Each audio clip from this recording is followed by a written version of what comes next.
Hello, hello, welcome to the Void. Hello, John, and welcome to the Void. Here we play JRPGs and SRPGs. Let me get the fusion up here.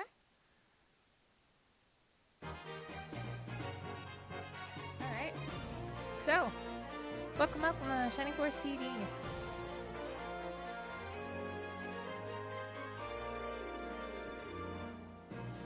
Alright.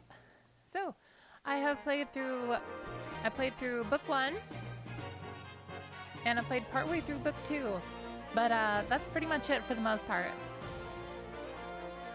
So if you're interested in the legends of the Shining Force, to awaken Queen Anri, Rogue went on an expedition with the Force. Wow, what happened next?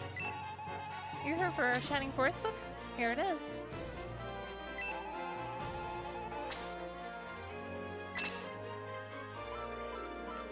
Evil God awakes. I guess towards the root of evil, I suppose.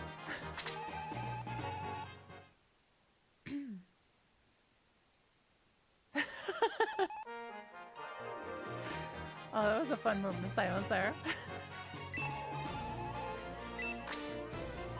Alright, well, what's the name go to on the Nick. Okay, that works for me. Oh, we got difficulties actually, okay. Well, I'm thinking hard. I don't want to go super hard, not yet, but I do want to challenge myself. So, I'm thinking hard. So let's change the game title.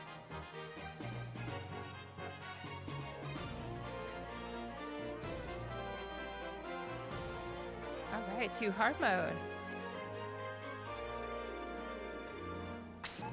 I agree, I think hard mode will be a great place to start here. You must be quite brave. Go for it. Now let's endure the story together.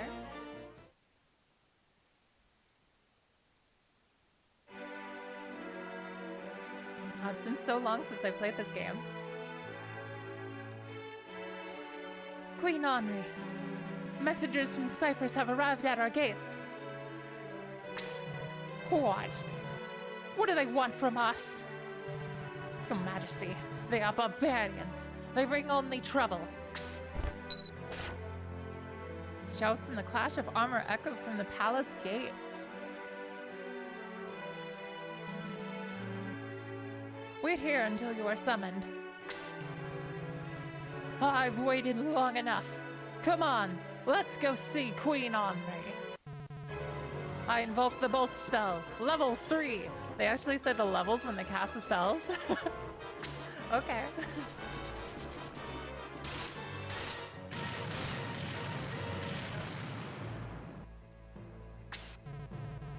Idiots. Now they're out of the way. Where's the Queen? Halt! In the name of the Queen! Ken bravely steps forward to guard his queen. How rude! In Cyprus we have a much different idea of courtesy. Allow me to demonstrate. Dantum, Freyville.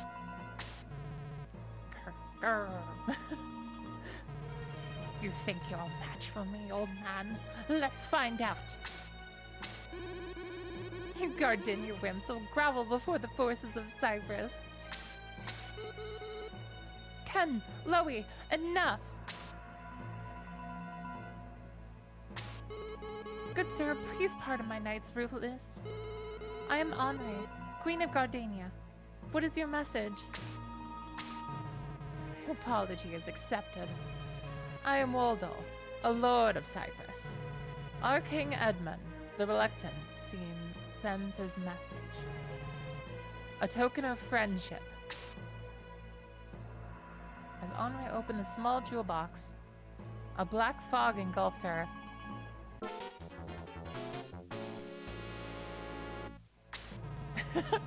I love that they added like a little jingle to that. Queen Anri, someone get a healer, now! Your healer would not help your queen. Queen Anri rests in an eternal sleep. Only King Edmund can awaken her. As long as you obey us, we will let her live.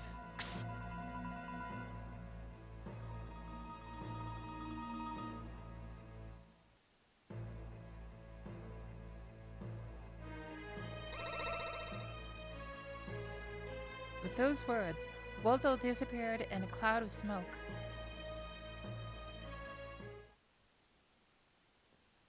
Gardenia sent its best warriors to Cyprus to kill Edmund and to save their beloved queen. The army sailed away. It was not seen again.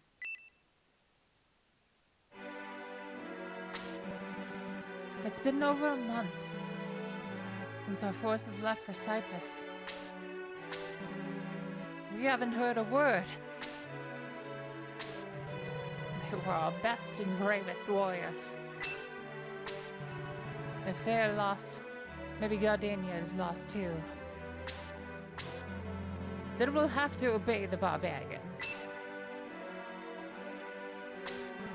There's no one else to send. Wait. Loey, we've decided to go after the lost warriors. Is that you, Bruce?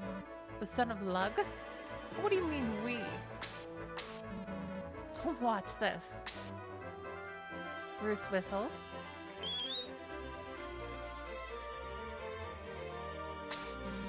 Hey, look. Shade, how was your father, Hans? He's fine. He wanted me to come because he'll need an archer. Who's that big monk? He looks like old Gong. Gog is my uncle. He told me of your bravery. He taught me everything I know. My name is Sig. And here's Wendy. Are you going too? Of course! You didn't think I'd miss out on all the adventure, do you? Eris, my son, you are not going. It's much too dangerous. Please, Father. You know I can handle a sword, and Queen Henris needs us. And you want to save Lug. Your father, right? Alright. I won't stop you. Bruce, who is the stranger you've brought with you? Ken, I am honored to introduce our leader. He's not from Gardenia, but he helped us plan the adventure. Something about your eyes. You remind me of my old friend, Max. No, those days are behind you now. We are the new Shining Force. And Nick will guide our way. We are ready to follow him to Cyprus. With your consent, of course. They're old enough, and they're our last hope. I've decided to go with them and help save Queen Henri. So Nick and the Shining Force sailed for Cyprus. They didn't know danger lay in wait for them, just beyond the horizon. How's the audio sounding for you guys? All sounding good?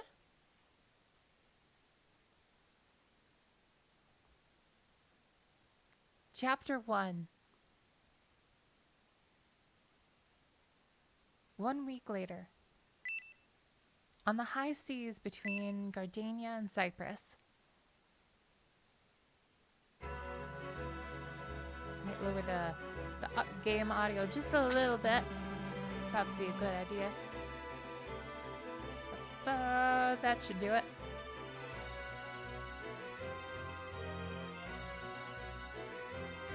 Alright, thank you so much, Donnan. I really appreciate that. Not much of an adventure so far, eh, Apis? It's pretty quiet, alright. Hey, where'd that glowing ball come from?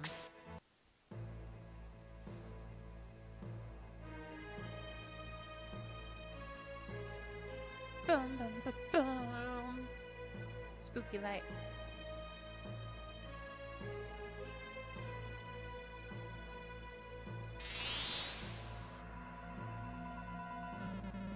So this is the great shining force that will save Gardania. Won't Ward I'll be scared when I tell him. Why, you're just a bunch of kids.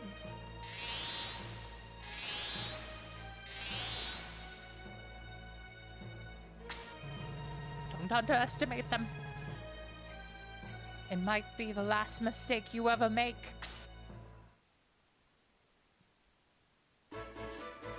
Alright, first battle of the game. I'm excited.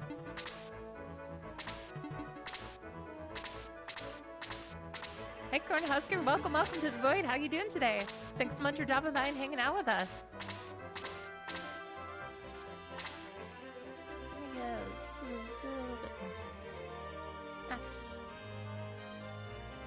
Alright, so we got Sig, we got Shade, we got Nick, got Roops, got Bendy, and we got... Is that Apex or Eris? Apex, yep.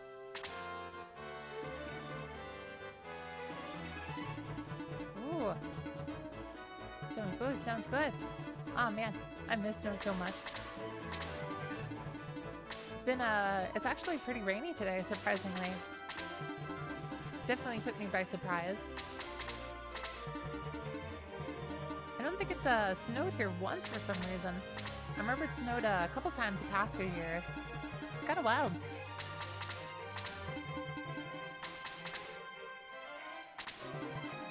Alright, so we got a Dark Mage and a whole bunch of bats and an Incubus, okay.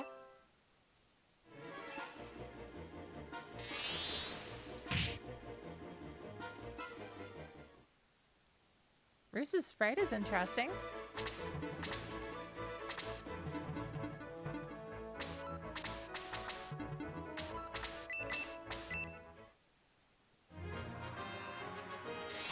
I like Wendy's little mage hat. That's nice.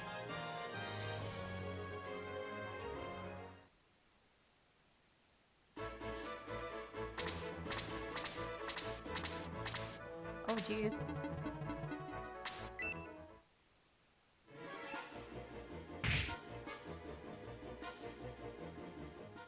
Oof. Roost's not getting too much action this time, I guess. Let's see. Yep, just plain old egress. No bolt yet.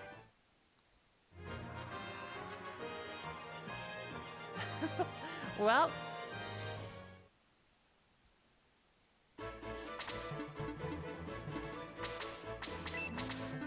Let's do this. Leave Bruce open for Sig to get some heals, hopefully.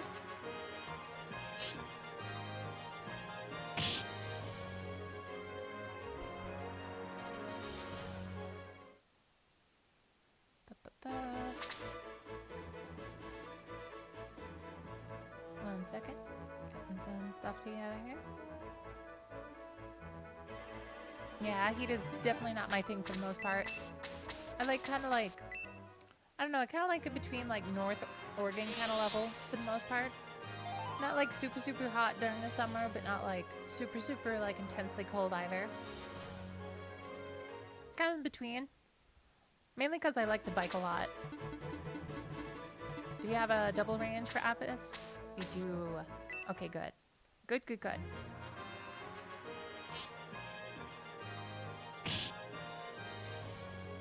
Oh wow, that actually would have one-shot? Oh my god. Ooh, fishing season. That sounds fun.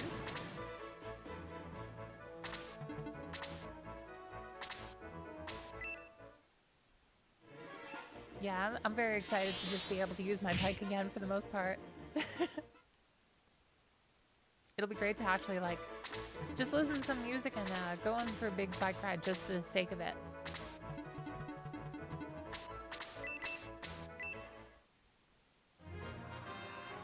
Today I mostly did a whole bunch of cooking and stuff for the most part. I started using some new spices, some Cajun spices I picked up, and yeah, I just kind of cooked some rice, some jasmine rice, and some kidney beans, some diced tomatoes, mixed it all together with some Cajun spices, and it was pretty nice. Alright, how much is this guy's movement? So he's rocking 6. 1, 2, 3, 4, 5.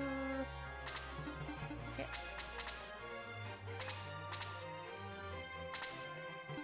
I'm glad you're liking it, Cornhusker.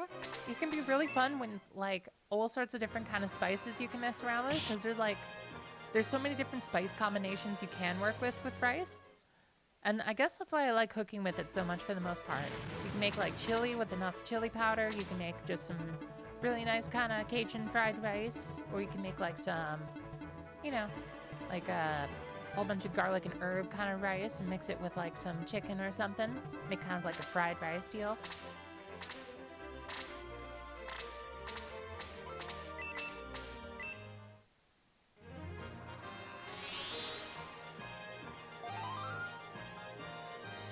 Oh my god, that sounds amazing, Cornhusker.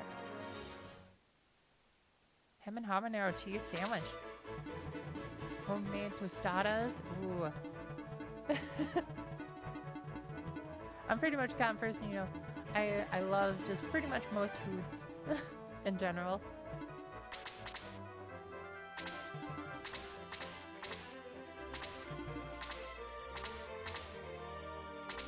Same. Alright. No more healing for the moment. So we gotta pick this out carefully. How much defense is Sig rocking here? He's rocking 11. He's got a protect ring on him though.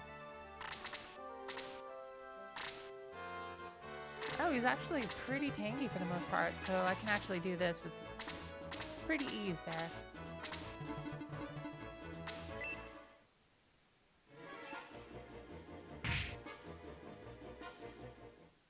Tuna steak and steamed broccoli. That sounds interesting. I don't think I've had that before, actually. I'm very curious to what that'd be like. So what are the land effects here? 15% all around? Okay. No land effect on the stairs. I guess that makes sense.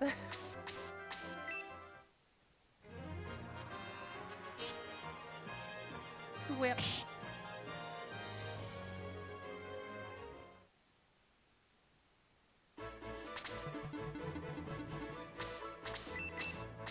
Alright, one more kill.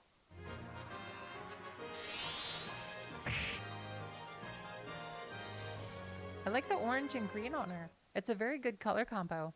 Orange and green are just so fantastic together.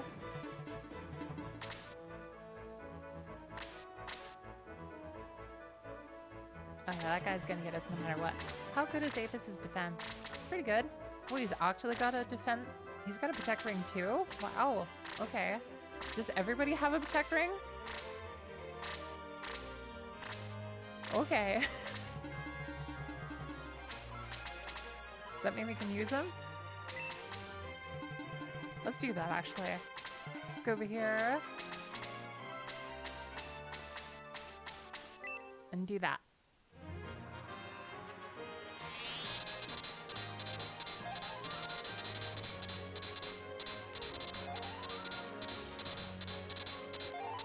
Ching, ching, ching, ching.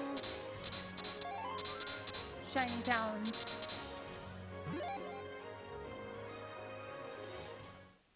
Could have been a better level, but it's not bad either.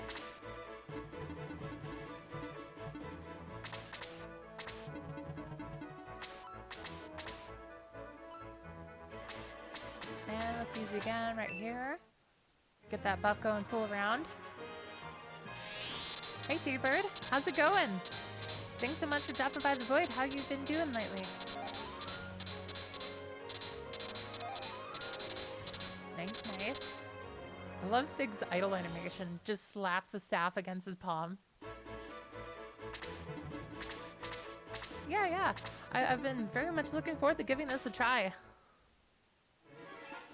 We're finally here.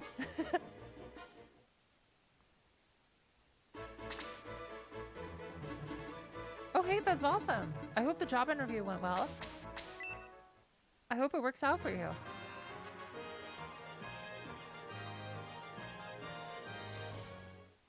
Oof. Big dodge there. We could go for another blaze. The incubus are pretty nasty, so let's go for them.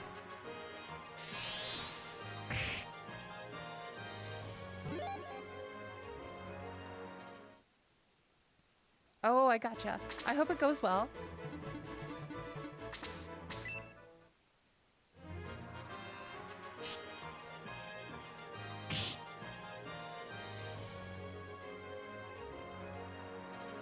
Ooh, Zoom call with a panel of 5 managers? That does sound really hard.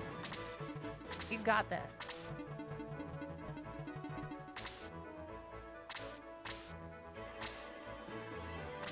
Oh, wow. Rock and Blaze 2 and Map 1? Okay. Interesting. Oh, Roos's defense is actually 16. I'm surprised he took so much damage right off the bat.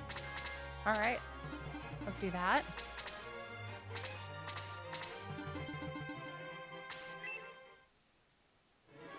Oh boy. Oh, it's only one. Okay. Well, we're good then.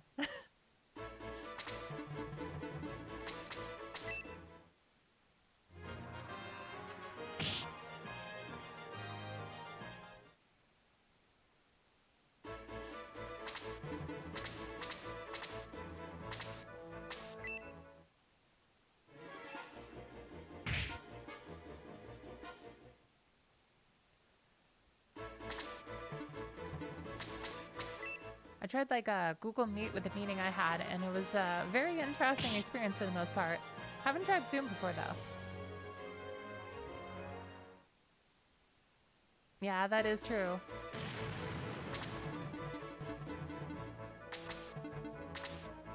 Well then, let's go. Yeah, that's very true.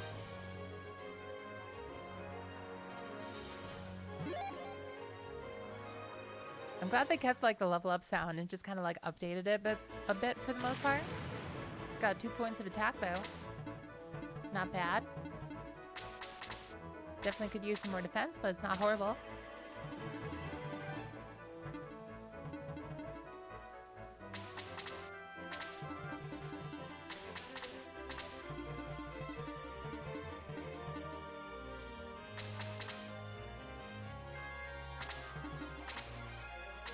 Interesting. I'm surprised he didn't do anything there.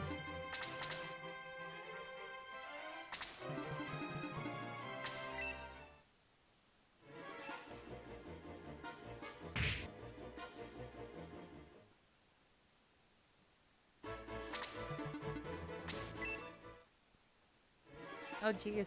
I remember where I used to grow up in Minnesota, there used to be like so much like snow and ice everywhere. It was absolutely wild.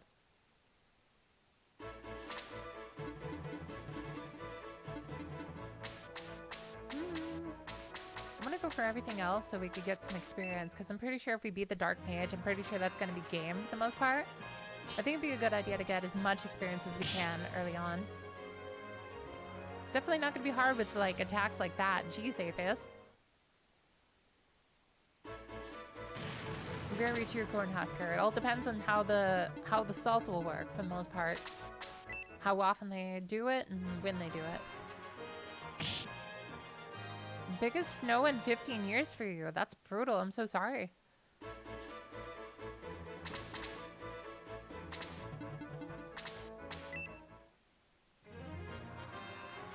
Oh geez, yeah, that brings back so many memories for me.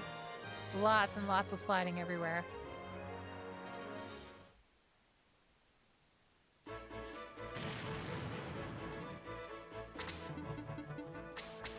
Alright, Sig, you got this.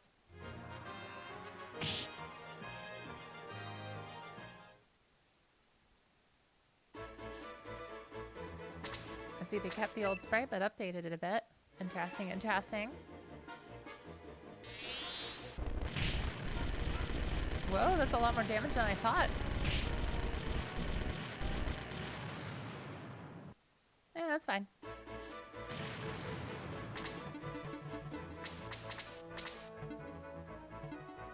Exactly, the ice is the biggest problem when it comes to driving in the winter.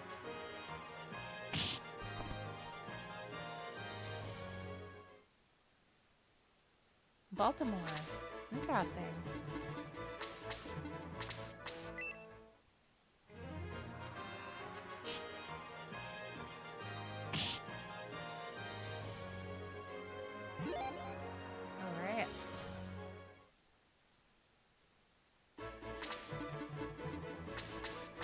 Go for it, Nick.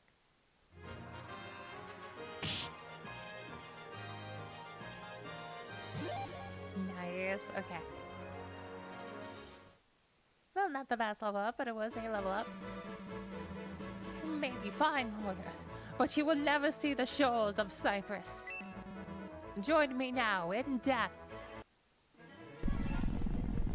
Oh god, he's pulling a Sheila.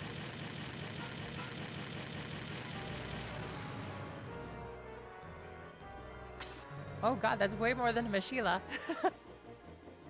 He's gone, and he took half the hull with him. Everybody, overboard! Swim for that island over there.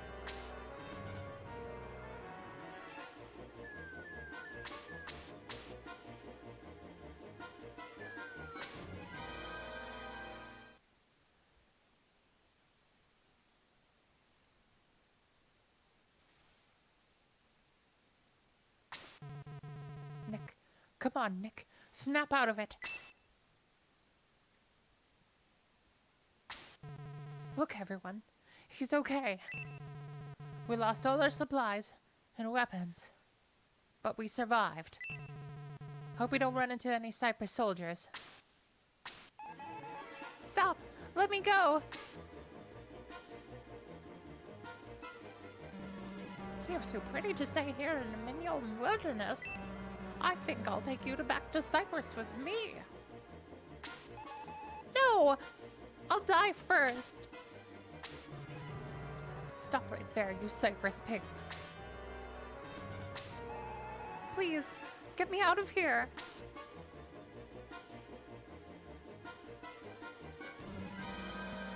This is none of your business, stranger. Leave before you get hurt. Arm yourselves, everyone. Search the ground. Use rocks, sticks, anything. Are we actually gonna battle with sticks? Oh. Interesting. We actually have to search around for sticks and stuff?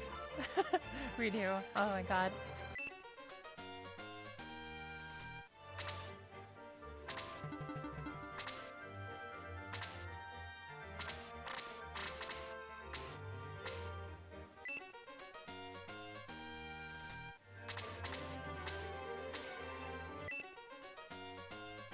Oh, that's actually kind of pretty convenient. Do we actually have to defend her in this map, or... No, it doesn't seem like it. Okay.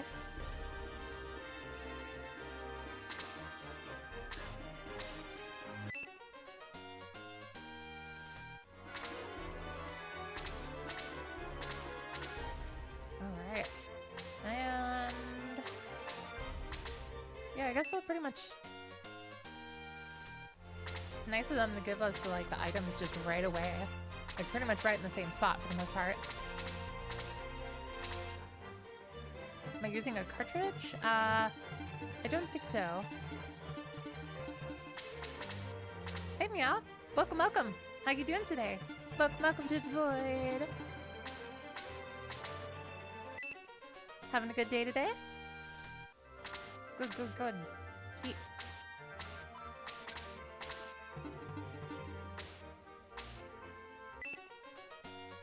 I wonder if we can get that protect ring. That'd be pretty nice. You need to use one for this game or it won't save properly. Oh, okay. Alright. Thank you so much for letting me know. I'll make sure to get that working, get that all taken care of. Oh, I just noticed. I'm glad I noticed this now. It's the same issue I had with the Shining Force 2. Let's see. Duh. Oh boy.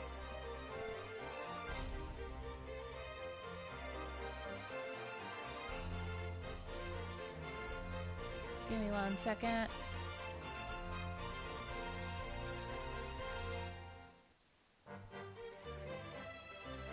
The screen is all uneven.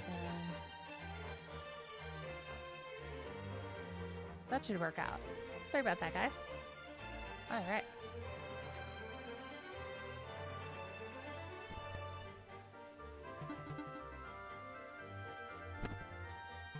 Alright, thank you so much for letting me know, guys.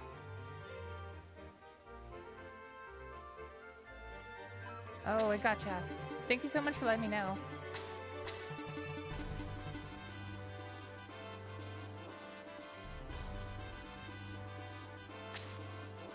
Separate save file for each book. Okay. Interesting, interesting. Alright, anything else we can search for here? I think we're good.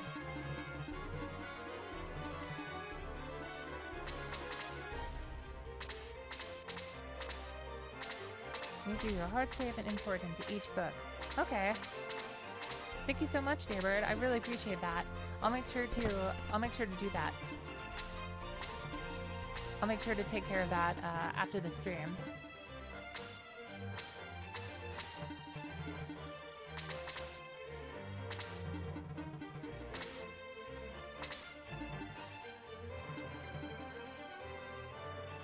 Oh, it should say, is this a sequel every time you start a new book? Okay, thank you so much. I really appreciate that. Yep, same here. I beat book 1. I haven't beaten all of book 2. I think I've beaten like a small amount of it. Well, forgot to equip.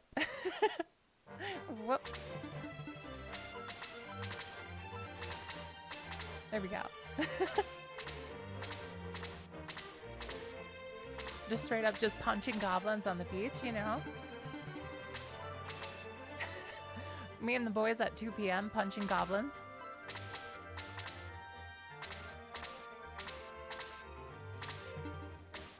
Book 3 and book 4 are gonna be kind of hell. Okay. Well, I'm all up for a challenge. Sounds good to me. I'm looking forward to it. We got this, guys.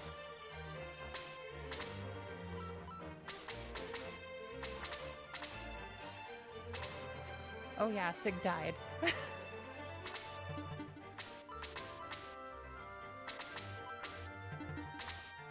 We have anything else? So we got the wooden arrow, we got the club, we got the wooden sword. Where is Apis' weapon? I'm gonna have to go look for it, probably. If you locate book 4? Is there kind of like an optional thing that... Oh my god, I forgot again. Well, I guess punching goblins out on the beach is a thing now. Oh, it's an optional hidden thing. If it's necessary to continue the game, I suppose I'll definitely need to know for the future.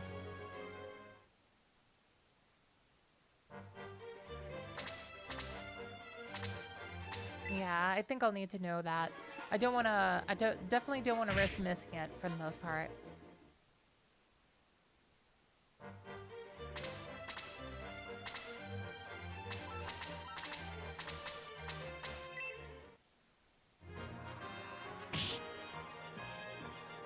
Alright, going full club.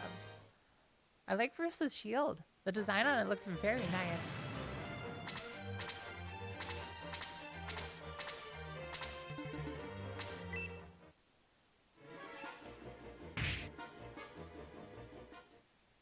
Shade's pretty tanky.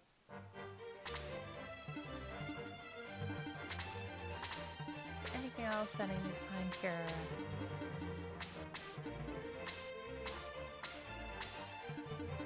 Got the stick.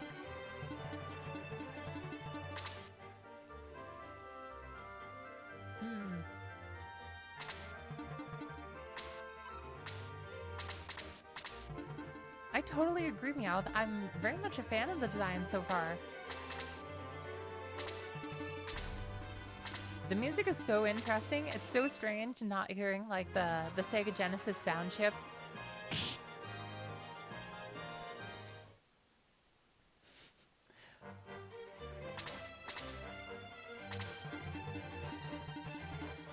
It's pretty nice so far. Whip.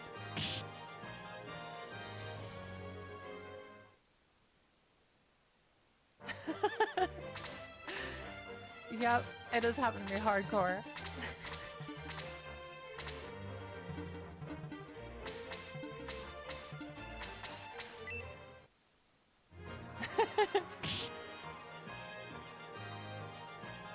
Oh, nice job, Bruce. Good job. All right, 2 points of attack. I love the explosion sound effect. I don't know why I just only realized just now, but my god. That is a great explosion sound effect. Looking around for Apis' weapon. Can't seem to find it anywhere for the most part.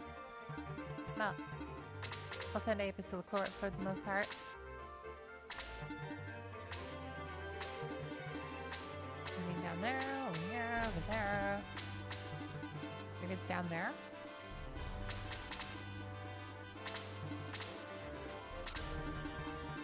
Alright.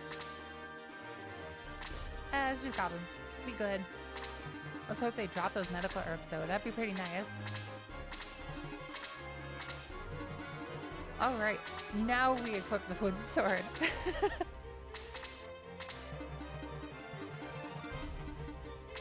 Anything from that side? Nope. Anything here? Oh, over here. Nope. Nope.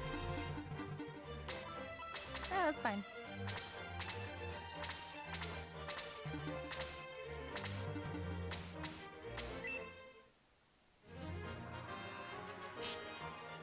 These backgrounds look so nice. I'm really liking them.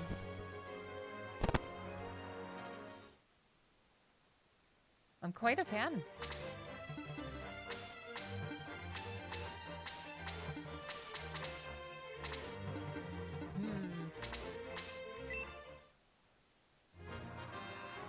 First attack with an actual sword this time.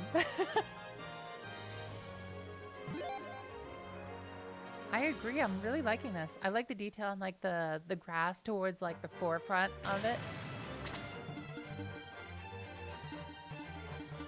Exactly.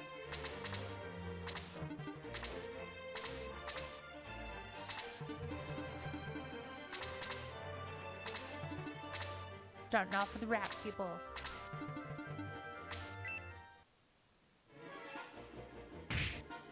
Very much so, I totally agree.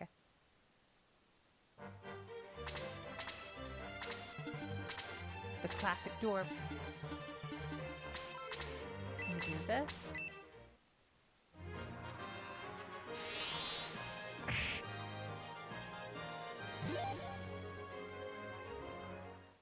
Alright, attack and defense, not the best, but you know, I'll take it.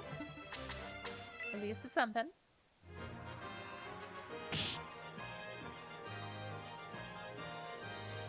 Nice, another 49 for Nick.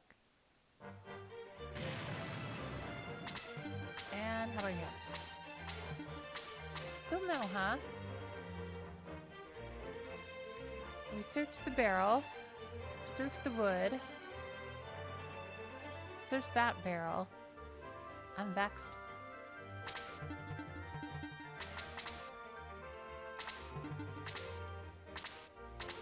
It could be in the bush. Yeah, we'll check the bush next.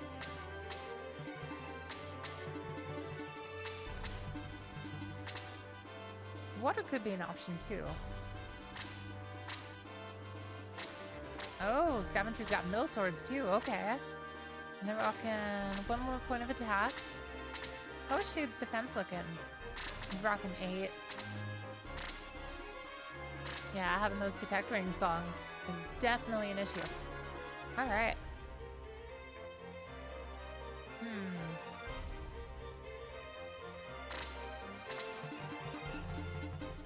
How about here? Here? Nope, nope, nope. Well, we'll send him back there for the moment.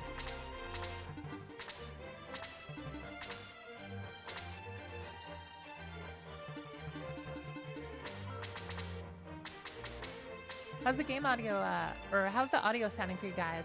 Sounding all good? Audio level's good? Anything out of the ordinary? Thank you, thank you. Let's give this to Bruce, I'm thinking.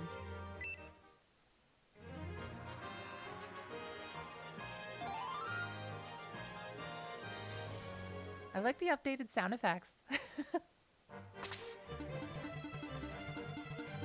I still kind of miss like the old crit sound effect and the old like attack like sound effect, but that's pretty much all I miss for the most part. Everything else is like very solid.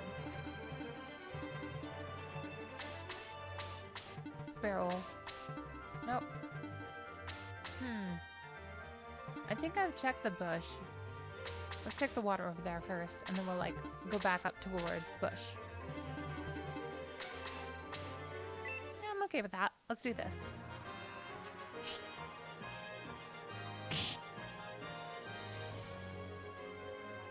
Oh, nice one, Shade. Living up to your name, I suppose.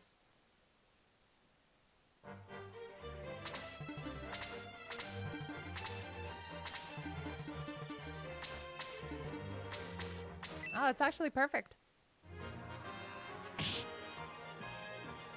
Did we get a level? Nope, not quite. So we're doing a hard mode, by the way. At least on this book. We're probably going to continue doing hard mode for the rest of the books, too. I'm glad that there's a whole bunch of difficulty options. I was wondering if they're actually going to have those and carry on from, like the difficulty options that they had in, like, 2.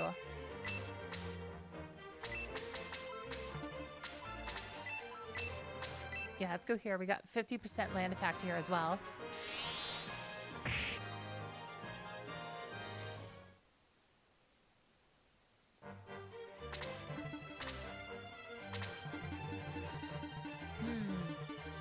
We got land effect here too.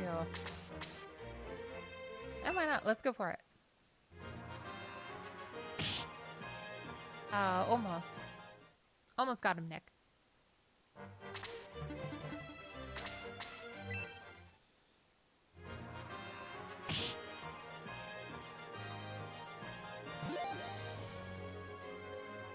It's wild seeing like this knight design and just like a club.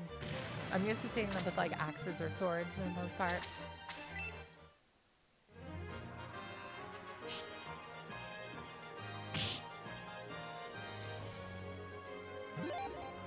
Alright, level 3 Slade. Shade. Slade. Anything over here? Nope, nope, nope.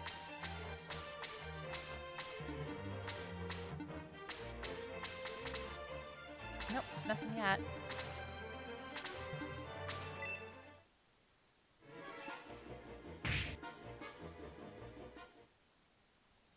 Yeah, this feels great so far. I'm liking this game a lot so far.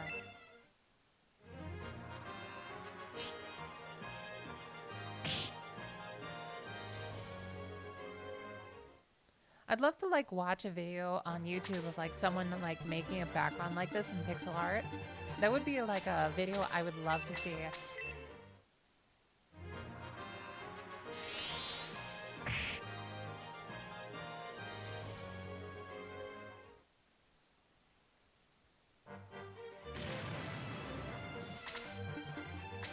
Anything here? Nope. Right here? Nope.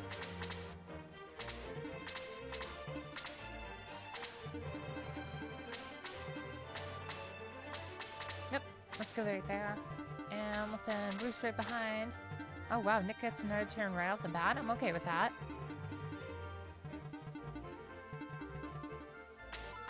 Is he rocking a medical herb? He is actually. So it's actually not that bad if we do this right away.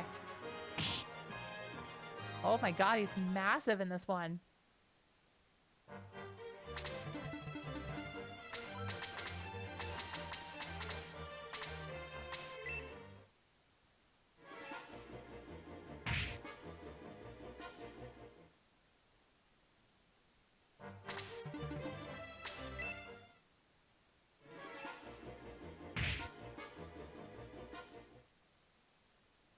Oh, you just needed to like search in place? Whoops.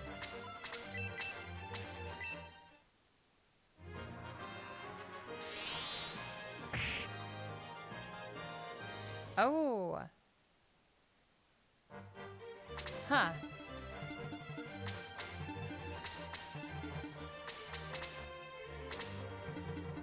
Do we get like a shop next battle, I'm hoping?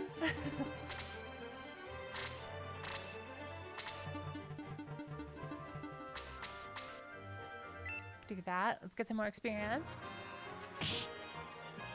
Ooh, Roost dealing the damage this time. Okay.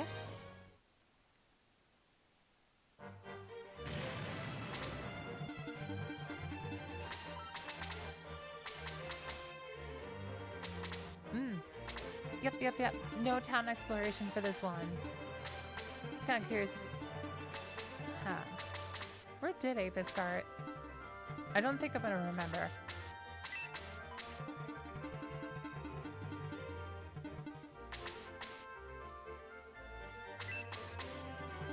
That's a good question, though.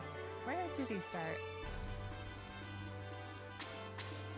There's no, like, we have one start there, we have one start there, and here, question mark? We should, like, go back and just kind of, like, make sure we get this item, because I don't know for sure if there's going to be, like, a shop next map or not. It'd be a good idea to make sure we're prepared.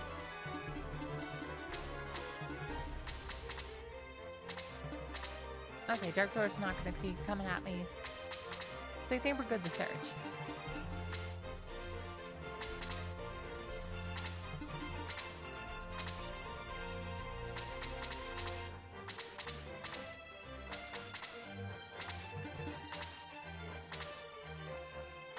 Alright. Here. Nope. How about over here?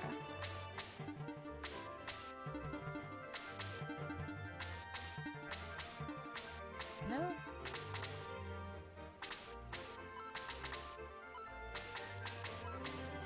Yeah, we definitely don't need to use that medical herb. Not yet, anyway.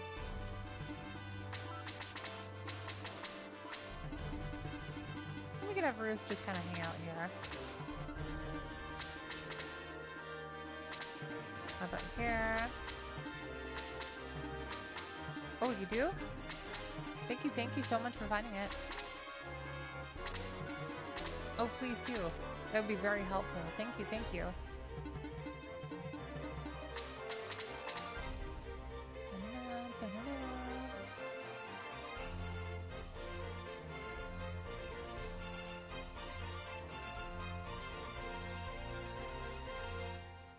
Oh! Okay, thank you so much. That really helps a lot. Thank you so much, Meowth. Alright. Start giving that area a look. Dark Dwarf's not coming at me, so we're good to just hang out here. I actually started right here. But here. Take a look at that screenshot one more time.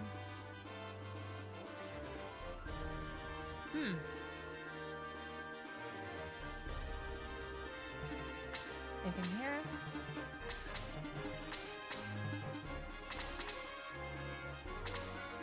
I'm gonna give it one more shot because I can gather all the areas if we have one more turn here. How about here?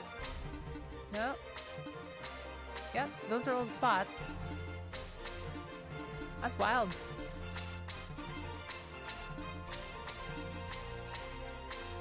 We search right there too, so yeah, that is very strange.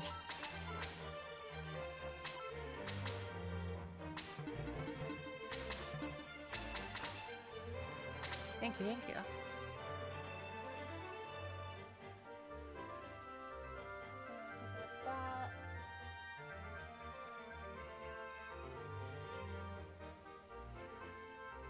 I think I know what's up.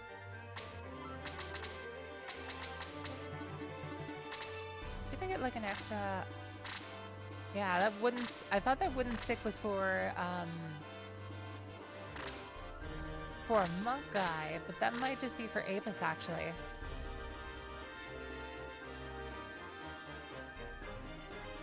I think that's the case. Oh, okay. So we're good then. Awesome. Thank you so much for the help. I really appreciate it.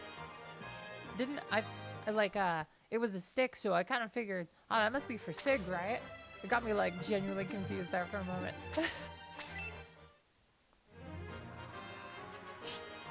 Toss some shade. Dodging arrows with an axe. Nice, nice.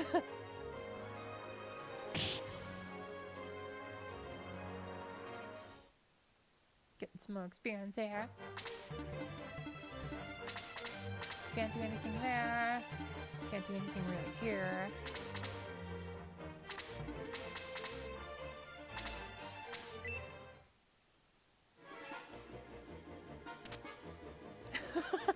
Well, that's an interesting card, and like, I haven't heard that card sound effect before.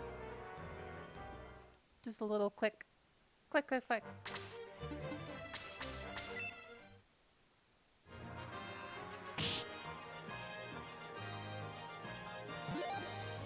Alright, level 4 Bruce. Hey, Erican. Welcome, welcome to the void. Welcome, welcome. Oh, it's all good. I totally understand. You must be the shining force from Gardania. We never expected to see you in Minion.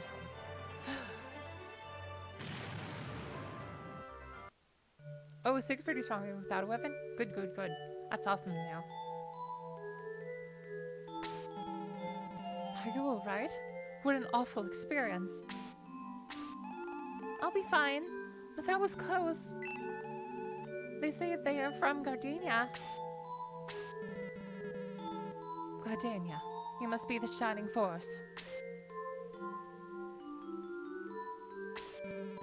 You may be Minyam's last chance. Cypress knows of you, but didn't think you'd come this way. So Boldona's army invaded our island. I'll do anything to stop him. May I join you? Cray! I like this name. Ooh, Cray's pretty good. Okay. Sweet, sweet. My brother is brave and strong. He will serve you well. Before you leave, stop in the village and rest. We have a fine shop where you can buy new equipment.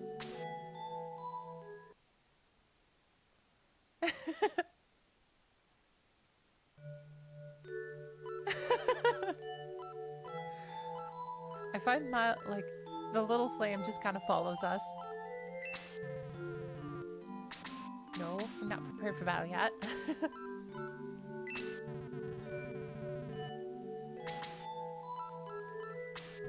Got any hot deals? No? Okay.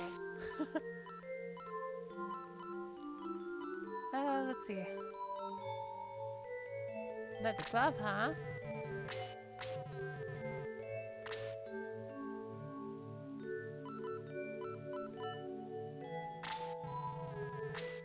Yeah, this is definitely the biggest shame. Having no exploration is definitely a big, big issue.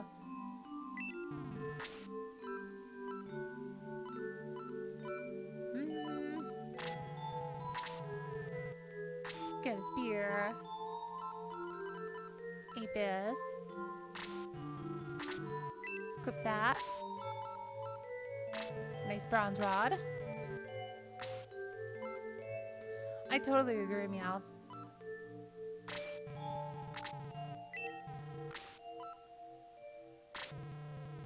Music is interesting here.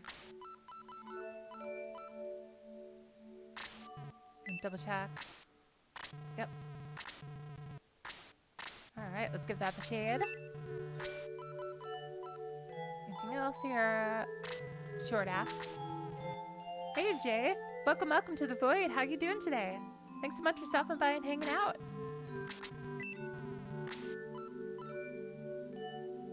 There's so much reverb on this piano. I'm liking it.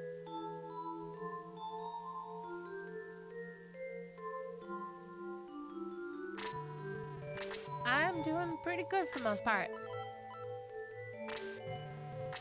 I had some, cooked some jasmine rice, some kidney beans, and some diced tomatoes with some Cajun spices. I was pretty happy with how it came out, so I'm feeling pretty good.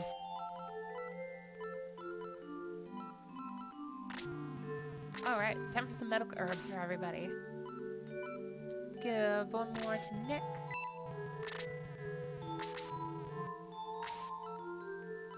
I'm so glad I get a chance to play this.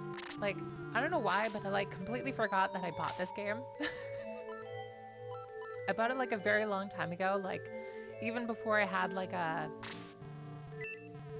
pretty much anything to like actually play it off of. I guess that's why I didn't remember it, because like I didn't really have much to play out off of. I just kind of bought it because I wanted to build a collection of the Shining games. Definitely glad I did.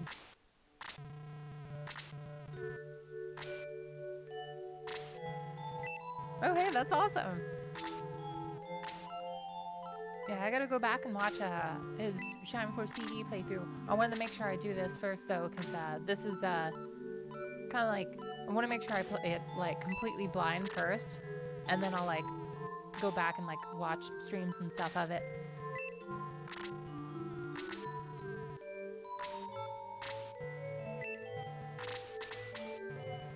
All right, now let's do some selling.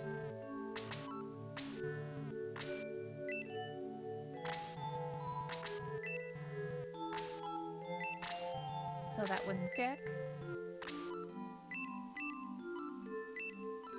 Wooden arrow.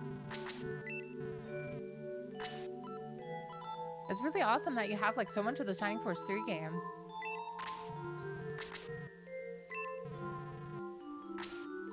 Oh, you have the non-Japanese Sword of Haya? That's awesome. I'm so happy for you.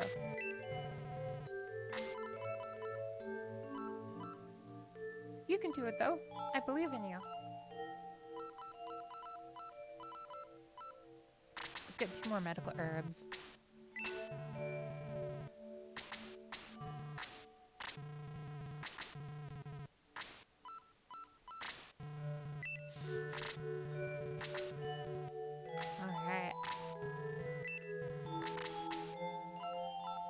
Though the exploration is definitely an issue, at least the music is pretty nice here. Food camp and help. I'm gonna see if we can save. Make sure we got that working for us. Okay, so they removed a couple notes and created a new jingle for it. Okay. Interesting.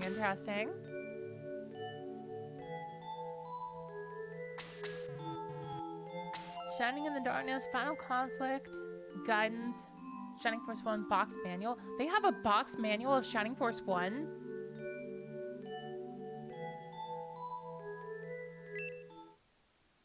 That's so interesting about the jingle, yeah. Exactly. I was expecting those notes to happen. What happened there? We need a Cyprus ship to get... We need a ship to get to the Cyprus mainland. The dock is on the far side of the Minium Bastion. Cyprus occupies it. We'll have to fight our way through. I have you now.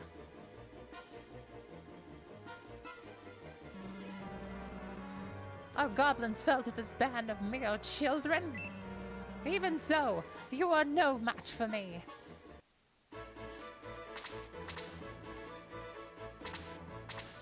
Alright, how's his map looking? We got some gobos. Got some more scavengers. Oh, he's got boost. Okay. Alright then. I'm intrigued.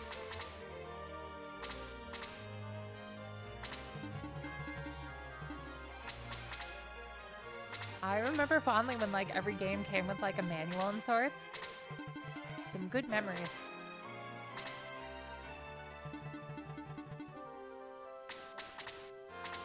I have some very fond memories of just like flipping through the manual whenever I like buy a game on like the drive home. It was like the appetizer before a meal.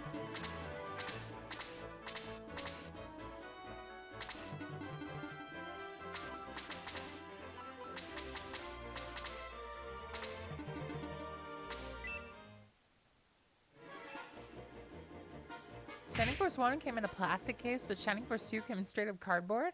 Well, that's interesting. That's wild. I got my Shining Force 1 through the Sega Smash Pack, and I got Shining Force 2 off of the Wii shopping menu. So I never have actually had the physical versions. That's very cool to know.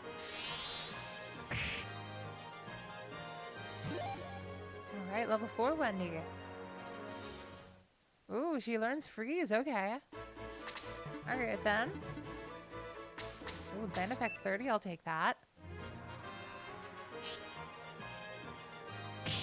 I'm really glad you found that copy too.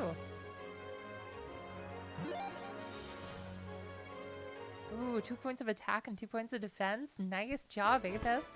Okay.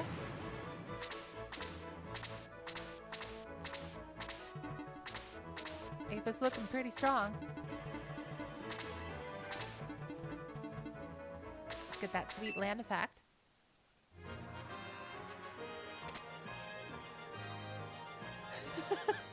The little click sound effect throws me off so much. Can you imagine like throwing your sword against someone with all your strength and you just hear like a light swish? I've got you now! Ah! Click, click.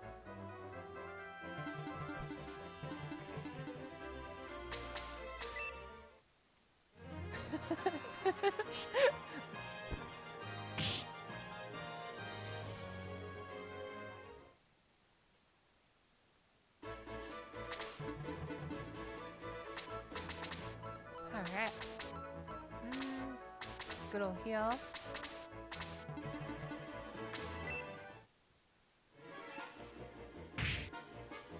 Wow, 1 point of damage to the mage. Okay.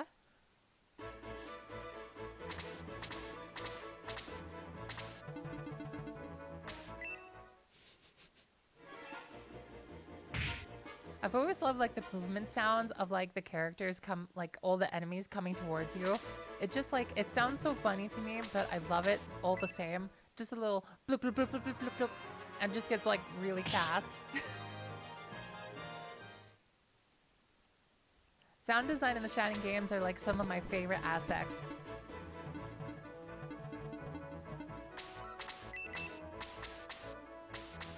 To this day, I still think like the critical like hit sound effect from Shining Force 1 is like one of my favorites, just in general. It just feels so nice to just have that little right before it hits.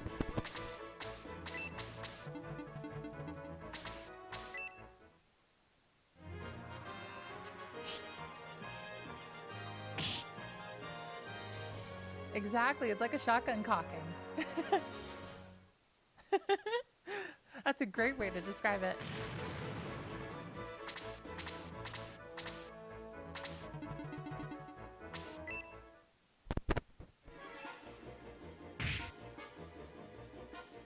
I like a spooky forest background.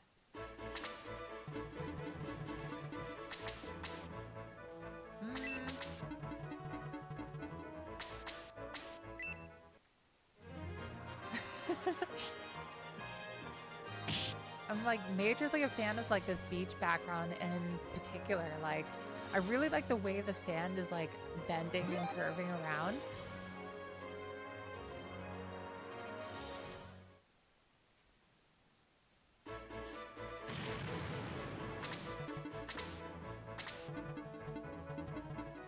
Absolutely.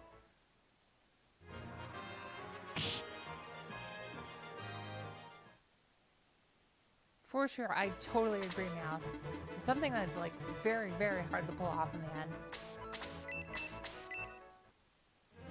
There's so many like different kinds of effects for like how to make pixel art and stuff like that. There's like dithering, there's a whole bunch of other like textural details you can make. Like in a lot of skies and backgrounds, you can make like just straight up lines, or you can make like just kind of like checkered dots or something like that.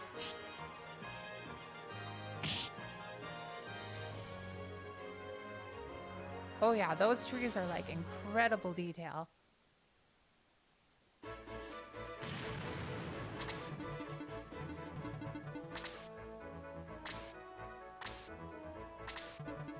Alright. Just gonna go back here, and then we'll hold them off at the bridge. Any land effect here? Nope, nothing. Okay. I think we'll do this so that we can go at him with Wendy. Alright, let's go back here, and then we'll hold them off at the bridge. Any land effect here? Nope, nothing. Okay. I think we'll do this so that we can go at him with Wendy. Alright, let's go back here, and then we'll hold them off at the bridge. Any land effect here? Nope, nothing. Okay.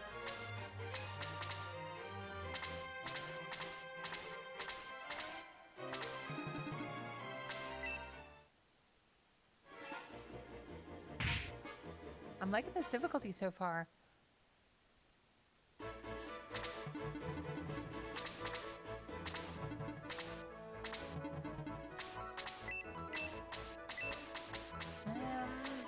we actually need to kill? Maybe good for the sake of it.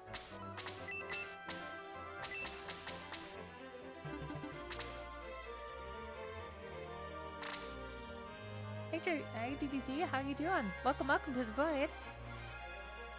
Having a good day today? Shade could actually use the healing. Let's give it to him.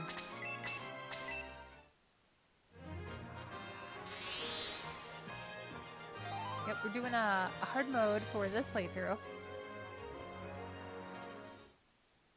I wonder if you can like choose different difficulties like per book, or if you gotta like choose only like hard mode and then it's like that way for the entire game.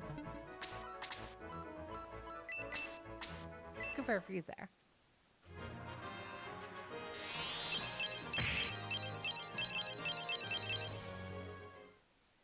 Yeah, I feel that, DBZ. Brain missing Monday. Definitely felt that today, that's for sure.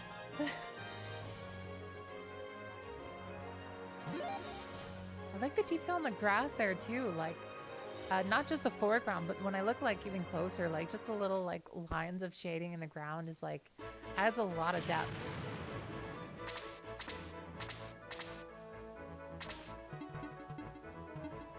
Ooh, Persona 5, nice.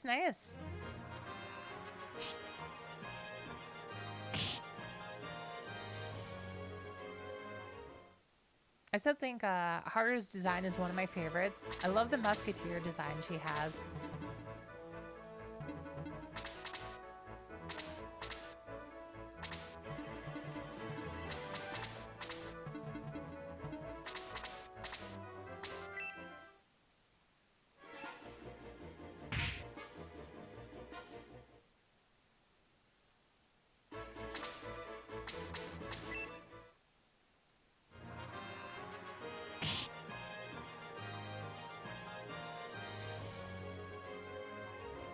Did we get milk from that? Oh, posture check. Thank you, DBZ. By the way, I wanted to mention, we got new points in the system here. So, about 10,000 points, I'll like play some improv songs, that kind of stuff. But I'll like add some more as we go.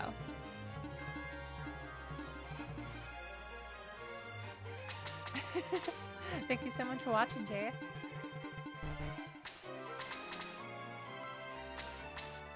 I tend to get pretty like obsessive over details too sometimes, so I totally feel that, Meow.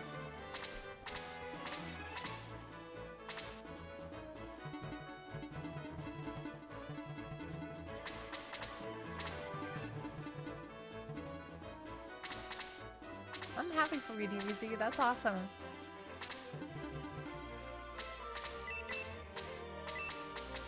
Yeah, we don't gotta kill too much.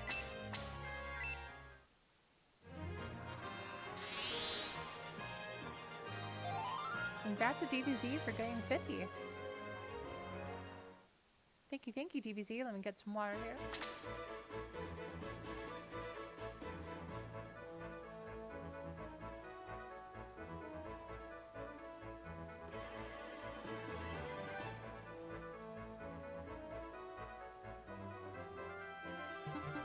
Thank you.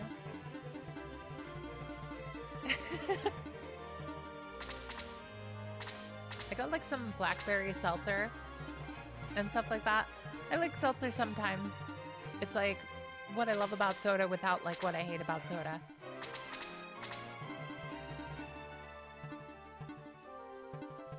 But man, I had some matcha tea earlier and I was so happy with that.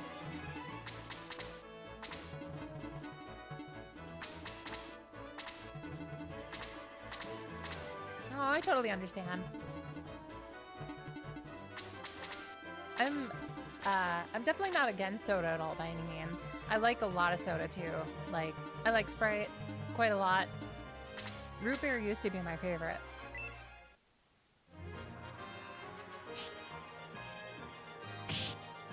Oh yeah, Meowth. I just got like some new, some like, I think it's called Blue Lotus Chai. It's like just kind of a small powder that you like mix in. And man, I'm loving it so much so far. Also got like just some matcha and like just this nice little powder and like what I like to do is I like to use maple syrup for like some sweetener. Just a tiny bit of maple syrup. But man, nice cup of tea in the morning and I'm ready to go.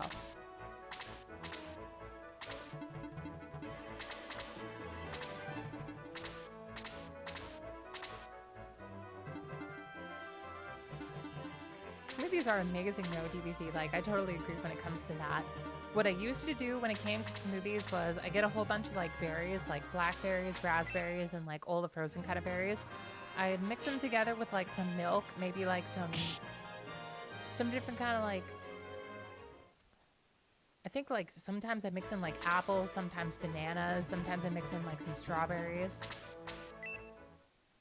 And that was my jam for a very long time. Oh yeah, I also loved using grapes in smoothies in particular. Like freezing some grapes and then like adding them to a smoothie. It gives it almost like a slushy consistency. Like on their own. It's really nice.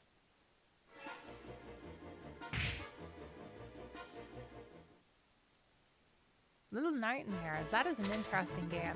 I haven't, I'm not too interested in checking out myself, but it does seem kind of interesting. I've seen a little bit of the playthrough here and there. I haven't heard of, Dutch Bros Coffee?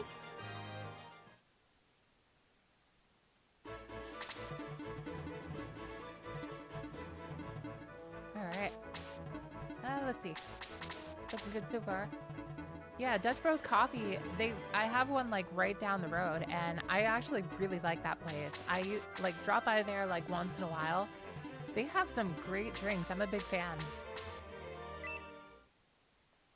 Thank you for the hydrate, GBZ.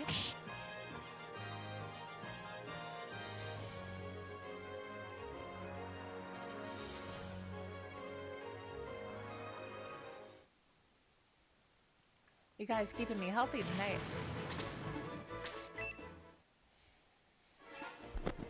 Yeah, they have so many options. Ooh, I like the refinement on the Sprite. This is really nice.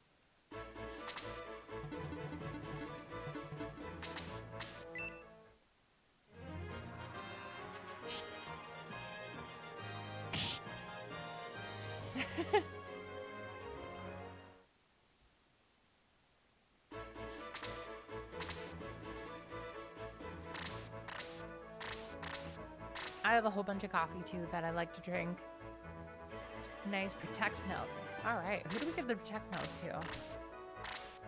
I'm thinking we capitalize with either Apis or we capitalize with Roos here. And Apis is really strong.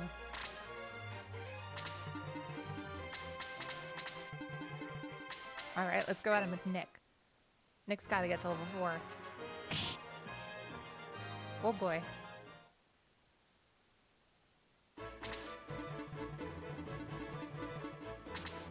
So there was used to be this kind of like boba tea shop up in Seattle. I used to go to Seattle to like meet my girlfriend at the time, long time ago. And they used to have like these options to like turn stuff into shakes and stuff and like add ice cream. I used to get like a vanilla, I think it was like a vanilla boba like shake with like vanilla ice cream mixed in, but it also had like coffee jelly at the bottom. Then that was like probably one of the most unhealthy drinks I could have had, but my God, it was delicious. It was so good. You're stronger than you look. I can't believe it. No time to lose. On to the bastion.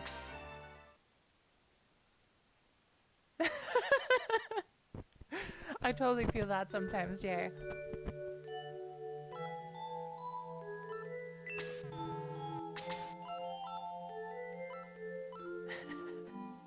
The secret handshake.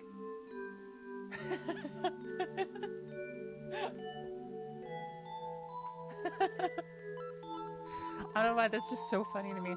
I'd imagine like handshakes would be like in like magic worlds like this. Just like they both like throw out their hands toward each other and like magic energy radiates from their hands and are just like, ah, I see you know the magic handshake.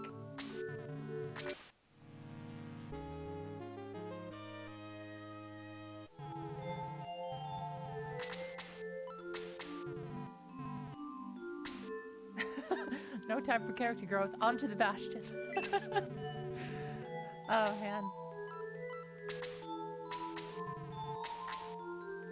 Nah, we're not playing permadeath. Just can't, like... Oh, boy. I accidentally click exit by mistake there. Whoop.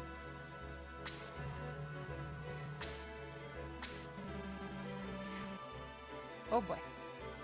I just work at the Bastion. Watch this. I'm here to brief the General on Gardenia's Shining Force.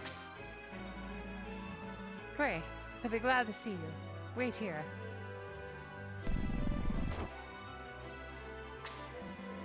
I have a better idea. You wait here. Cray attacked the dwarf with a ferocious blow.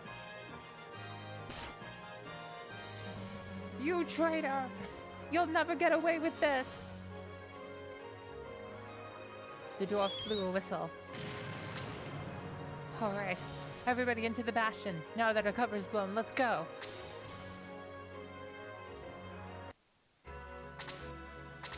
Alright, let's eat grass so we can revive.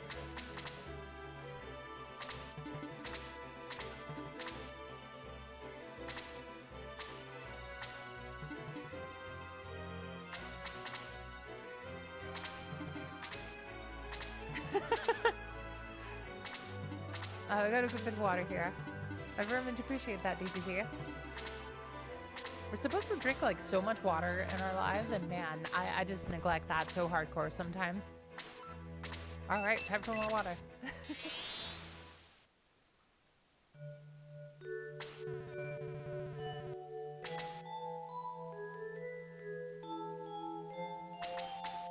Oh, we click help to revive. Okay. It got me confused there for a moment. So in this game, we just kind of wish upon a star to, like, revive. I see. I wish a wish upon a star.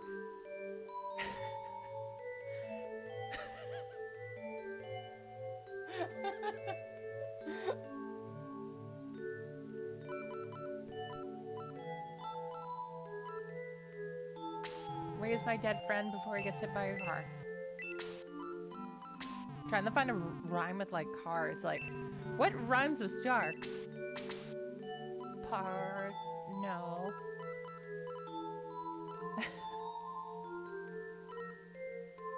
Yeah. Because like when you hit the help here, it's just like, it's this little image of someone like looking up at stars.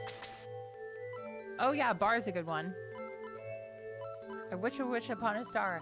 Raise my friend up from this bar. Just like unconscious and drinking. Sid wouldn't do that though.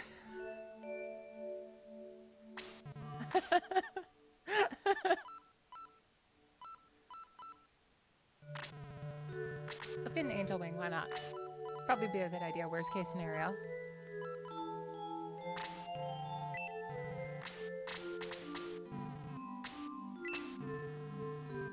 Looks good in here. Alright, let's go.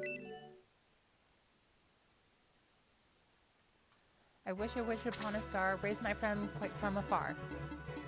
There we go. I like that one better.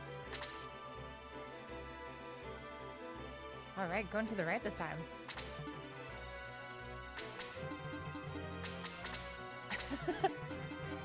If we play Patapon 2 again, I'm just gonna call it Mike Wazowski. Patapon 2 or Mike Wazowski 2.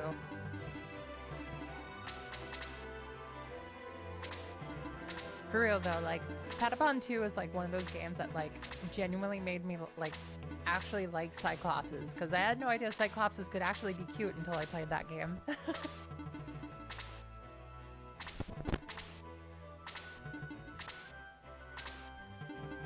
Alright.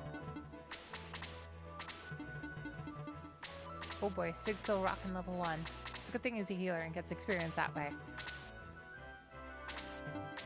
Oh, you're right, Waddle Doo. How could I forget about Waddle Doo?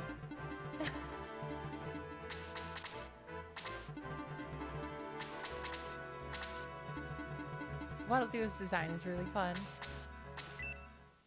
My god, Apis, you're incredible.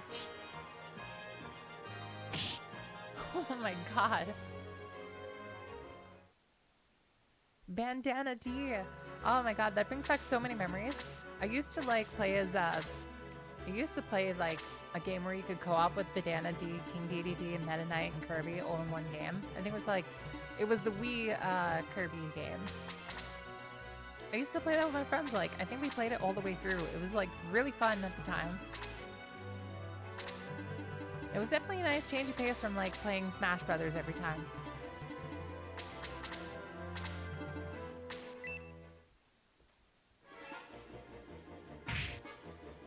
Oh, you should totally do that, Meow. I would love to watch that. I wonder if it'd be possible to like play co-op with like Kirby and the Amazing Mirror, like over God, what was that? Like online, it was like Parsect or something like that. Oh, absolutely. I'm the same way. I love RPGs, but I also love other games too.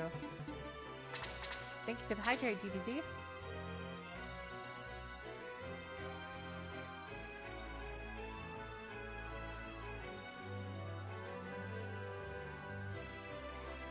All right. I'm feeling good.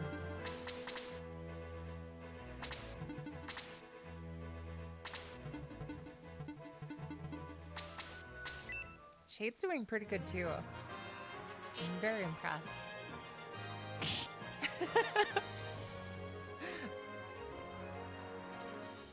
Just like an entire, like, the chat bar just gets filled with hydrate, hydrate, hydrate, hydrate. And I'm just like chugging water perpetually.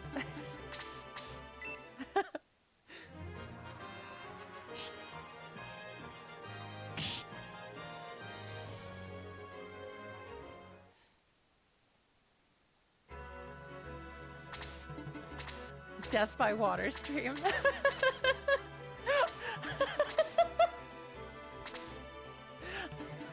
I can imagine the title now. Drinking myself to death with water live, and it's just like a little happy face next to it.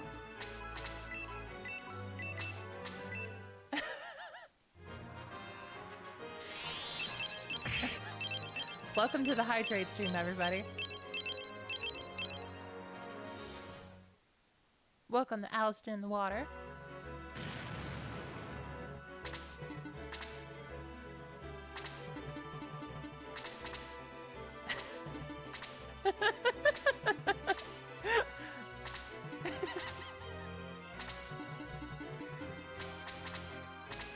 You guys are so fun.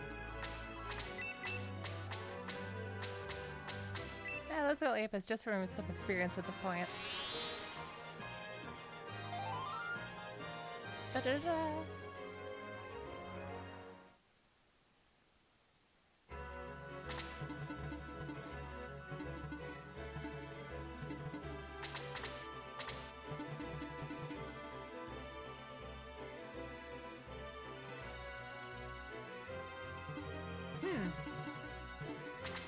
I like that too, Erica, and that could be interesting.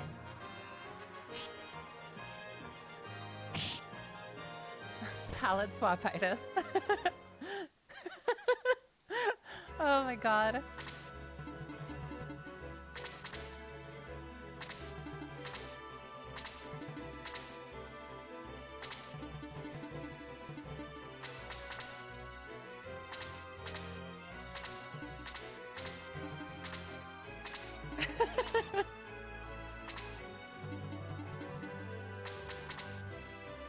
I like the name Bruce. It's just like, I don't think I've ever heard that name before.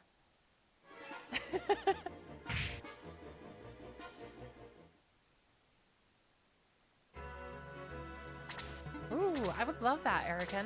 A graphic update for Shining Force CD. I'm really liking that idea, honestly. Could you imagine, like, one day if there was, like, a 2.5D, like, update for, like, Shining Force that looked like, Octopath Traveler? Could you imagine that? I would be so all over that game.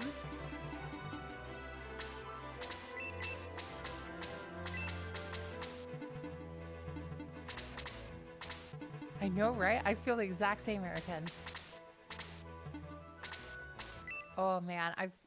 That would be so cool. Yeah, like, I would be so up for this.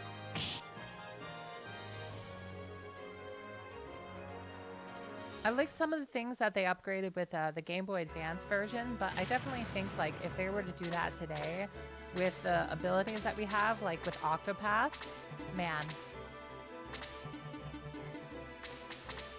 I'm so in.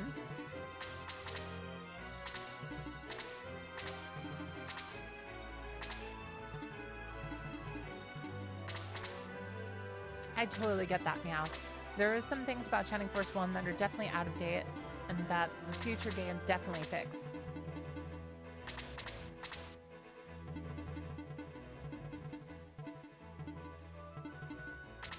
Splatoon RPG.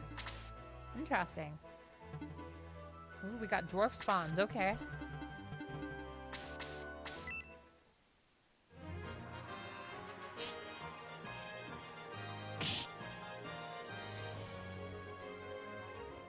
Could you imagine if the assets for that got leaked online one day? And we were like, that would blow my mind to know that that was like genuinely in development.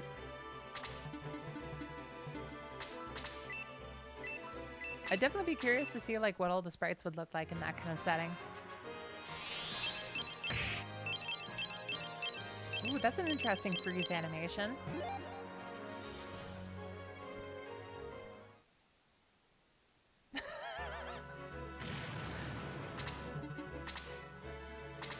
Shining forcing water down my throat.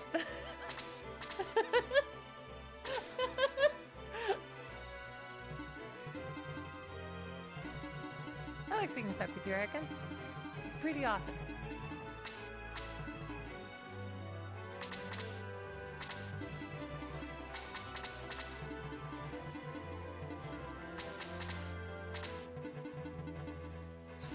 Save up 5,000 spam hydrate all at once.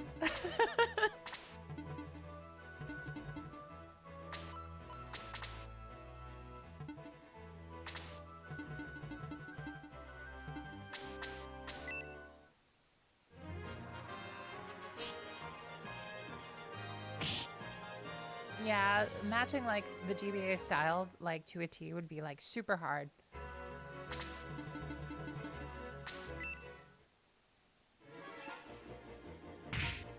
It'd be way harder to make like the Octopath Traveler looking one, but man, that would be so worth it.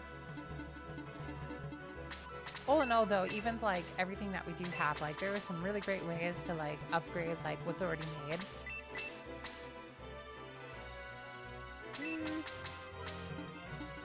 Let's do this instead.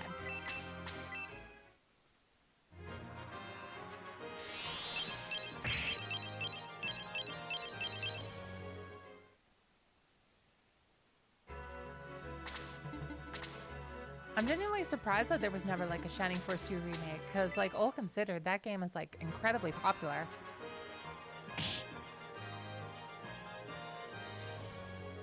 I totally agree, Jay. Ooh, I'd like that DBZ. I'd like the... One thing that I very much like is I like the gambling things and like the Dragon Quest games and stuff like that. Like, I've spent so much time doing that, and like especially in Dragon Quest XI, I spent so much time gambling in that game, and it was just so fun for me.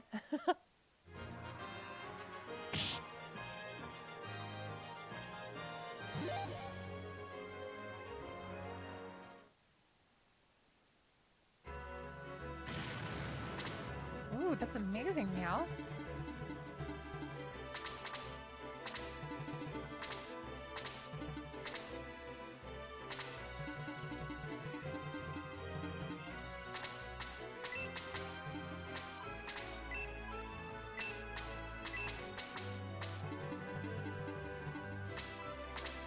Oh, geez, I'm so sorry, Meow. I didn't hear about that before.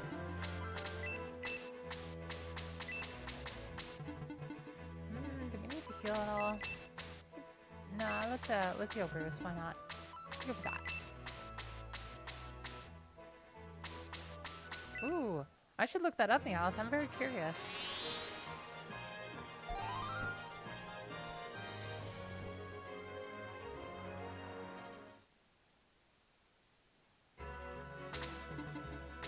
I'm definitely surprised that like there hasn't been like a lot of like advancements on the Shining engine in particular.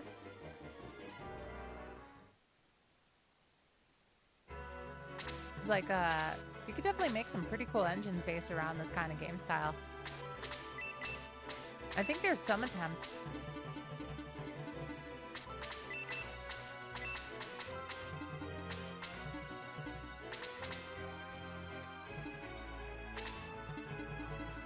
Alright, Apis, let's go for this. Bowie or Claude for Smash? Oh man. Can you imagine like playing as a golem in Smash? I would actually love that.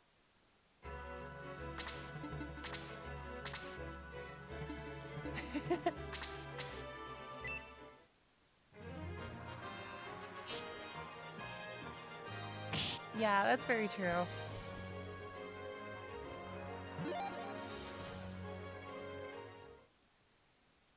I totally agree, Arikan. I think that'll be fantastic.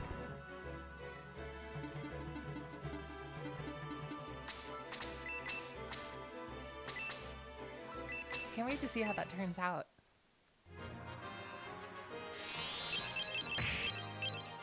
Kiwi with the helmet throwing.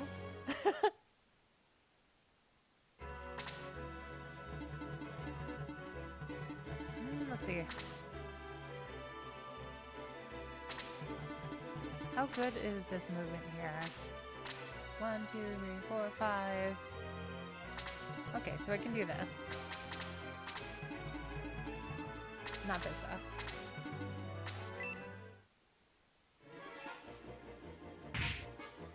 Max from the PS2 titles. Oh no, Meowth.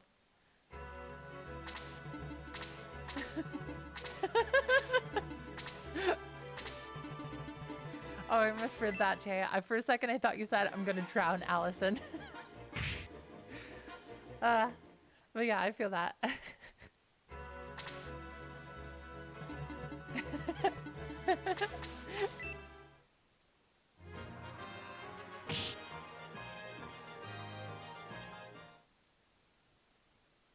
A Parappa remake. That's interesting.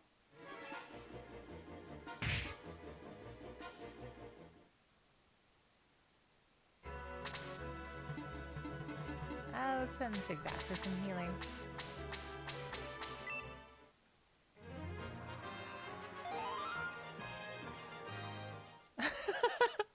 That's a first. I haven't heard of like parents actually yelling to like stop drinking water. That's wild. You able to fake Kiwi's throw? Ooh, that's awesome.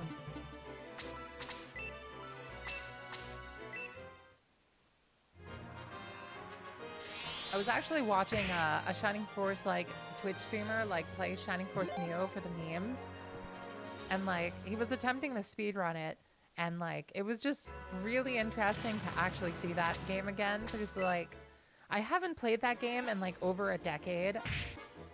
Oh wow, gotta get Nick out of there fast.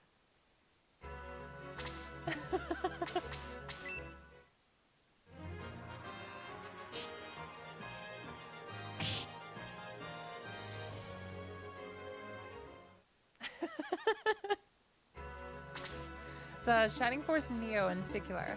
That was a game that I was very, very disappointed with for the most part. Neo and EXA in particular were games that I was like super disappointed. Hey Dark Soul 99, yeah, I'm gonna be on for a while.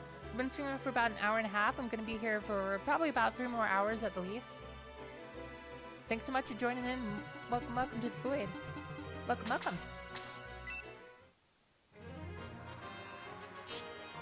Oh, Shiny Tears. Do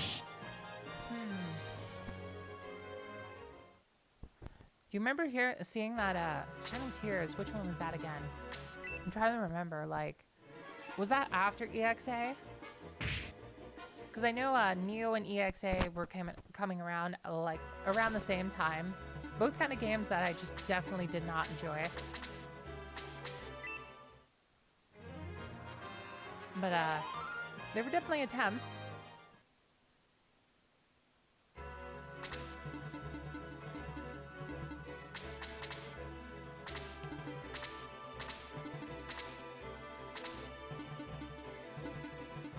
I think you're right, Meow.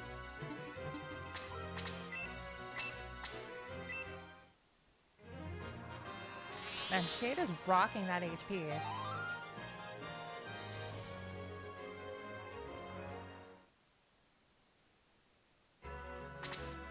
Sometimes it's good to get away from single-player games, yeah.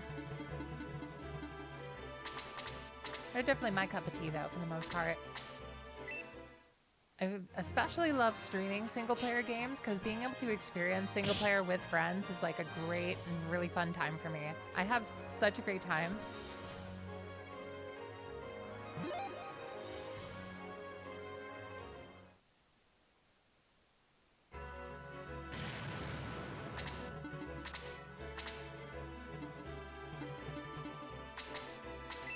Ooh, Mario Kart Night? That sounds like fun.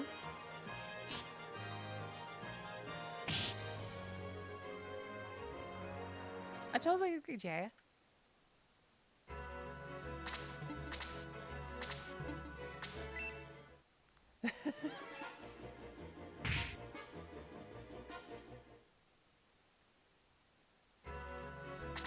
Yeah, sometimes there will be mean people, but sometimes there'll be pretty nice people. Really just kind of a gamble. It's like throwing those dice. Oh, I'd love to, Meowth. I need to, like, actually pick up the game, though, if I were to do that. I am a fan of Mario Kart, though. I used to play a lot of Double Dash with my friends growing up. It was a very fun time for me. Oh, wow, those spawns just keep coming. Okay. Huh. Alright, interesting.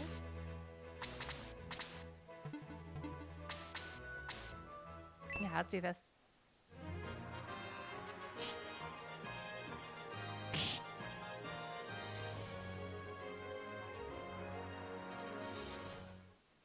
Yeah, there was some great, like, Mario Kart games, like, even before Double Dash and everything, like,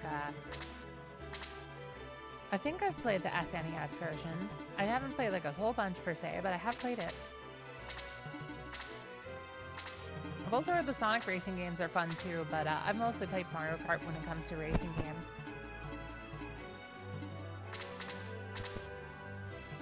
Oh my god, that's amazing, Meowth. Good job. Let's send Shade back, because Shade's like level 6 at this point. He's doing pretty good. We gotta level up everybody else at this point. At this point, we should probably just move forward. And just let the Dark Dwarfs come for us.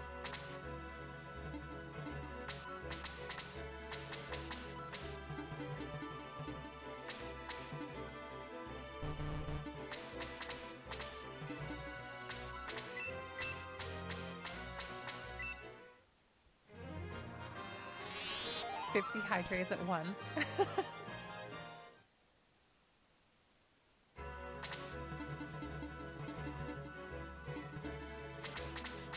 I definitely feel I would too, Meowth. I'm definitely not as experienced in that series. Oh, jeez. And I'm not the only one that sees like like. Whenever I look at Quick Chicken, I always think it looks like a horse butt. It's just like, that doesn't look like chicken to me. It just throws me off whenever I look at it, for the most part.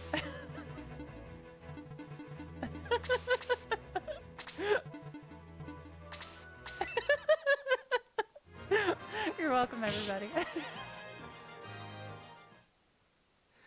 I'm so glad you agree, Jay. Like, I've always seen it as just like a horse butt instead of like chicken, and it's just like, it always confused me.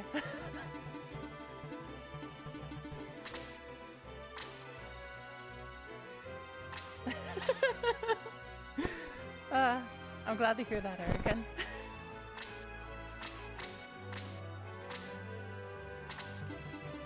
I'm surprised how little these knights actually use their boost.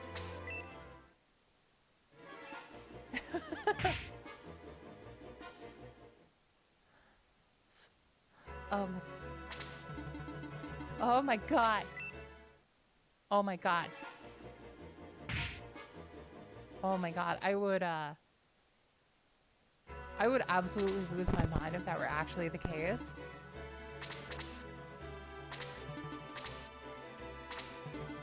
You know what would be really interesting? Like, I really think like just going full Octopath Traveler, like not even just like the overworld sprites, but like the pixel art style of like these battle scenes, but with like the 2.5D style of Octopath with that really nice lighting. I really think that that would be the most pretty like SRPG I could imagine, I think.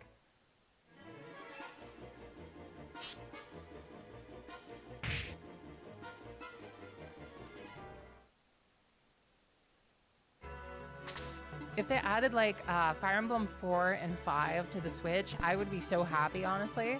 Because I really love the art direction from those two games. Those are really good.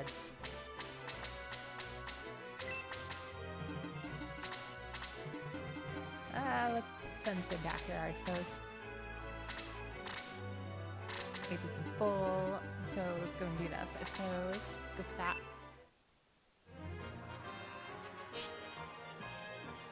Oh, they're gonna remake the Earthbound series?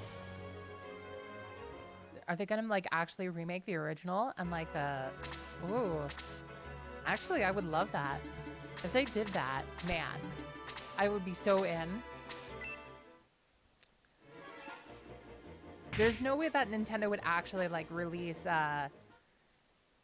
like Mother 3 though.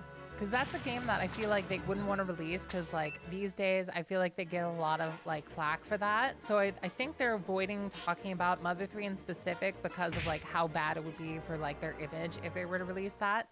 And how bad it would be for the press for them. Got a Death Archer, oh geez.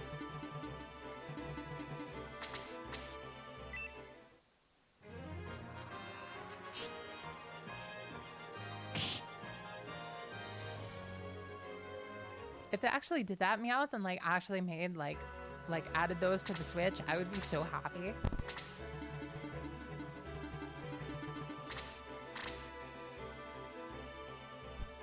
Gygus in HD, oh my god.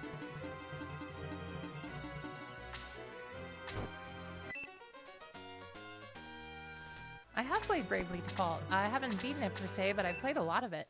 I had a great time with it.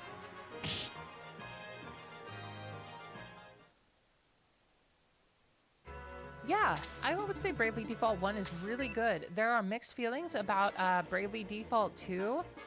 Or no, not Bravely Default 2, Bravely Second. Bravely Default 2 is one that's coming to the Switch that's like very highly anticipated. But the first one I like quite a lot. I think it's pretty cool, honestly. I think it'd be worth your time. The music in particular is really amazing. It has a really cool job system too that I'm a big fan of.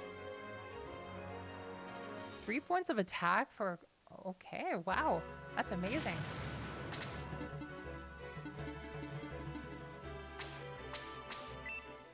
The only bad things I've heard about the series came from Bravely Second in particular.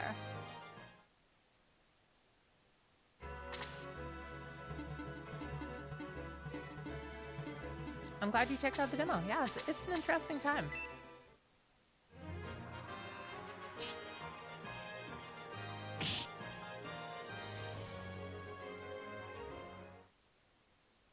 Oh my god, I would love that so much. I really hope that Octopath Traveler sets a precedent for like the future of like pixel art games when it comes to like all these you know, the newer modern games that are coming out, because like if that actually happened with a lot of remakes and stuff, that would be like my ideal style. Because like a lot of remakes try to go like full realism, and me personally, I'm not too much for realism. I'm for those like really nice crisp pixel graphics for the most part. Just really nice details, some nice lighting, some nice shading. I'm all for that.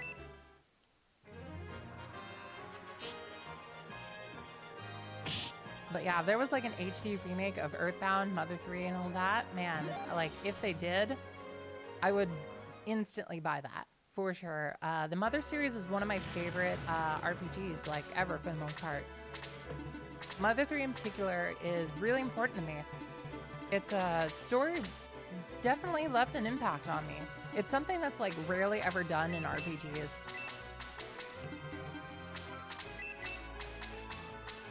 All right, Shade, time for some heals. But yeah, Mother 3 also has like a gameplay system that I really like in particular called like it's a rhythm system. So like when you hit attack and the music comes up,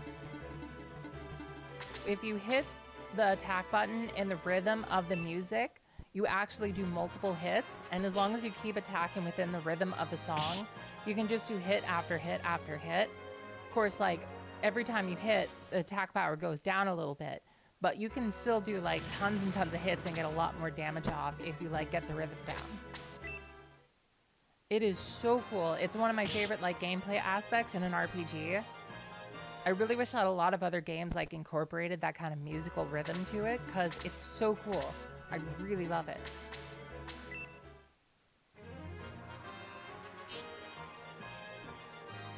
I'm also like a big fan of that kind of like modern aesthetic mixed with fantasy because like when you think about like how modern life is for the most part, like there's a lot of potential for it too. Like, and Earthbound I feel definitely capitalizes on that and like adds the modern, but also adds like a ton of fantasy to it. Nice dodge, nice block, Shade. Nice, nice. Really grab that arrow.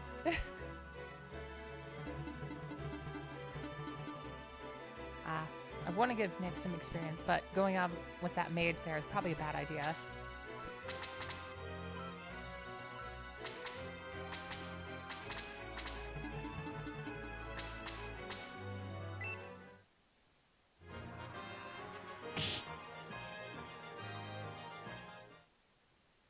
Three points damage. Oh yeah, those dwarfs still coming. Oh wow, I'm kind of surprised the mage didn't attack us. Okay. Interesting.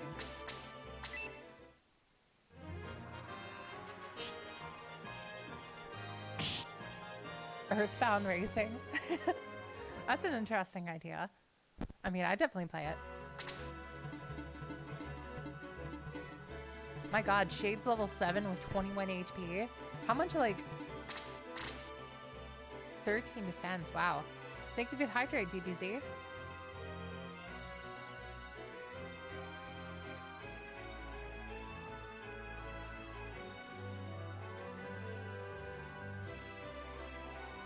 Let you look at that quick chicken for a moment there.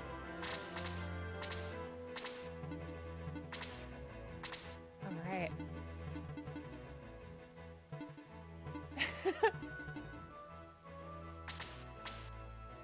Let's see. I definitely want to give the experience to someone else, so I really think we should probably just kind of do this for the most part. You can do it, Wendy.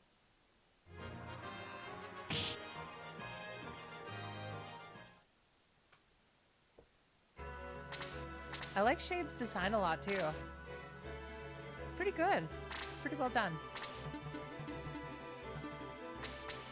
We could do this, why not? Nick's level 4, he's got to get some experience. We already got someone at level 7. We gotta get it. We gotta get Nick up.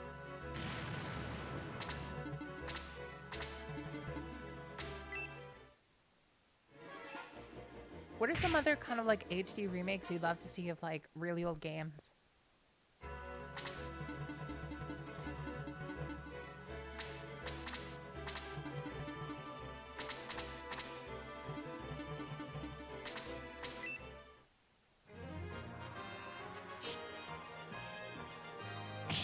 Final Fantasy Mystic Quest. That could be fun. Ooh, PSP treatment. I'm up for that. Beyond Oasis. That's a game that I really want to play. I've heard very good things about it.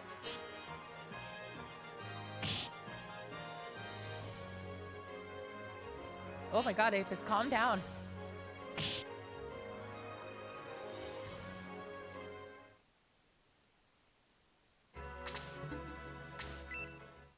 Big Brain Academy. Interesting, interesting. I would love to see a Sweet Home from the NES, man. I think that'd be fun. But then again, it's also very much a product of the time, so maybe not. It's a Sweet Home is like like a horror RPG from like the NES. It's like very well made for like the time it was made in.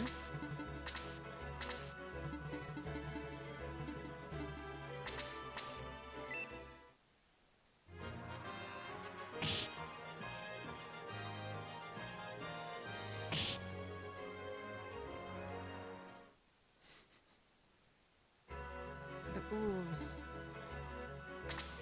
Interesting, interesting. If Pokemon Colosseum got like a full-fledged like remake kind of attention where like they worked more on like developing the story and stuff too, like I would be so for that. Colosseum was like my jam growing up for sure. Level 8 Aegis, oh man. Me too, I really liked it honestly. Be alert and keep your guard up.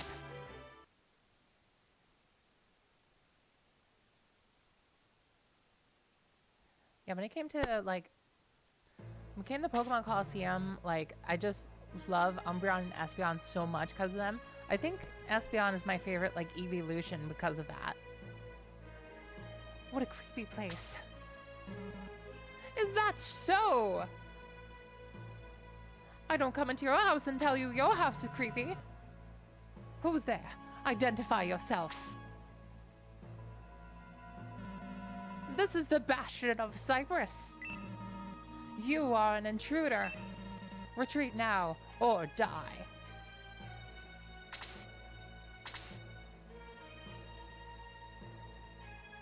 Ooh, this music's interesting. Ooh. Oh, he's got a running pimento. He is going down.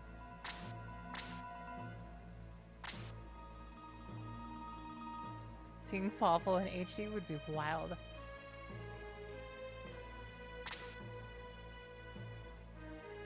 Oh yeah, that's very true, Meowth. Seeing Ristar or Rocket Knight Adventures being remade would be like so fun. I would love that. So we've got a Brass Loader, rocking 20 attack. Another Dark Mage. Not one has used Boost yet. I'm definitely really surprised.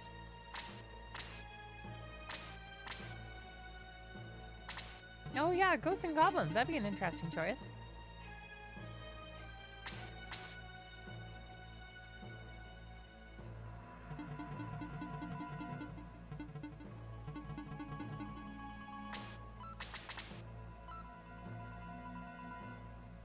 Oh my god, if we got like infinite running pimentos, I would be so happy.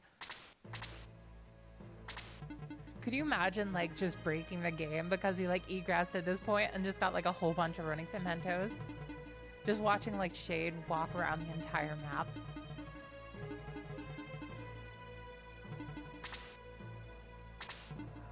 We gotta go back and egress anyway. We also gotta use the stat boosters we already had, so we gotta make sure we get that done.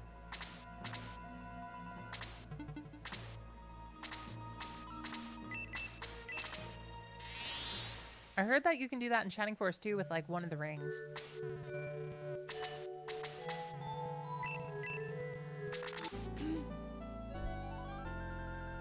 Who is saying this dialogue of just like, well, let me examine you all? Is it like the stars themselves just like speaking down to us?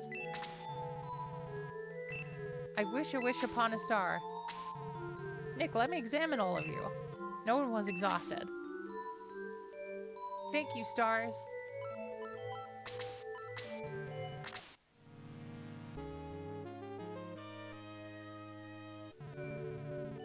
Oh yeah, the Kukri and the Goddess Staff. I remember them.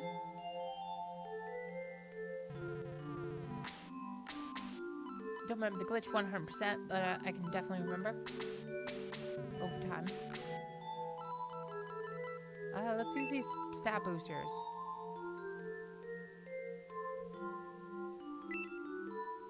Infinite Goddess Staff. Exactly. I remember the glitch itself being a thing. I don't remember exactly how to do it. I'm gonna have to look it up again before we do the next one for sure. Alright, who gets the powerful wine?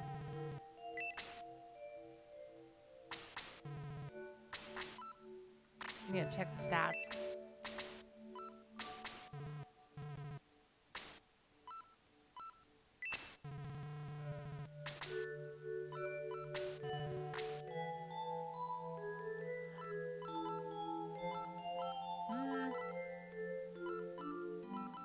We actually need a medical herbs here. Let's see.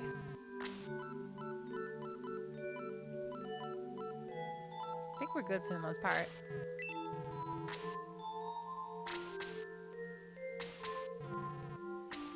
There was like a Star Fox game for the DS that I used to play a long time ago. It was supposed to be like a sequel to Star Fox.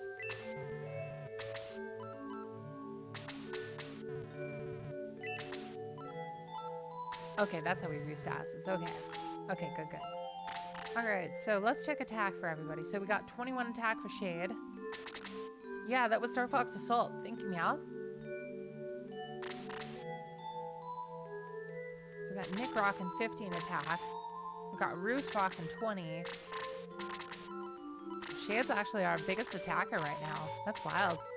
Or it was Apis. No, Apis is definitely the strongest attacker. Let's use it on him. And let's use the defense milk on Nick here.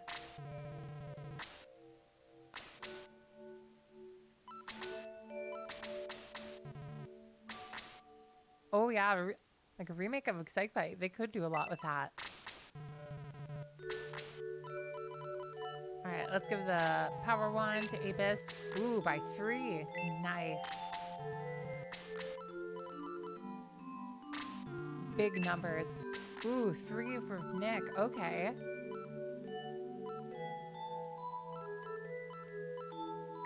And the quick chicken. Who gets it? Oh, let's give it to Nick.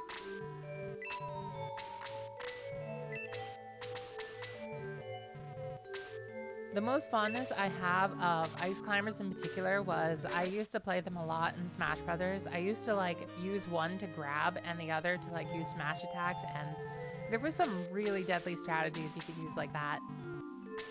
I also used to play the original Ice Climbers here and there on like the Wii menu, I think. It was something like that. I can't remember where I played it, but I definitely did play it at one point.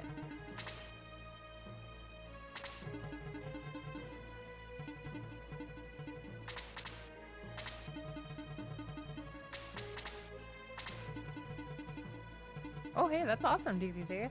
Yeah, I remember having fun with that game. It is very tough indeed. I totally agree. Has anybody played any of the East games growing up?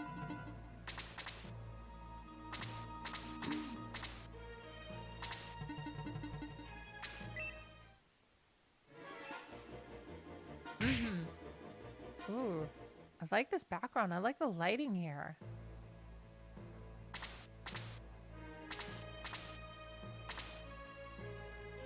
What'd you think of the remake of East 1? I've played a few East games. I haven't played a lot of the earlier ones. I've played East 8. I've played East 6. And I'm looking forward to 9.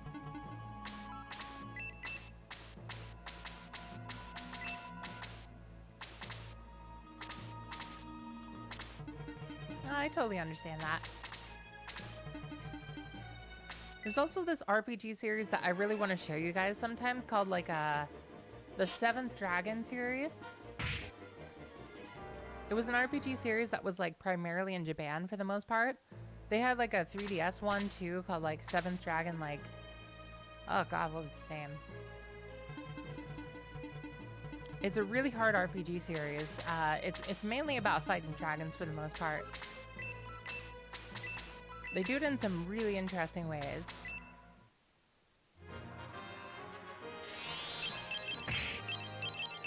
Okay, damage, nice, nice.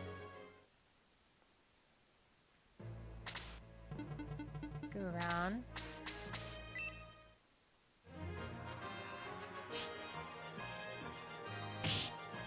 But I remember it came out on the DS in particular, and it was wild just how brutal it was for the most part.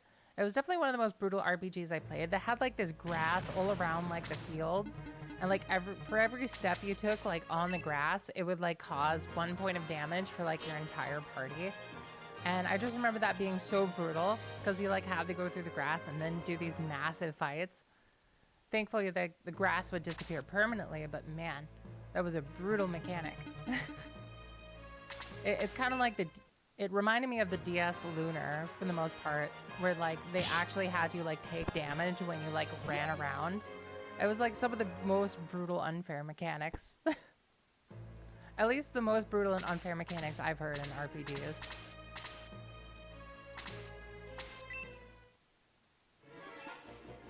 Oh yeah, Kid Icarus. I played that game before. I like it. Yeah, Dragon Song. I remember just vaguely hearing like somebody at GameStop like recommending games to my dad and just like, yeah, there's this new Lunar coming out on the DS. You definitely want to wait out and pick out that game. It is going to be amazing. And then like, I've never heard about it again.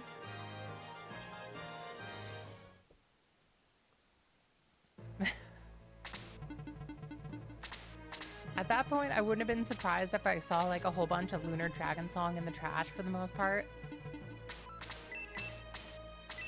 But first two Lunar games, I definitely love the first one. I got to try the second one after I beat the first one.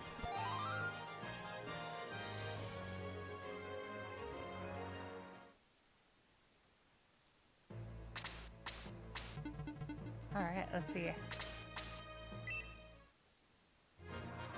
What we got for offense, Cray? Second attack? Nice. Yeah, Cray's doing pretty good.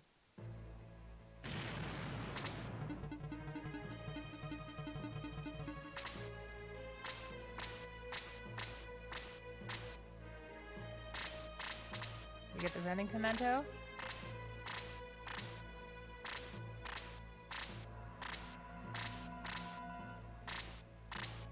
Huh. Do you go back here? Is it one of these? Did I actually not get the running pimento?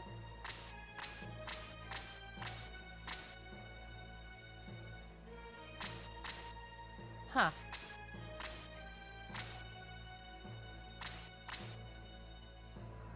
I wonder if I egress if it would still be there.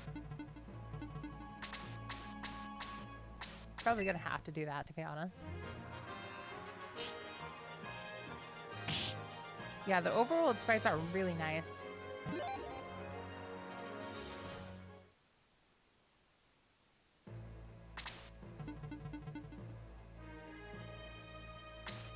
That's a good point. I think I definitely want to see if that's the case. Let's make an egress real quick. So I don't want to miss out on that running pimento. That is like some extra movement. That is going to be so valuable. You got any deals, Mr. Shopman? Nope. Okay. Well, let's see. Will it show up again? Yep, we saved recently.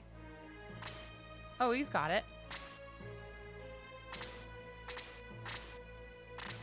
I guess I must have accidentally beat him with like someone with a full inventory. So let's try that again.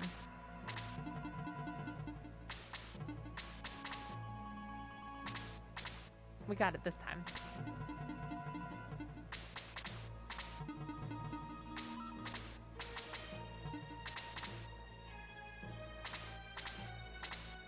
So did anybody like see that trailer about like Shining Force Feather? I remember I saw that game, a trailer for that game, and I never saw anything about it again for the most part. And it always really intrigued me. Thank you for the hydrate, DBZ.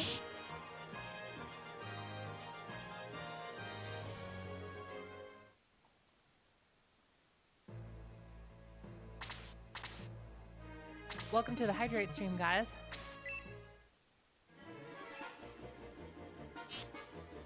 Yeah, Shining Force Feather was definitely Japan only. But there was recently a translation patch that was made for it, though, if any of you are curious. Yeah, that was the closest thing to a tactical Shining Force game. When I actually heard that that game was, like, tactical, like, the hope in my heart, like, revitalized. It felt like I felt my my heart, like, actually beating again. I was like, oh my god, it's going back to tactical. Just, like, an audible gasp comes out of me.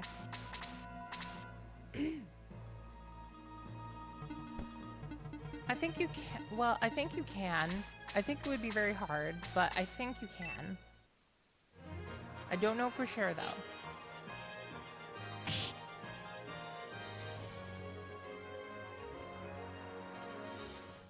Most likely.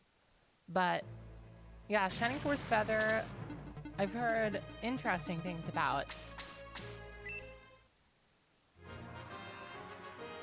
Oh, you actually have the card for Shining Force Feather? That's awesome.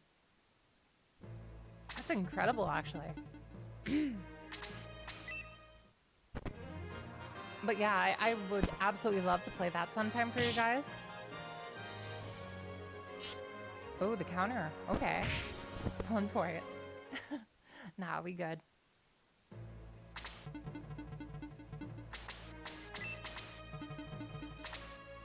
We get it this time?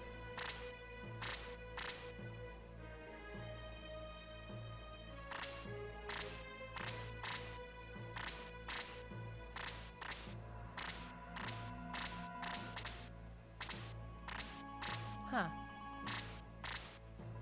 Is it like a percentage drop for the pimento?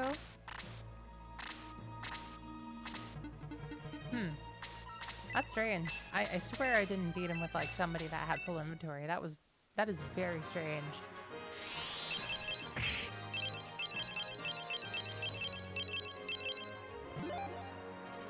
Level 7 Wendy. Sweet, sweet. We'll keep going now. Don't want to keep you guys waiting. We could try resetting for it.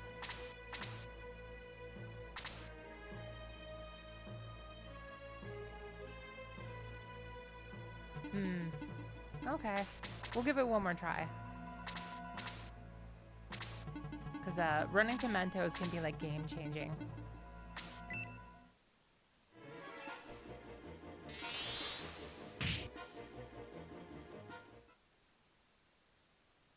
Dinosaur's Crisis. That sounds familiar.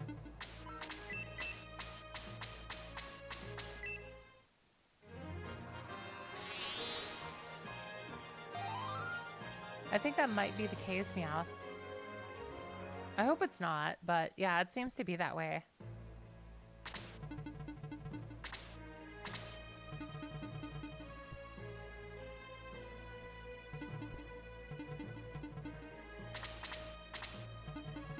I didn't know that was actually a thing where like if you beat an enemy at first and with like a full inventory, it's just like disappears. That's wild.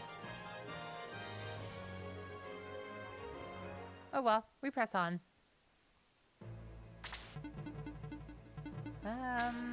Nick could use a little bit of a heal, maybe. A little bit. Oh, it should go in the deal section? Thank you, Erican.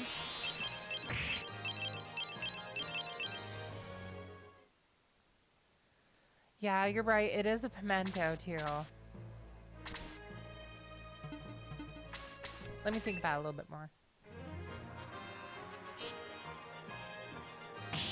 Yeah, I feel that for sure. Oh my god, Shade is incredible. Oh well. Still rocking like 28 points of experience, even like level 9.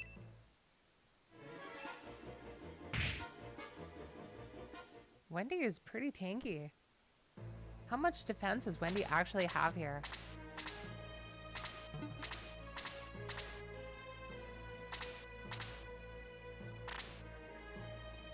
Rockin' 12 defense?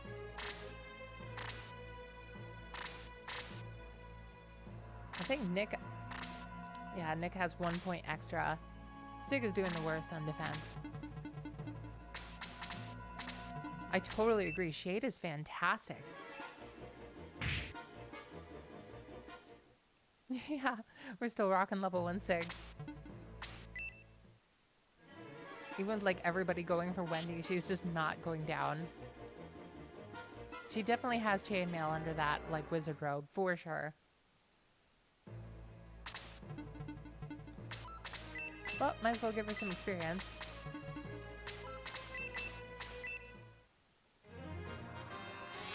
There you go, Sig.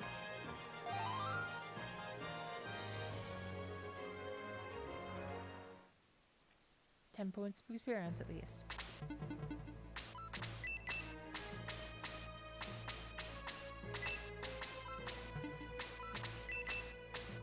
It definitely helps them out for sure.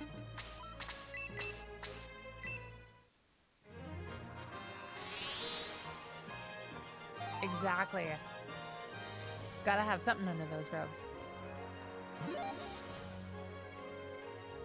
2 points of attack and healing too. Alright, alright.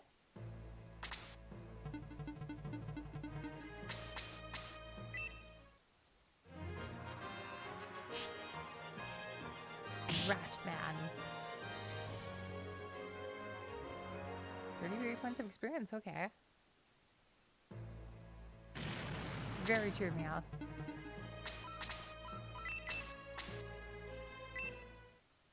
Let's do that.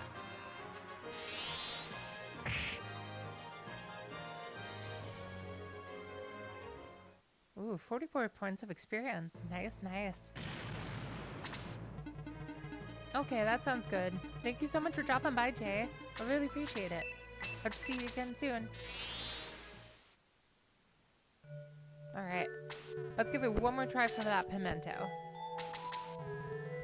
Feel good? How about Kira? Be good. Okay. This is the last time we're doing that for sure. So it's definitely here. He's got that running pimento. He just has a pepper in his pocket. Alright. So the only person with full inventory is Prey.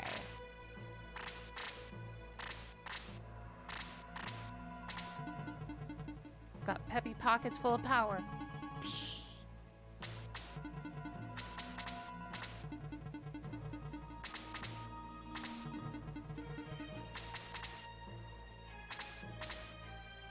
Alright, we got this.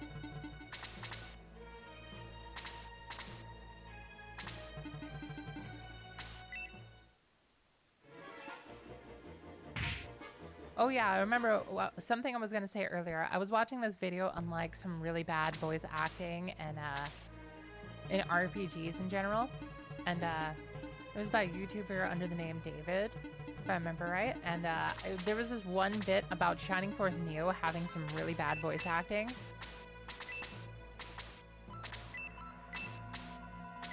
And my God, he was absolutely right. Like, I almost want to play Shining Force Neo again just to hear the voice acting again because I don't remember it being that bad. But my God, I was so wrong.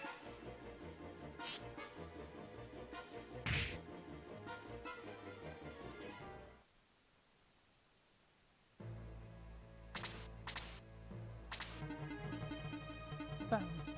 Boom. Hunter 7500, thank you so much for joining the chat. How you doing today?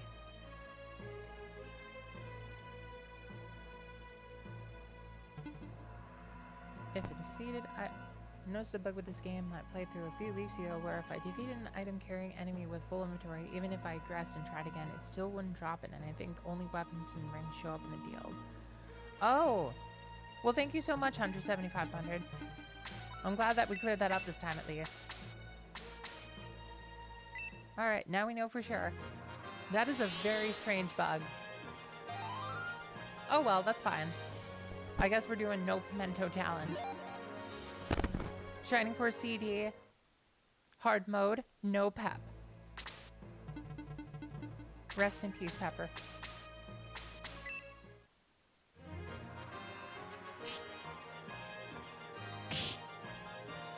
I guess we could, like, reload a save. We'd forgo the experience we got, though.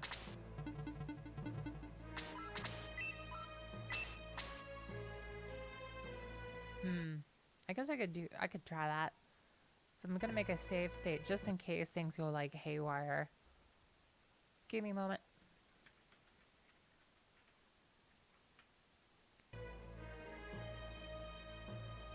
All right. Well, soft reset. Let's give it a go.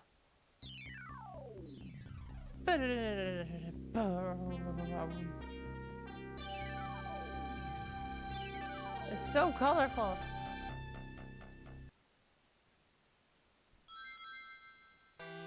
It's kind of wild because, like, the first time I defeated that knight was with, like, Cray, which was the only character that had a full inventory.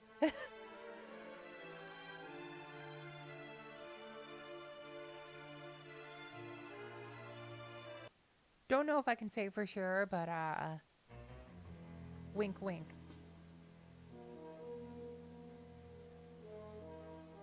A fierce battle with Dark Dragon ensued.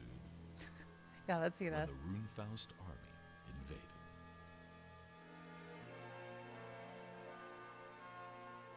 With the heroics of Max and the Shining Force, Dark Dragon was defeated. Runefaust.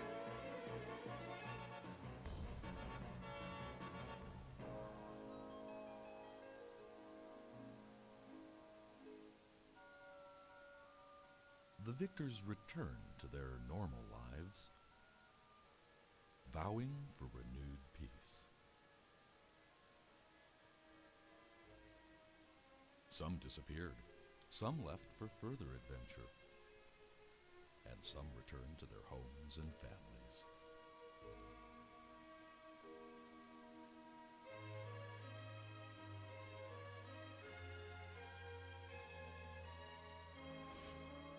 And Anri returned to her kingdom as the Queen of Guardiana. With help from Ken, Luke, and Lo, they rebuilt the kingdom from the ashes of the Runefaust invasion.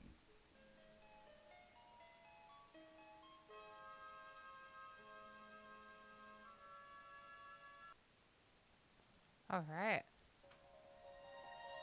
Stay silent for that. Good night, DBZ. Thank you so much for stopping by. Software planning. Sonic, software planning. Planning Sonic. You can totally do it, Meowth. I believe in you. You got this. Oh, jeez. Hydrating again.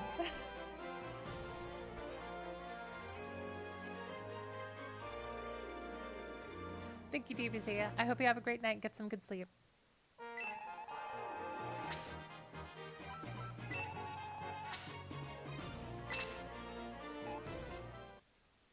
All right, all right.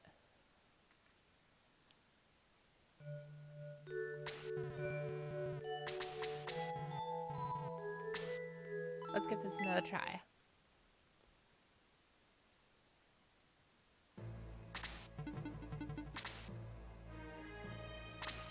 I want that pepper. Give me the pep.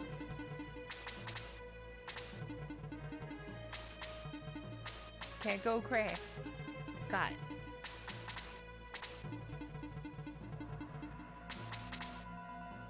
This time we'll go full shade.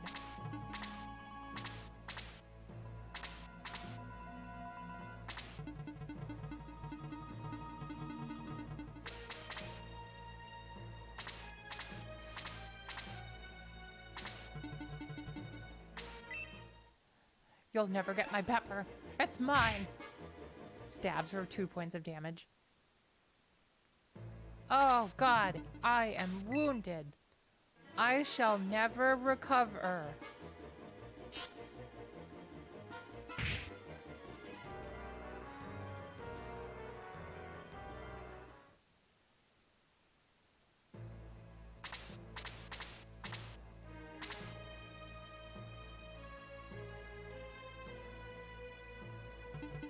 Thank you so much, Hunter 7500. Yeah, we got told by Jaybird earlier about that too, but it's good to be reminded, so I do appreciate that. Thank you. All right. I'll make sure to take care of that after the stream, because that's something I definitely want to take care of afterwards, so you, like, you know, in between the streams.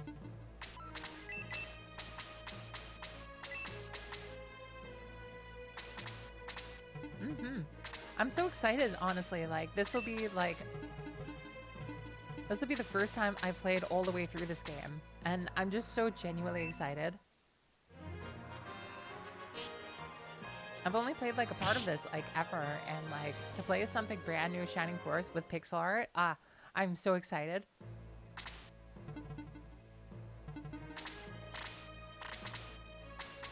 Ooh, is it? Oh man, I can't wait. Oh Nick, no. Well, at least you got the level 5, buddy.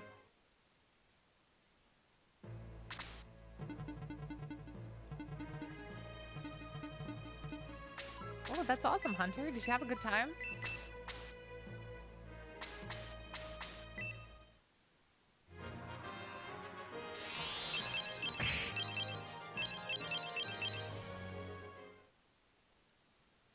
Ooh, is it? Okay. Awesome. I'll very much look forward to it. Okay, Shade has a slot open, yes. Okay, we should get the pap. If we don't get the pap, then we're just gonna load the save where we got all the experience last time. Come on, pap, pap, pap, pap. Yes, we got the pap. Pap, pap, pap. Alright, we did it. Awesome, I'm so happy. I definitely didn't want to miss out on that pimento.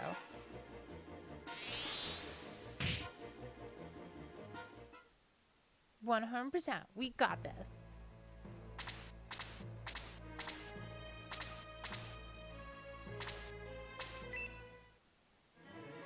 I think like one of these bow guys has like a certain iron arrow or something.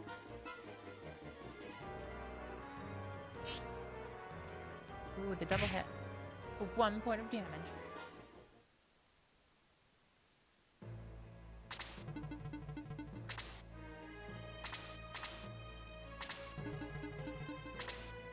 It's so interesting, like this song is like just really slow and like heavy, just with those like orchestral hits. It's a very interesting song. Wow, when you got like those pads that just like space out and really like bring out that like ominous kind of vibe. This is a hard mode.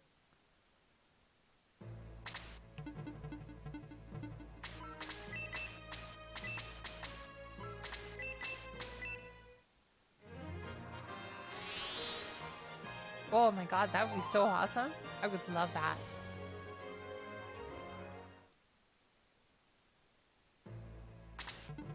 Alright. Everybody got heal, be good.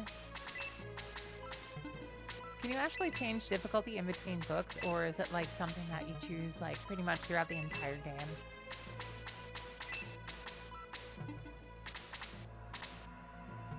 Exactly, that would have been perfect for that scene. Difficulty is per book. Ooh, awesome. I'm glad to hear it.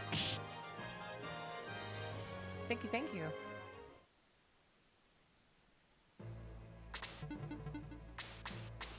Alright, Nick, let's get you some more experience. You're gonna need it.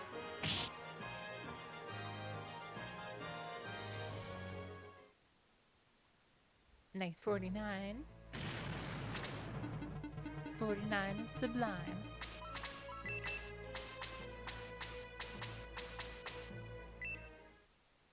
Take this, Ratman.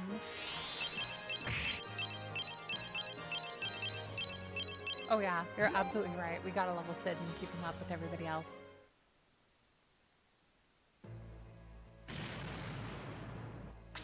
Is it really easy on like hard mode still? Should I have actually played on super hard? It's so nice to see that running pimento in the inventory.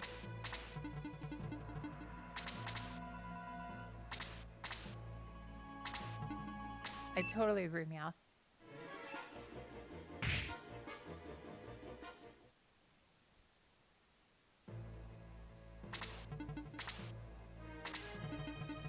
Really? That easy, huh?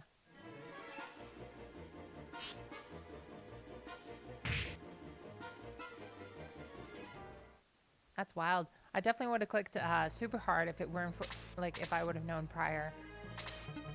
I figured it would have been a lot more difficult than that. Well, we'll definitely choose super hard for book 2.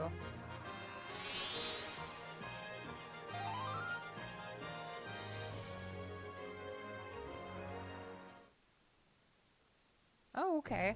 Well, after this, after we do book 1, we'll go purely super hard from here, because I am definitely of the mindset to challenge myself, and, yeah, you know, we'll give it our best shot. We got this.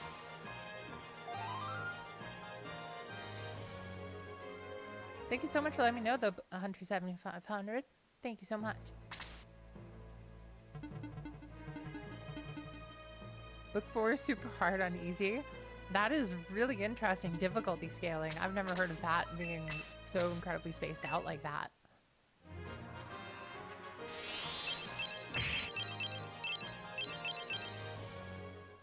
Welcome to the book 4 super hard. Nah, we'll see if that happens.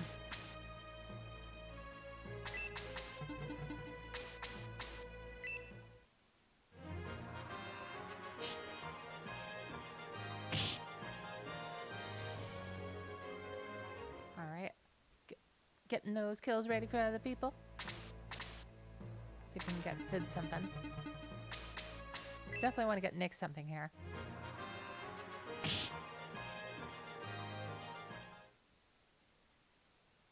Oh, okay. That's good to know.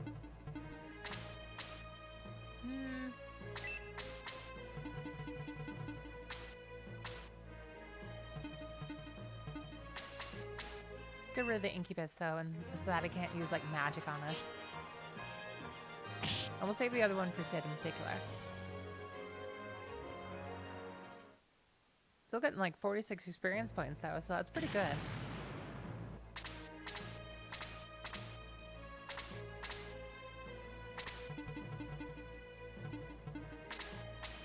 Oh, Bruce is actually still level 5. Let's get him some experience, too, because he's definitely going to need it. We got a steel arrow, though. Alright, 2 points of attack and 2 points of defense.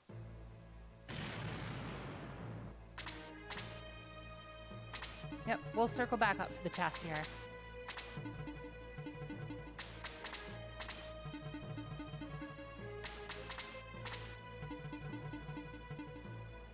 Shade was that good? Oh my god, that is incredible. I've never heard of archers being so powerful in an SRPG before. This is really cool. I had no idea.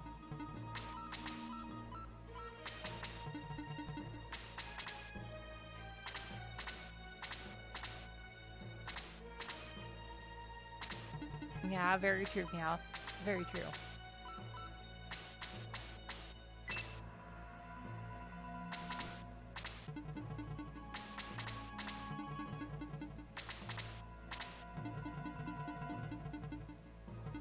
That's awesome. I'm glad he has a cool design and a great build.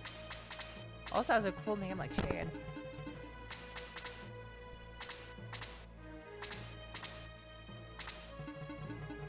Oh, they're actually less useful this time? Well, that's interesting. It'll definitely be a change of pace from like the War of the Gods playthrough we're doing where like magic is like insanely strong. So like on Mondays we'll be doing like Shining Force CD where physical attacks are stronger. And then on Wednesday, we'll be doing War of the Gods, where magic attacks are, like, brutal. That's a really interesting contrast.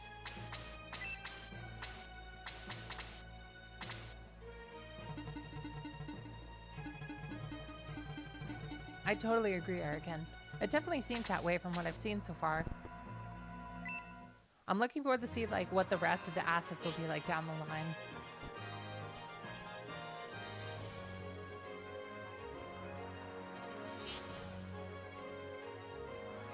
Wow, 2 dodges in a row.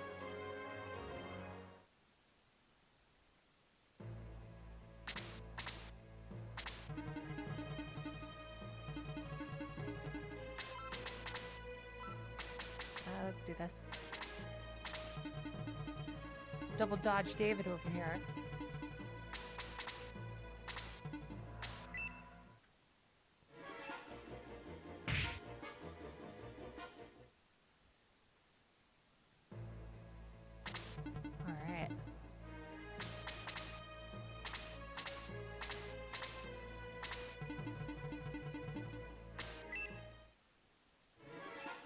If this is what the music is like in book 1, I can't wait to see what the music is like book 3, book 4, book 2. Like, man.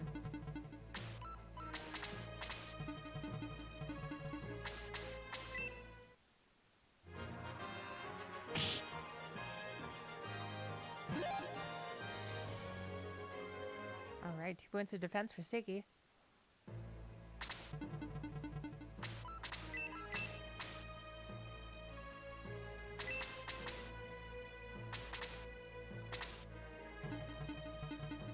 Higher HP, lower attacks, and magic suffers from not scaling. Oh, okay. Well, that's very good to know. Very, very good to know. Thank you, thank you. Thank you, Meowth. I appreciate that.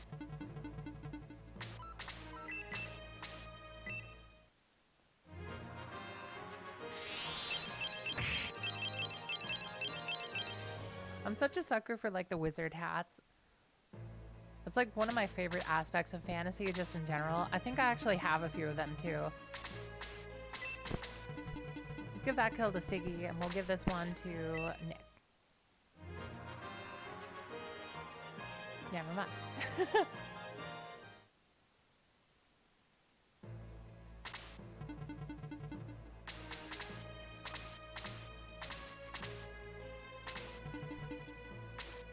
I could just imagine like the enemy's army is just like, whoa, yeah, well, what is one archer gonna do against us? And then like Shade starts shooting. They're like, oh god, it's an archer.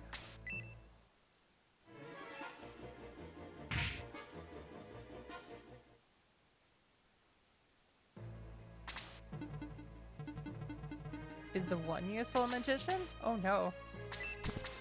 Does it get that intense?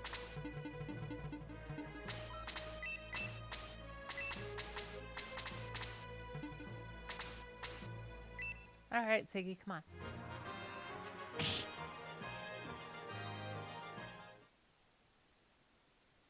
Hans can be pretty good from what I remember.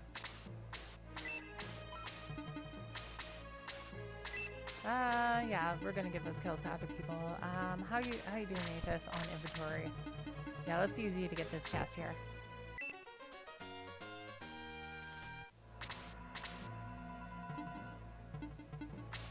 I always thought that his like post-promotion weapon was really interesting. I've truly never seen like a type of like device like Hans's promotion item. It's like how would I describe it? It's kind of a gun, but like the top part is like limping, kinda, and then it like stays straight when you shoot, and then like it's interesting.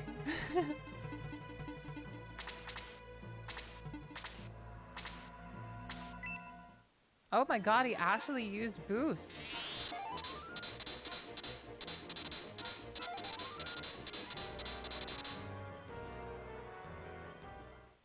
Wild.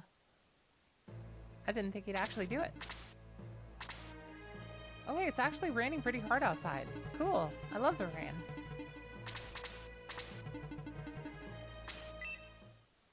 Just going for Shade relentlessly, like... He's the threat! Get him!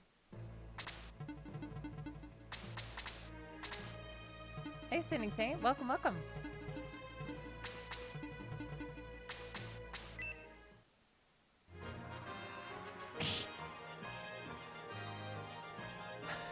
A yoked post-apocalyptic Viking post-promotion. I mean, I do agree.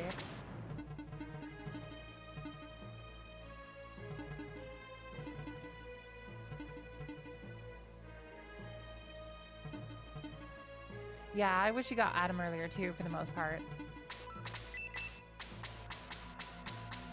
Let's go for the heal.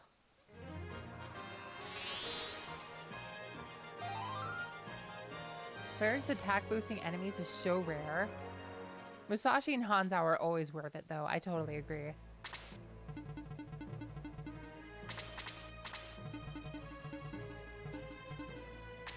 I don't think I ever took the time to build up Adam. It's good to know that it could be useful if I invested the time maybe. I always find him like very, very hard to build up.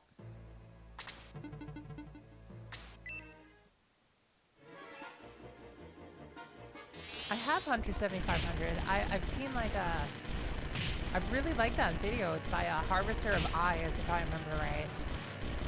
It's actually a really interesting video. I enjoyed it quite a lot.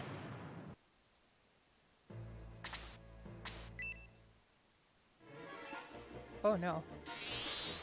Wow. Alright, well. First KO. I didn't think they had 3 range. Wow, mental.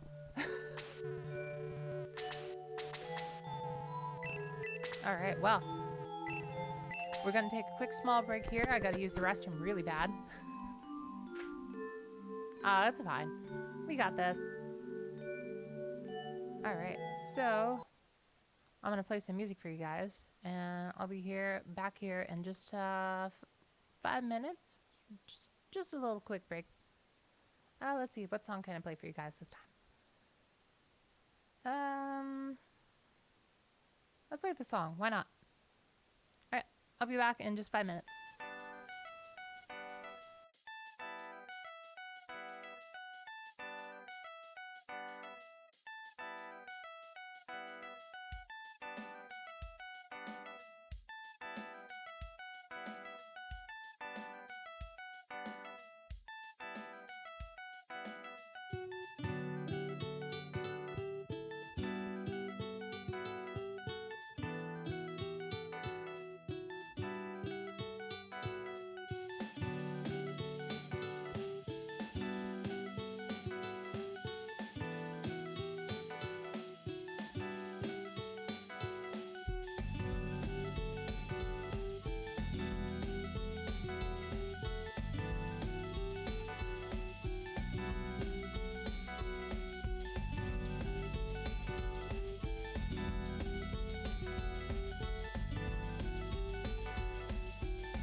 All right, welcome back. Thank you for your patience, guys. All right, let's give it another try. So, may just have free range. Got that in my mind now. Do we got more running pimentos? Wait, what?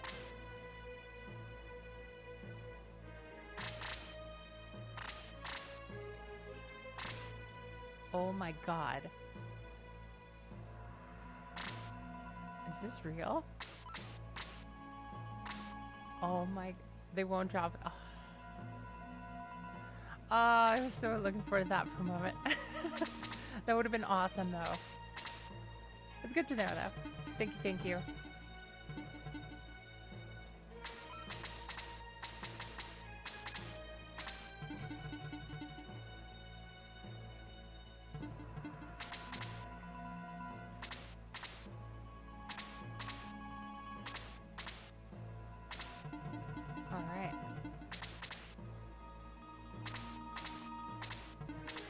Oh, his fire breath does more damage as he levels up in the Japan one? That's cool. That's good to know.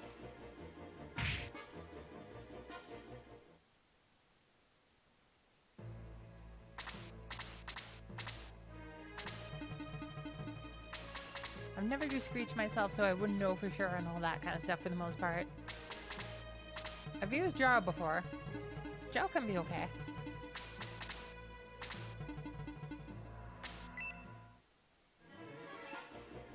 Eric is absolutely fantastic when it comes to all the Centaur units, though. Eric is just, like, insanely good. I'll use the wing on him every time.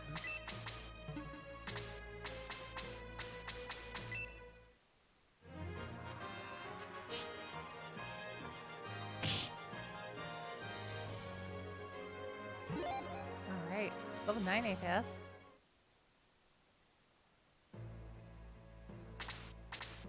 US version, like, when it comes to those kind of details between, like, different region versions, it's really interesting.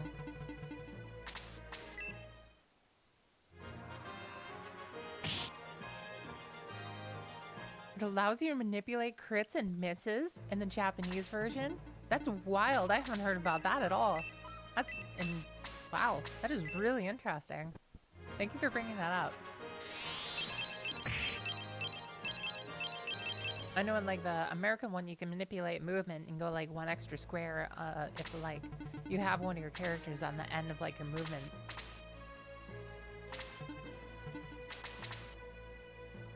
Oh, did I forget the equipment? I guess I did.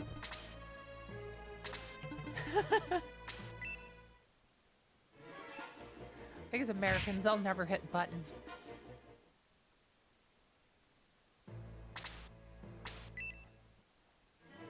Could have been it. They might have thought that.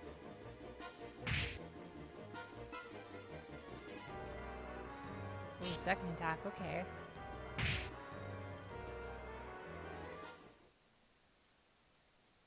Yeah, Nick is pretty underleveled for this point.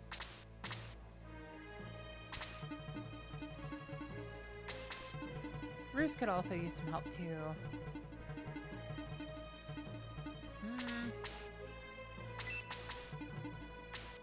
Yeah, I pretty much have to keep him back here for Cray to get at him. And we'll just attack with Sig here, get some more experience. Critical hit of 1 point of damage. Oh, Sig. Oh no.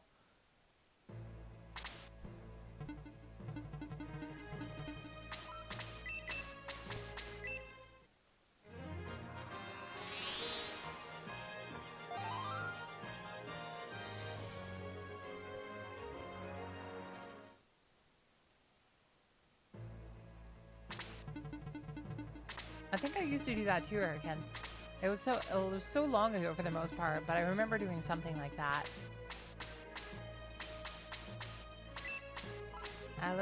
Let's leave those kills for other people. Let's just go for these guys with Apis here.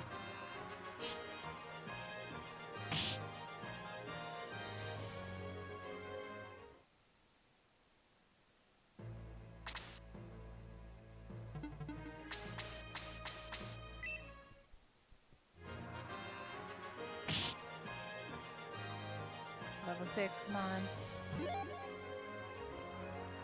Oh, Greg, 2 points of attack, 2 points of defense. Now we're really getting somewhere. Good stuff.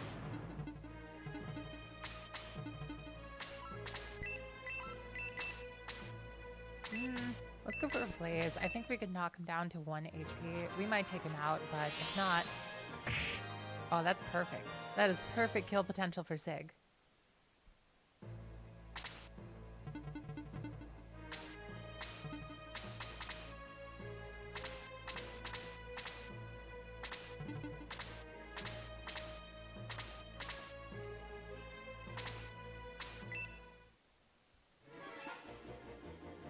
I haven't heard about that either, Dark Soul 99. I'm very curious.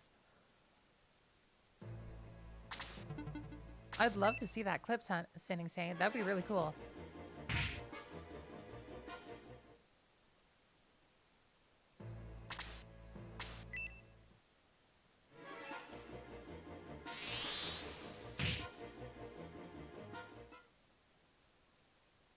Manipulating crits sounds so wild.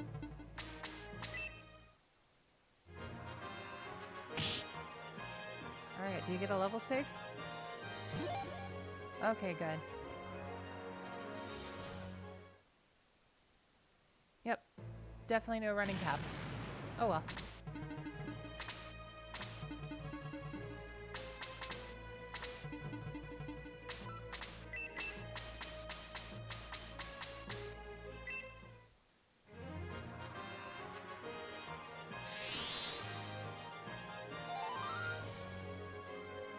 Put that for later. Thank you so much for sharing, Sydney Saint. Alright, Apis.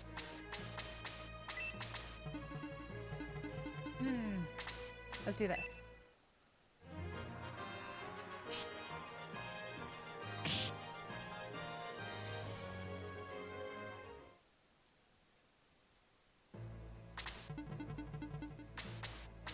Don't think Nick could get a kill here, but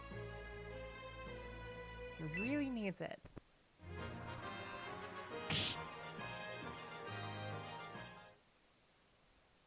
So I'll probably just kind of choke the point for a moment. Actually, this is a pretty bad position now that I think about it, so I'm just going to do that.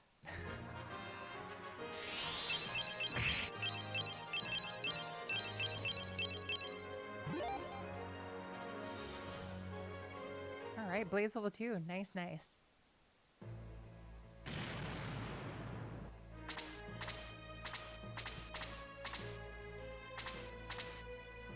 Oh, double attacks, not crits. Okay.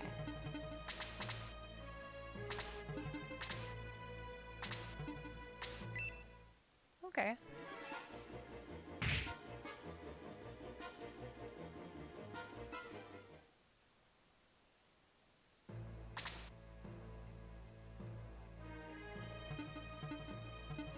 Yeah, resetting the RNG by saving and reloading.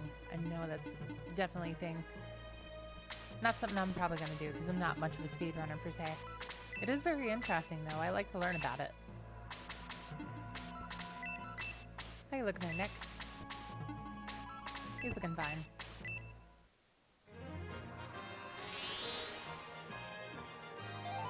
Oh, you can do similar things in Dragon Quest too? Oh, cool. I had no idea about that actually.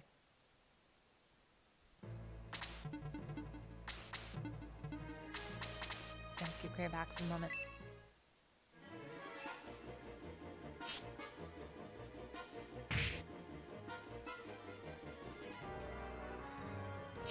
Going for the second attack, okay.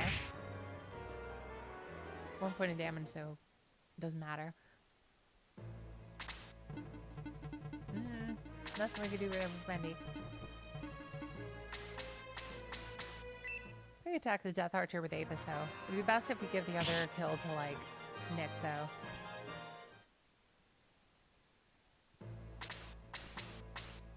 Yeah, Nick should be able to get this. Well.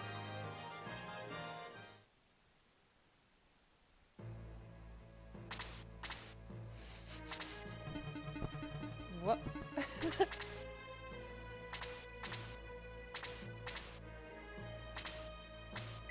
Hot plate strats for Dragon Quest 3. Wow.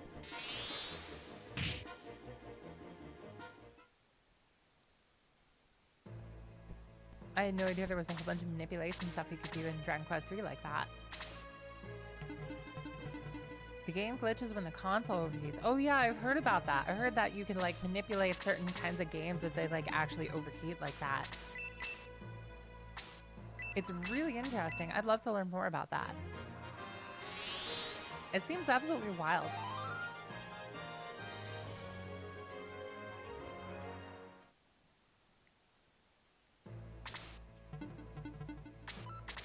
Any heals we gotta get here? No, we should be fine. No more heals for the moment.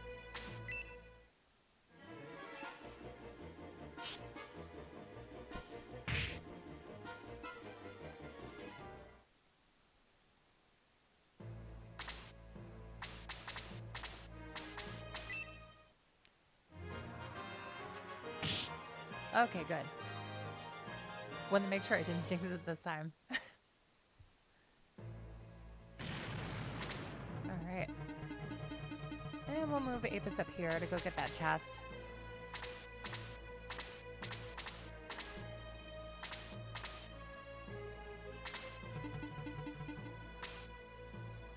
I could give the kill to Bruce.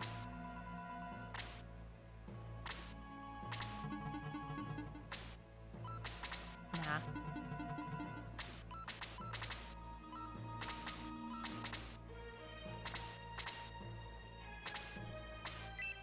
Still going for Nick, okay.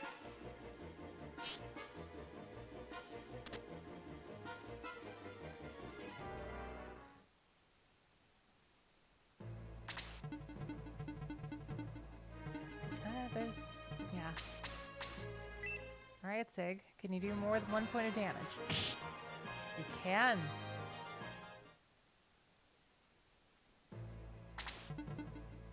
Cray's also level 3. How's Cray's stats looking comparatively, though? He's rocking 16-6. He's rocking 16-9.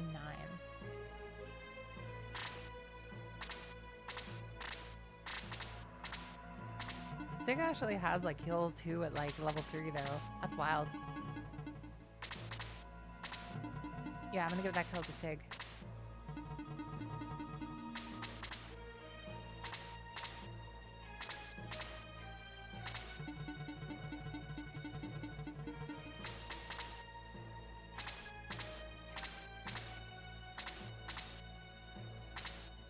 That is wild. That's an impressive find.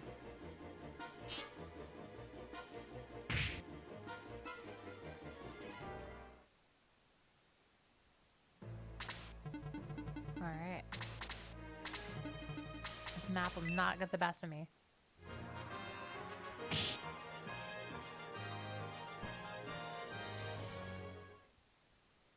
Alright. Good experience.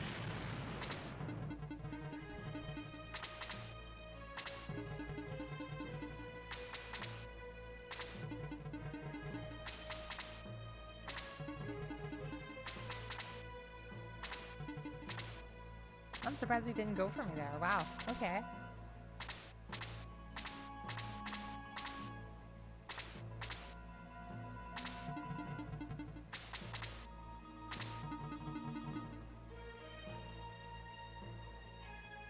What? Wait, what? Did I hear a button at the wrong point or something? No.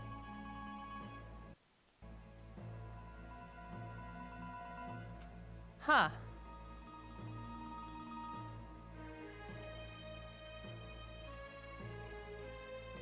I think it... Yeah, I think this straight up froze on me.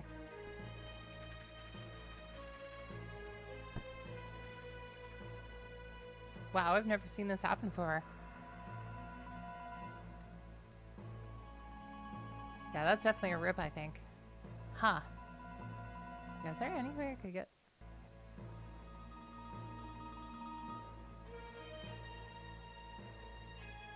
Huh. That's wild. So, I guess... Huh.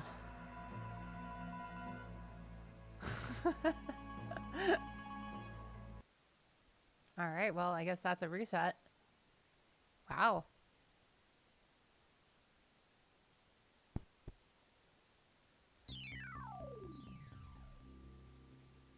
What? Okay. Huh.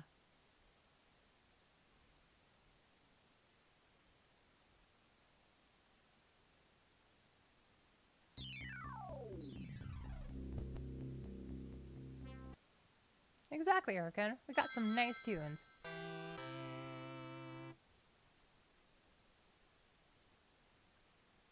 Alright. In retrospect, that was pretty funny, though. Like, as soon as I mentioned, like, oh, don't worry, this map will not defeat me. And then it just freezes up instantly.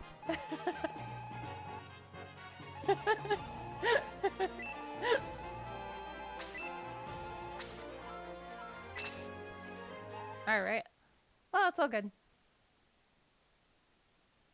We got this.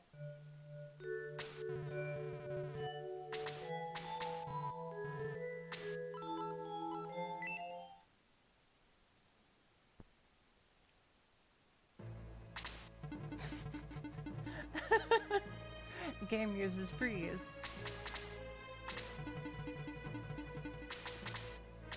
Alright. Round 5.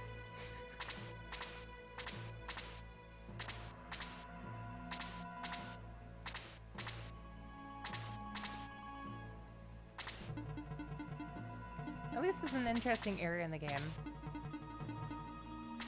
I like the backgrounds in this area especially. Exactly, Dark Souls 99.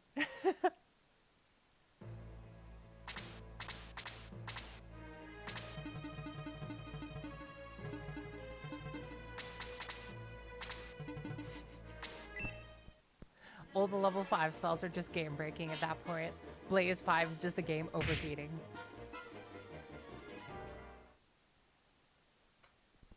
Bolt 5 is like a thunderstorm.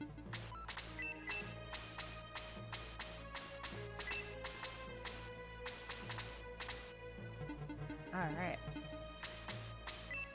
I think we still gotta get that pep.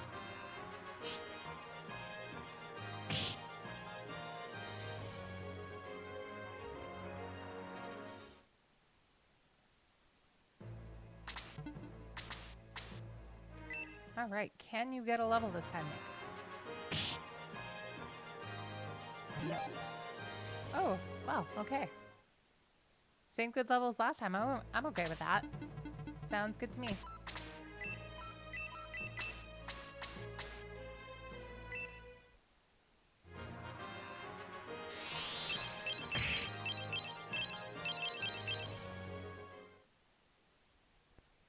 Alright.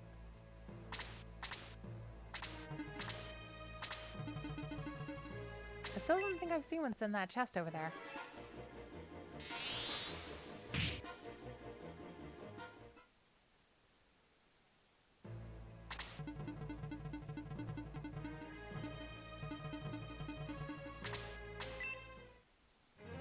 I think that'll probably be a kill. Nope. Perfect amount for Sid.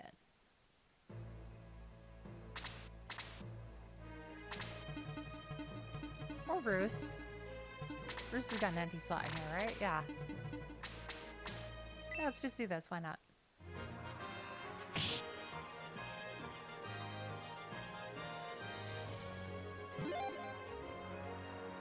Alright, 2 points of attack and 2 points of defense. I'm here for that.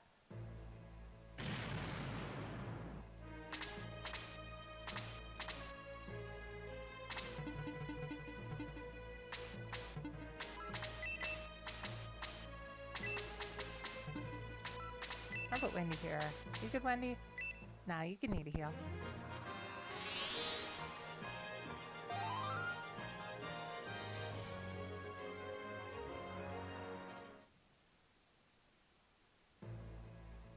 Alright. Thank you so much for joining me this Monday night. I promise we will get through this map.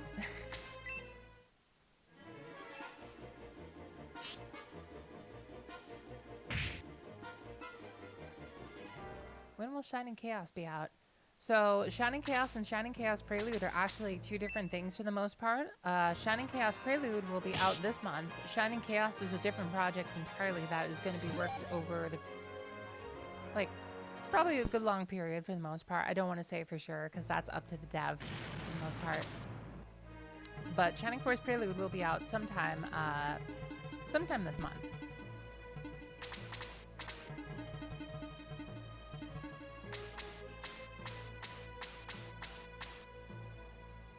Yeah, let's go for the Incubus.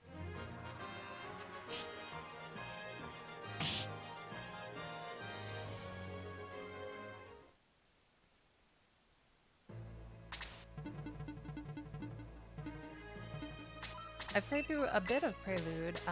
The dev was kind enough to allow us to play it on stream. I'm gonna finish it someday here soon. But it's kind of a turn count, well, it's a join count randomizer along with some other things here and there, like different kinds of like changes. Haven't played through it entirely myself, so I wouldn't know entirely, but we will be streaming it more when I can.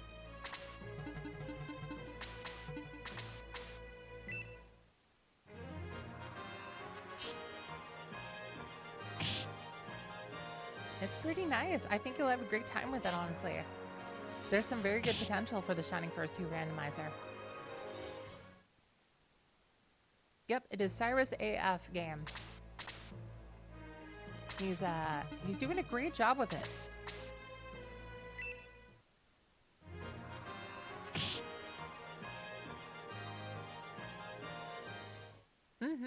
He's also allowed Bowie to stream it, and yeah, I've watched a bit of that stream too. It's pretty cool.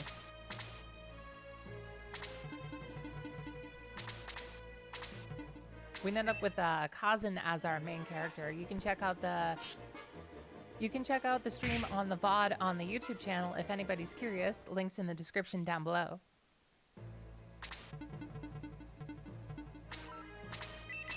He's making both. Chaos is just like a much more ambitious project.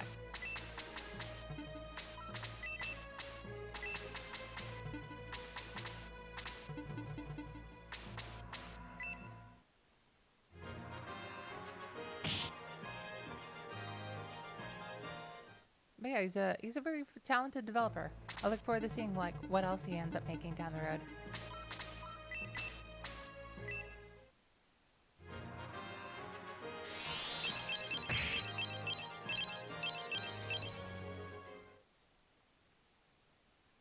Alright.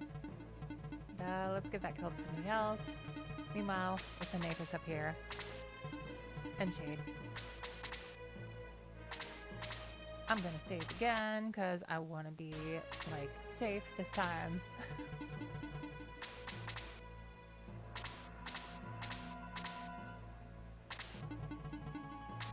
Alright, Sig. Time for a kill. Well.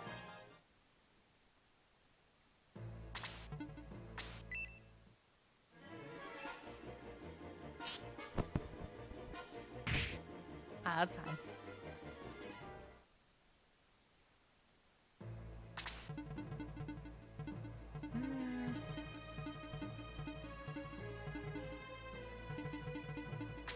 What is Nick at the moment? Let's give that kill to Nick, actually. He really needs it. The others have got healing for, like, experience possibilities.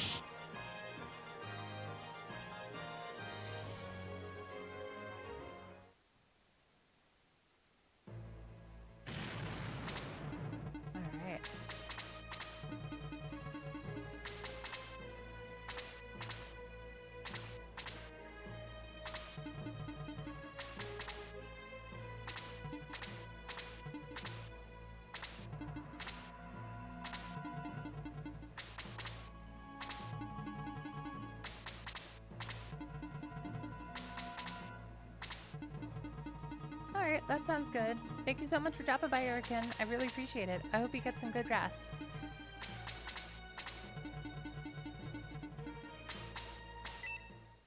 Alright, Incubus.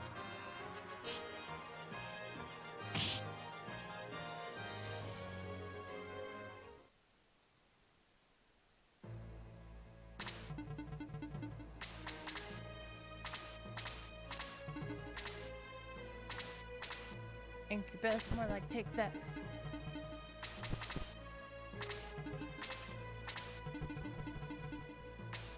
Okay, going for Roos.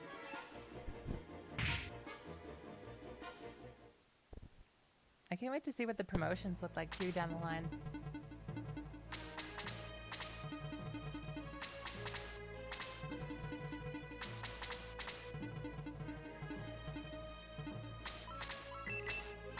Go for a nice freeze.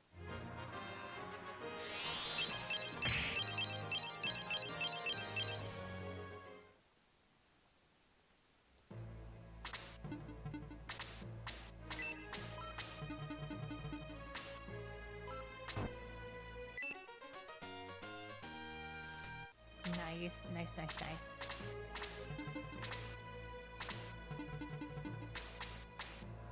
I think that might be a kill. It might not.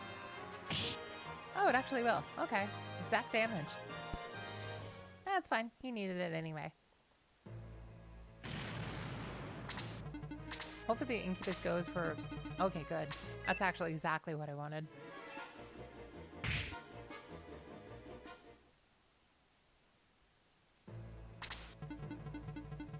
Shade can move on.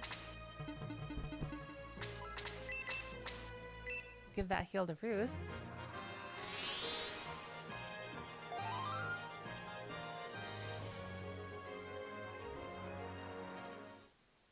To this day, I'm just still so glad that there's so much love for Sega Genesis games. It's pretty obvious that it's my favorite console.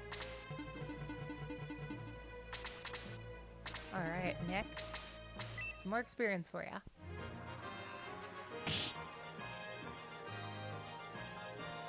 Exact damage and to level 6. At 2 points of defense, I'll take it.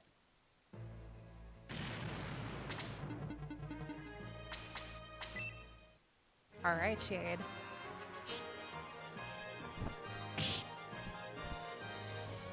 Two shots of amazing. Oh, interesting, interesting. And mostly in Shining Force 2, the AI, like, if there's only one character within range of, like, the magic units, they'll normally, like, just go up and attack you. They'll pretty much only use magic on you if you're, like, 2 spaces away from their maximum movement, or if you're, like, grouped together with a bunch of people. It's very strange, but the Shining Force 2 mage AI is kind of fun, like, kind of interesting to predict.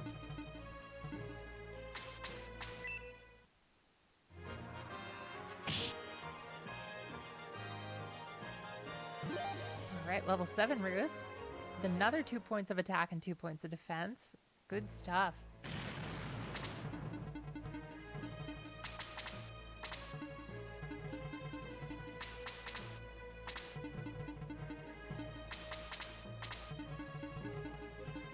Alright.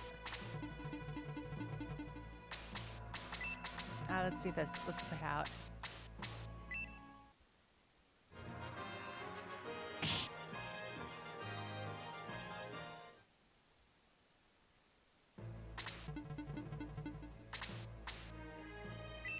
For the brass loader.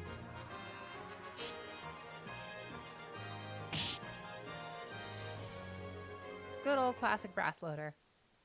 It's pretty much a lot of updated sprites from like the OG games. Oh, 6 damage to Shade, okay. Alright then. That's fine. Shade's at a good level 7 anyway. Hope we survive him next time. That's okay.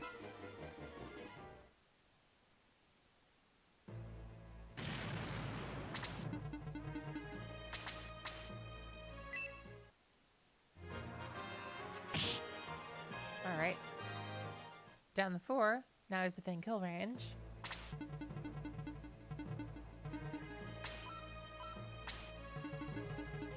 I don't want to put Sig there because that's just, well... How much is... I think he's out of MP, actually. Yeah, he's completely out, so it's safe to do this.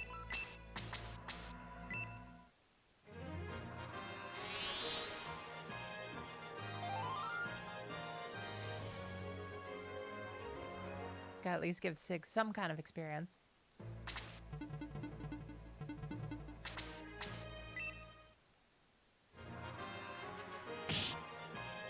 One point of damage, oh no.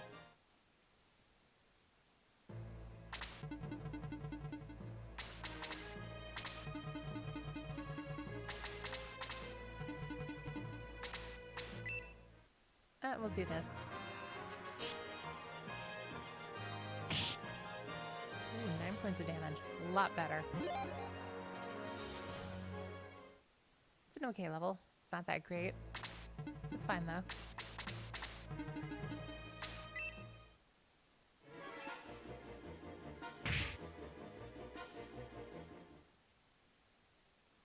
Yeah, 3 points of damage. That's a-okay.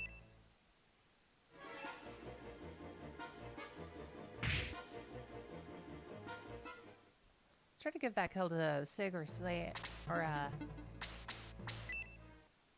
Sig or Kray. Point of damage, oh no.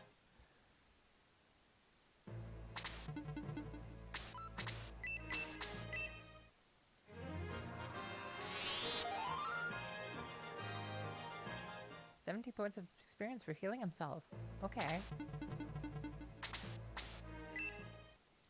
And Nick can just go after the brass loader.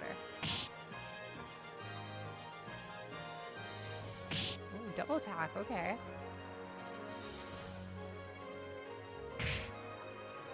Only 1 point of damage in return, we're fine though.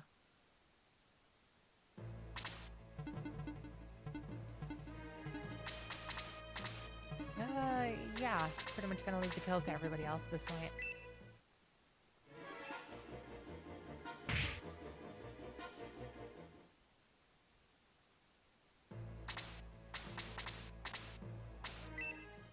Let's make another save, because now they know that it might freeze randomly. I don't want to take too many chances on that.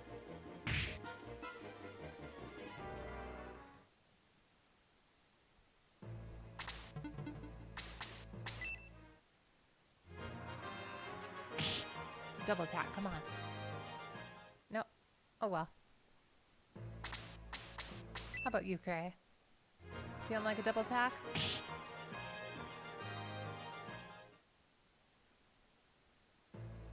I'm pretty sure the battle will probably end if we defeat the brass loader.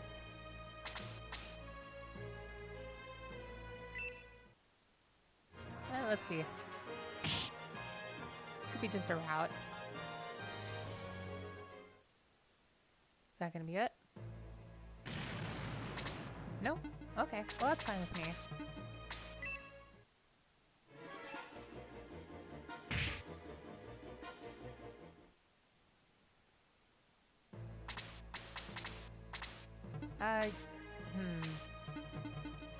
Let's heal with Sig and then get the kill for Kray.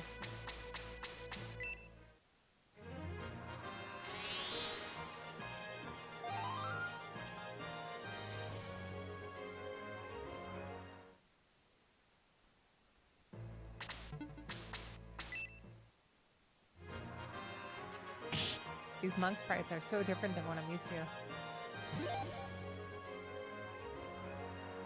3 points of attack, 2 points of defense. Nice. I'm glad I did that now.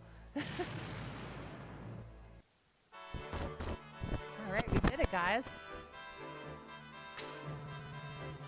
I'm Claude from the Cypress Resistance. Claude, what are you doing here? And how did you become a bird? I came to this island to join you. We heard about your expedition. How can we help?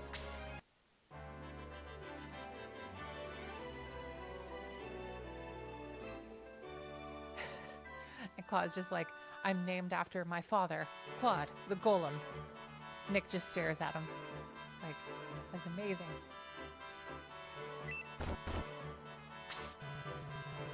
Claude would be a good father. My ship is anchored over there. I'll take you to the Asteroid Island, near the Cypress battlefront. My friends will be glad to meet you.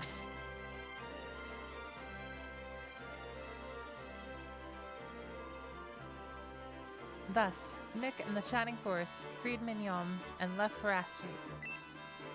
But victory was still far away, in the dark heart of Cypress. Chapter 1, End. Alright. We did it.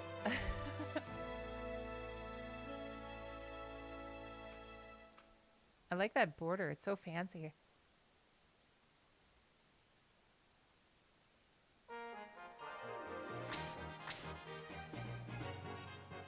Alright.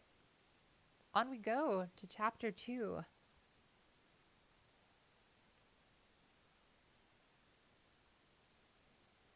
Asteroid Island was overrun. Cypress soldiers ruthlessly hunted the resistance. But with Claude's help, the Shining Force landed safely.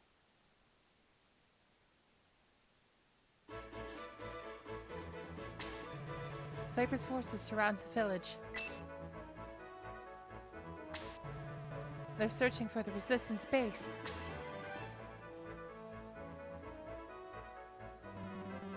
keep your eyes open and your sword ready. If we don't find and kill him today, Bazoo will take our heads.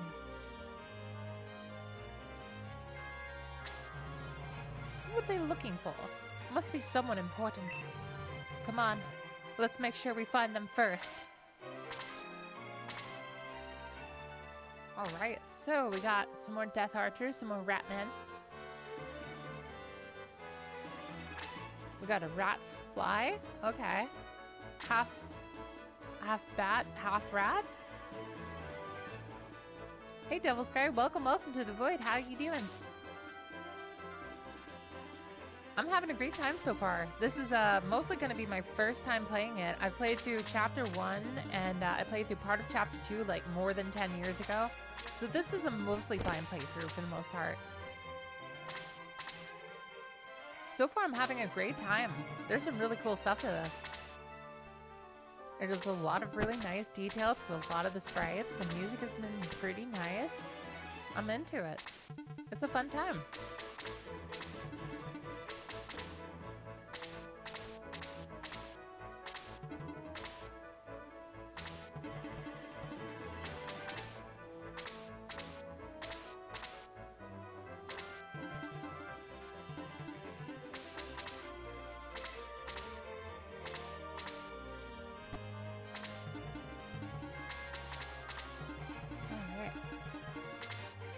Yeah, food is so very important. I always try to cook at least once a day, for the most part. Exactly. The Game Gear Shining Force games, I played Final Conflict, like the original Final Conflict, and I remember really liking it. I'm so curious to see what Shining Force CD does with it.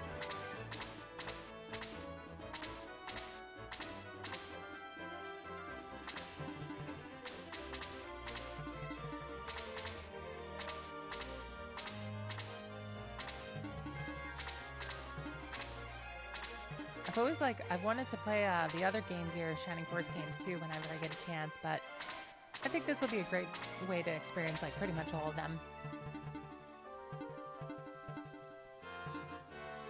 I'll take that 30% land effect, please. Alright.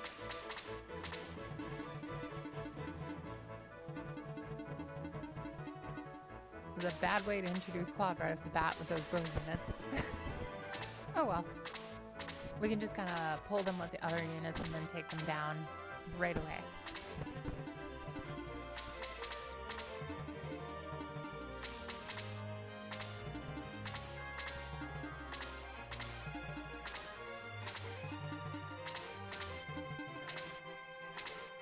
That's some interesting movement.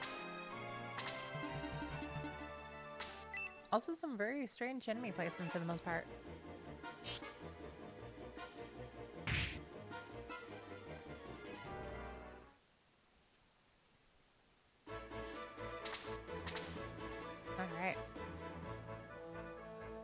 Probably going to be going up and around here, so I'm curious why there are so many enemies like down here.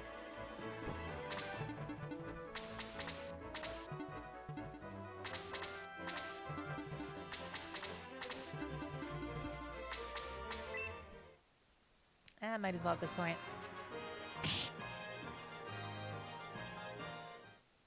Nice Birdman sprite. Feathers detailed.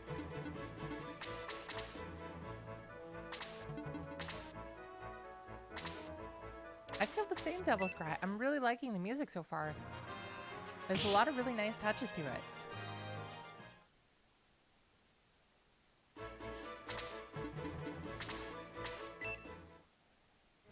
Get him out of the way, Shade.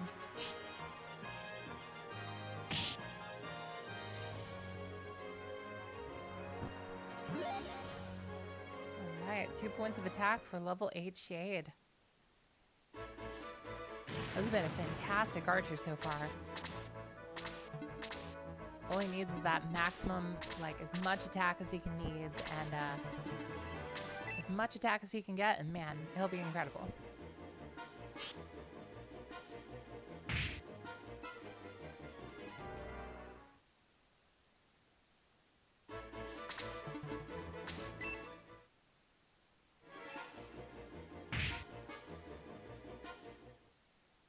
It's so nice to see like some of these Game Gear sprites that I've seen, like when I played Final Conflict, actually like really updated to this kind of quality.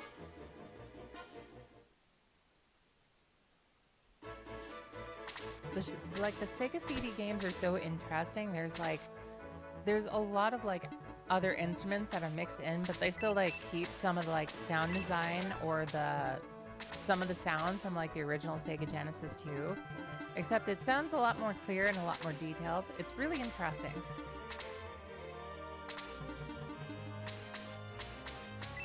Sega CD sound design is just very interesting to me. I felt similar when I played through like Lunar 1 most of the time.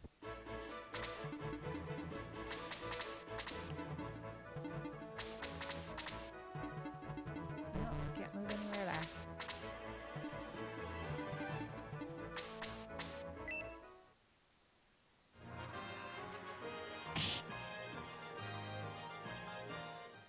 All right. I totally agree. Sega CD has a lot of nice qualities.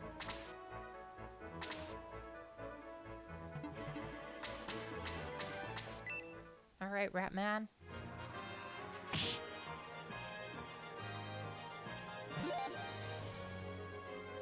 Ooh, another 2 points of attack and 2 points of defense. Nice, nice.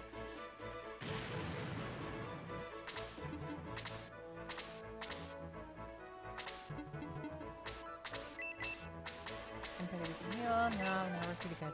Excellent. Man, one level really made the difference for Cray.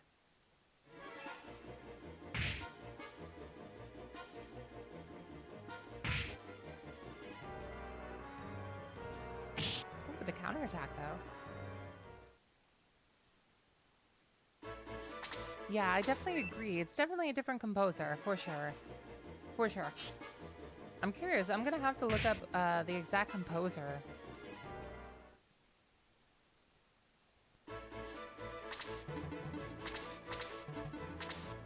It's a nice overworld theme.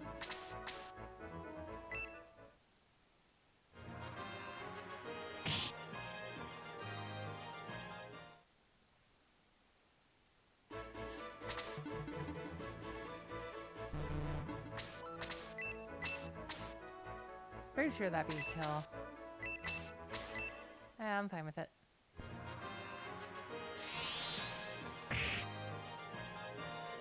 Yep, exactly. Sword experience though, it's pretty good.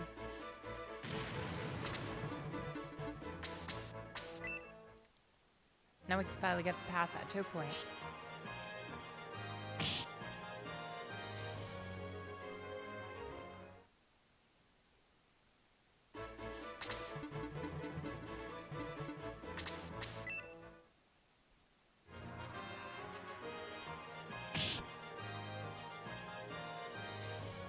That's some like, it hits you hard with like the heroic Lydian at the beginning of that attack theme. It's like bum, bum, bum, bum, bum, bum, bum. Just going like full, like escalating all the way up. I'm gonna make another save.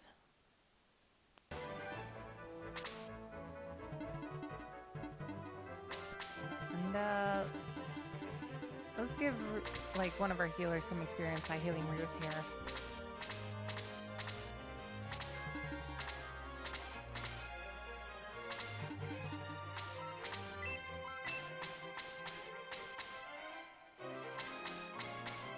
Let's give it to Cray, why not?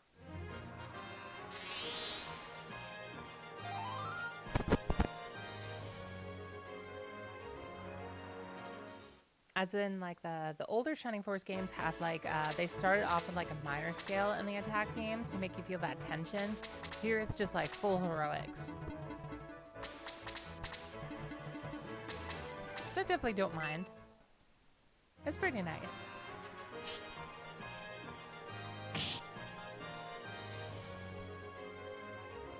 I'm definitely a fan of the Lydian scales.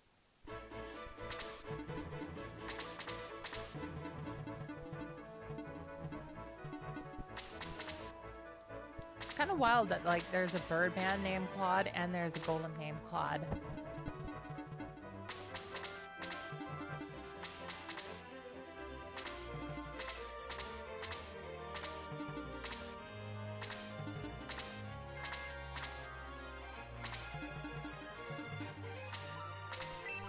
heals here. We'll be good. I mean, we could heal for experience, but nah.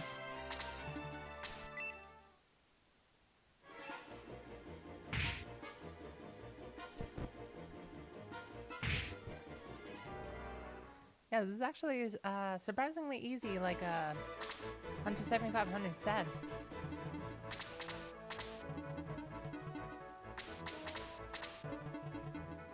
If I would have known this, I definitely would have chosen super hard, for sure. Let's go for the other rat man. Whittle him down. This background in particular is just incredibly well done compared to all the ones I've seen so far.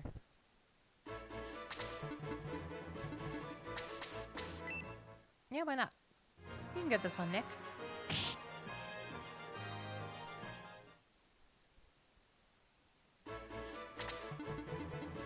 And, go for the other one with Claude.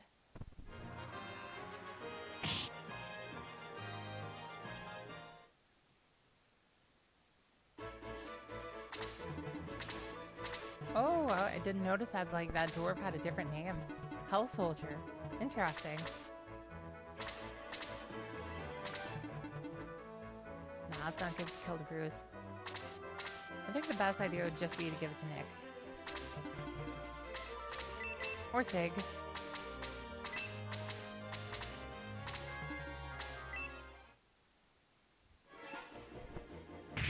At this point, Sig is definitely falling behind.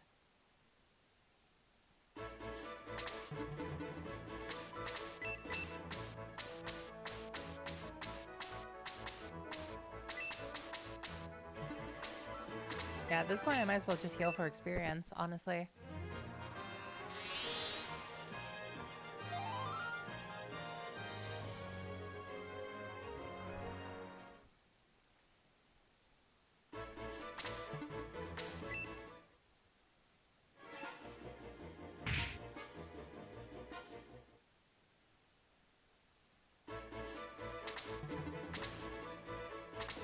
The Shining Force series has had so many different composers at this time. It's so interesting for the most part. I think Shining Force 1 had a different one. Shining Force 2 I know definitely had a different one. And this one seems to have a different one. I wonder if it's the same one as the Shining Force 2 one. Ooh, 2 points of attack, 2 points of defense from Nick. Okay. Well, it was definitely worth waiting for him for that level. How's this Ratman looking on HP? I think he's pretty much dead. Yeah. Apis is fine. So, let's give the kill to someone else. Shade's fine.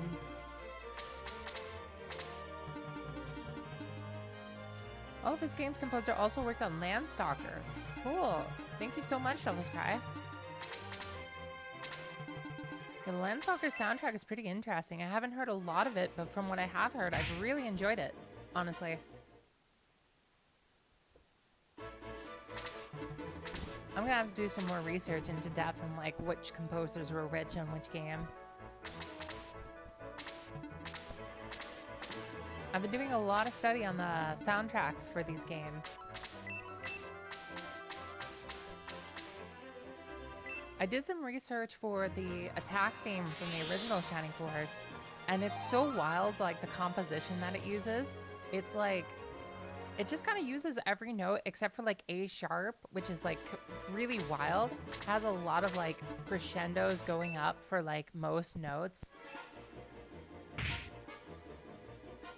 It definitely starts off sounding more like a minor scale, and then it just goes into a Lydian so quickly and so well.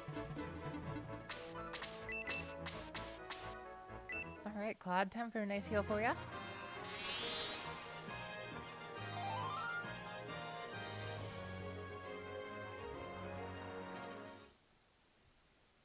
It's like, I love the music theory behind like these kinds of games.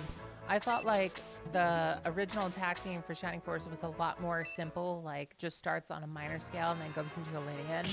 But nah, it was just a lot more wild. Oh yeah. I totally understand, yeah. I'm a big fan of the piano all around. I just love talking a lot of music theory.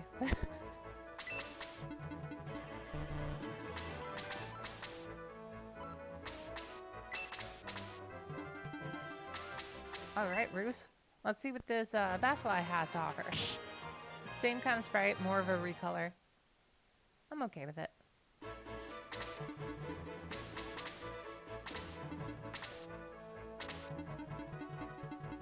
I know a lot of varying stuff about music theory for the most part. The most I don't know when it comes to music is how to read music when it comes to like the sheet music.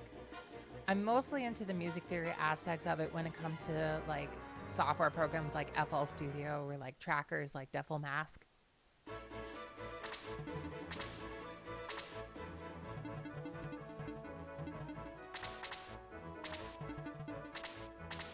No, I totally understand that. Working with a piano like at an early age can be really hard because there's a lot of different techniques that a lot of different like musicians will use to teach that don't always blend well for the most part. Because like one way that I really think is like a great way to teach music is just to start off with like just have fun with it. Just play around with some keys, have some fun with it. Try to make some stuff that you think might sound fun. And then, like, let's give that kill to either Sig or... Yeah. Either Sig or Kay. So, let's move Nick. Let's move Nick over here. Exactly. Just kind of like play improv. Have fun with it. Play how you feel. Get a feel of it. And just have fun. And then eventually when you're having a lot of fun playing the piano itself, like, eventually you'll want to, like, learn more. At least that was the case with me. When I first started off, like, everything was so intimidating for the most part. Like, all the music theory aspects, everything about it. But, you know, as soon as I started playing, I was like, oh, this is actually pretty cool. Oh my god, Sig. Almost one shot. Let me make another save here, just in case.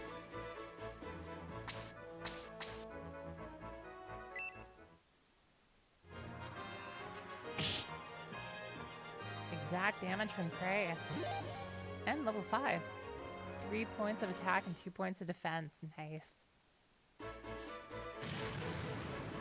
I'm mostly kind of an improv pianist for the most part. Whenever I play piano, I just kind of hit record and play how I feel. And then later on, like whenever I'm feeling it, I just kind of like, I go back over the music itself. And I just chop it up and then I make sure the notes are in place, and then I just kind of lay it out into a song. Hey Meowth, welcome back. Oh, it's all good. Glad you're back.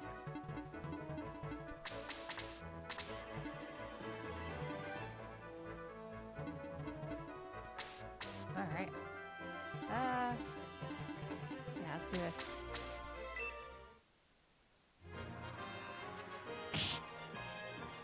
Yeah, the advanced stuff in music theory is really interesting. It can get really intense. For the most part, I'm still pretty intimidated, like, with a lot of stuff, and I've been playing for a good while. But, I'm definitely no professional. I just kind of play and have fun and see how that goes. Alright, Claude, go for the Dark Mage. Let's get him out of the way.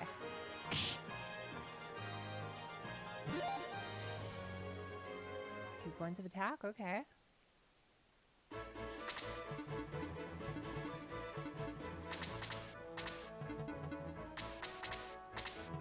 Oh, I totally understand that.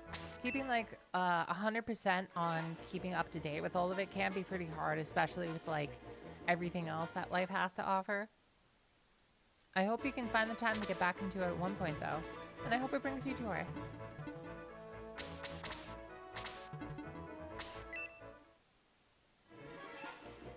Claude bird, I mean golem, I mean bird, golem, bird. Bird golem. The golem. The gird. Claude the gird.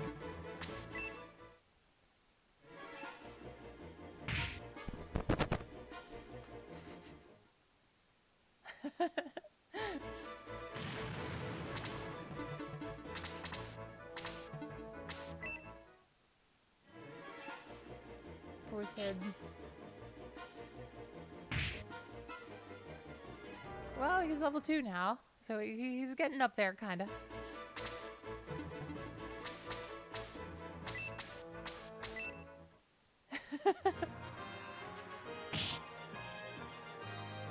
Nick's doing pretty good at this point, though.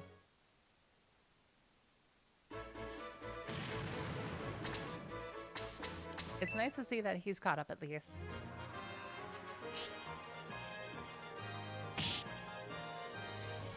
I wonder if like stat boosts carry over into promotions in this game, or if it's that like that's strictly just for like the earlier games.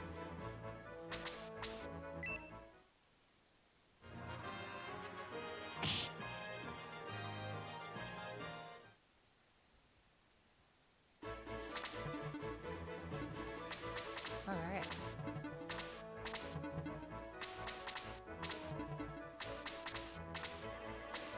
Oh, okay. Interesting.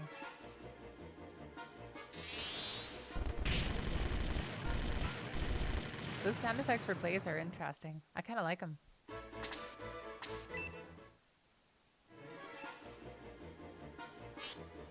Yeah, the mage AI in this one is definitely different than the Shining Force 2 one.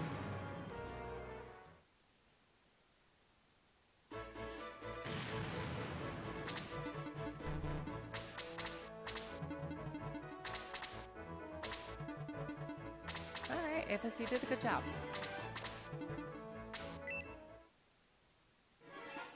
Ah, that's fine. I can take it just to play as one.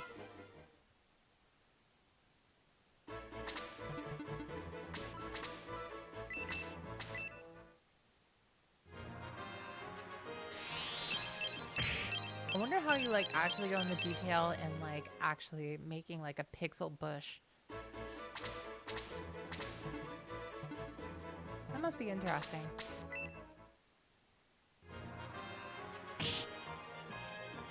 For sure. I'm really liking the AI changes.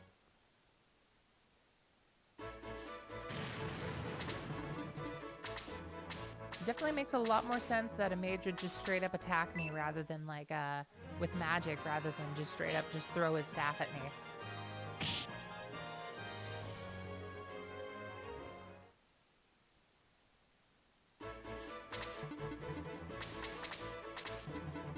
All right.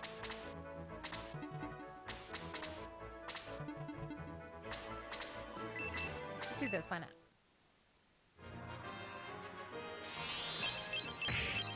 Also really like the magic effects in this game. Like, I love how, like, the second the spell is actually cast, like, you see, like, the backgrounds flash blue or flash red. That's such a cool detail.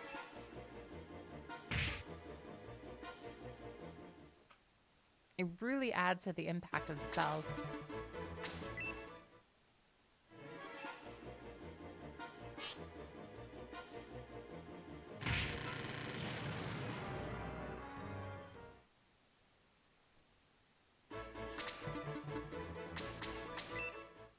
Makes you feel so much more spaced out than just like enclosed within like one area for the most part. All right, level 9 Ruse. 2 points of defense. I'm okay with that.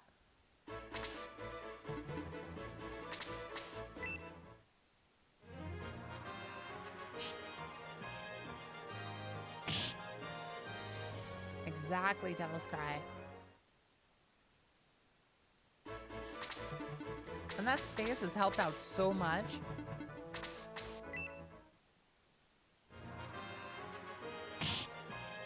Ooh, almost there, Nick. At least you got 12 points of experience there. Oh, I'm surprised he actually went for Shade instead of Nick. Interesting.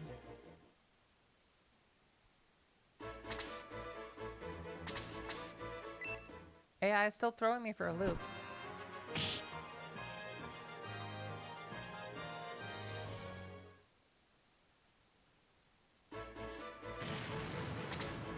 Alright. I want to give this kill to Nick.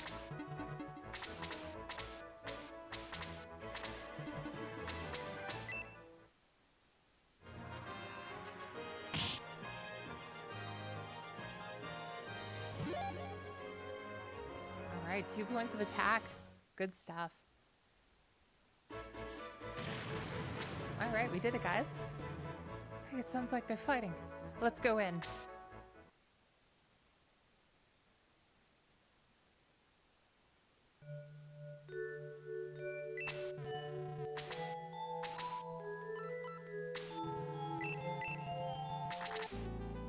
I wish upon a star, save my friends quite from afar.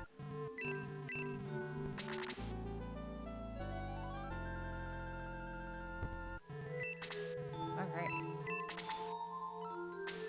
Make a quick save.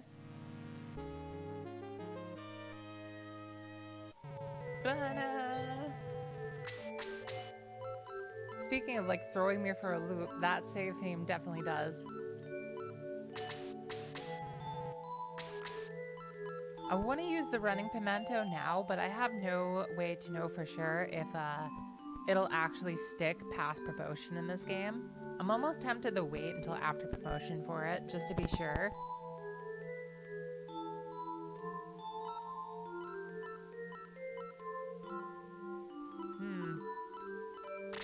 What is the movement like for everybody?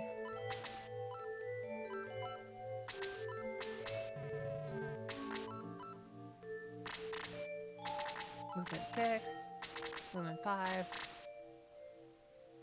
movement 5. Yep, Descendants from Shining Force 1 gang. Imagine if we gave the running pimento to Apis. Just 8 movement.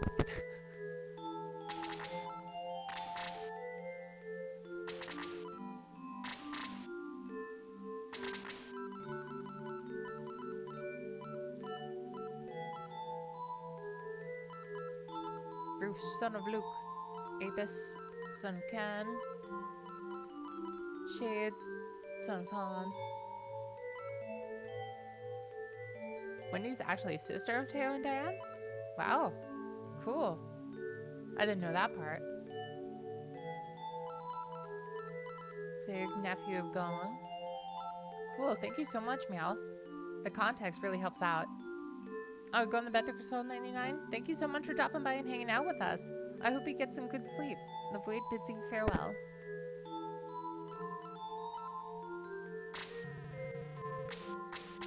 Alright.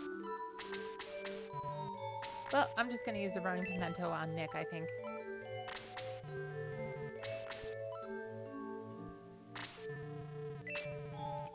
It increases by 2?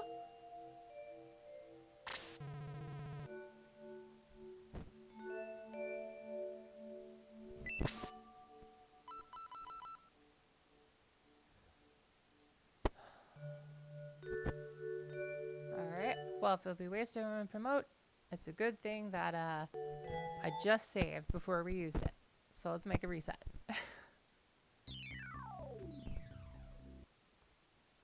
That's good to know. That's exactly what I was afraid of.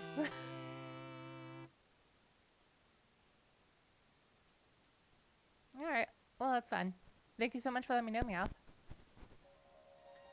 I was curious if that was the same case when it came to Shining Force CD like it does in the older games.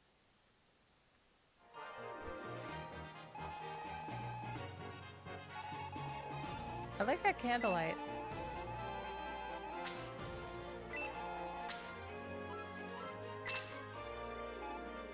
Alright. Right back where we were. I'm a sucker for good lighting. Wait.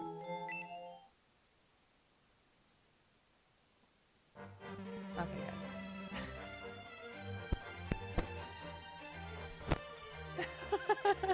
Did I call it a lantern? Oh no. Why did you kill them? We did nothing to harm you. You know too much about our secret plans. We can't allow you to live.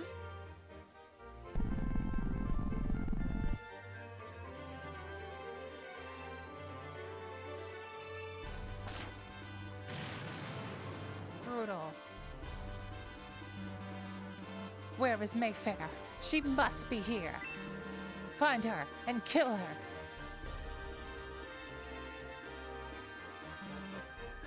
Look, sir. Over here. This rock. It moves. And there are stairs underneath. Stop right there. Go ahead, peasant. Try to stop us. You're vastly outnumbered, you know.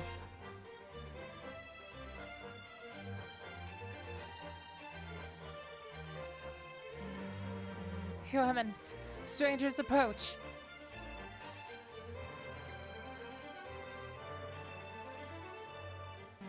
Drat, it's the Shining Force. Seize them all. You won't take us without a fight. Nick, are you ready?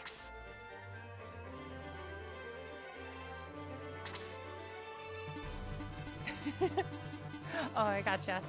I used to actually have a good few oil lamps, and man, they were so nice.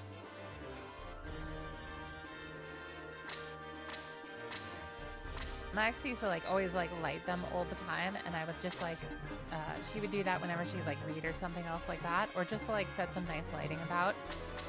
Candles can really create some wonderful lighting. You want those warm colors that a nice fire can give out. Oh really? Thank you, Meow. Let's double check. We got a medical herb.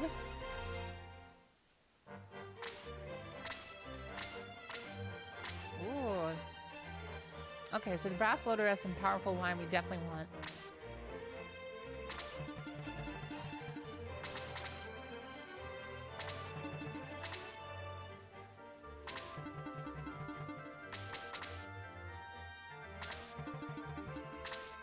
Oh, it's all good. Yep. Alright. Everybody's arrived real good. Thank you. That helps a lot. Alright. So Rock and I heal too. Man, just 2 levels really made a difference for Cray. Cray was rocking about 10 or 12 HP. Now he's got 19.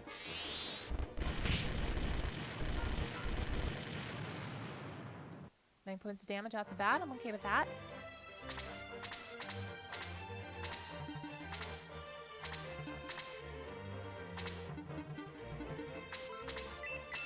Go for you. I really wish that the heals were the healing animation was him just slamming his staff in front of him. Just just to call back the Shining Force duo, the healing kicks, just the healing staff slam.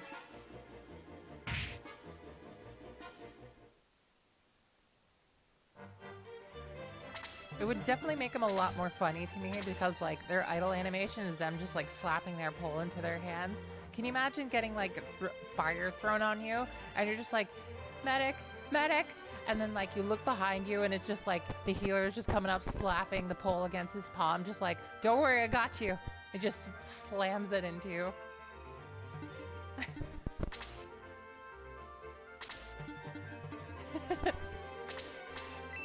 Exactly, the healing uppercut. I forgot about the healing uppercut. Oh my god. Oh, I love Shining Force so much.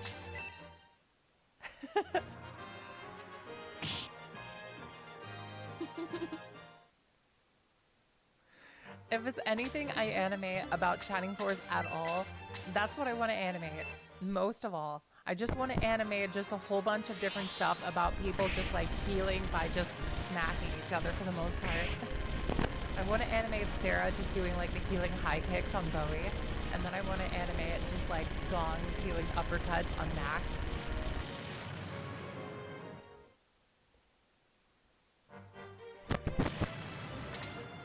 God, that would be so much fun. I need to do that sometime.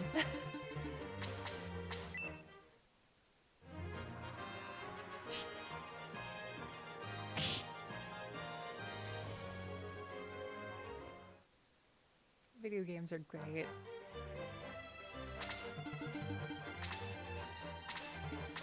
I like the red and black color scheme on this piece over here.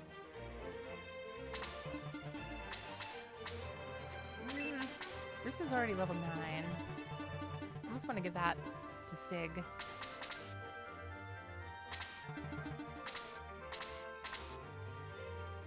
probably use it. Good stuff.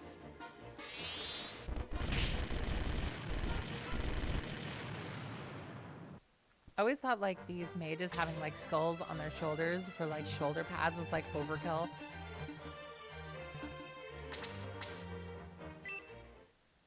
Can you imagine them just kind of like hanging out with their buddies, just like, hey, why do you have skulls on your shoulders? You know, it kind of adds to the menacing just a bit. And the mage just replies, we're evil. We have to look evil. Come on. And the guy's like, oh yeah, you're right. And just like, I don't know, like, puts like another skull on himself. Like a skull mask or something.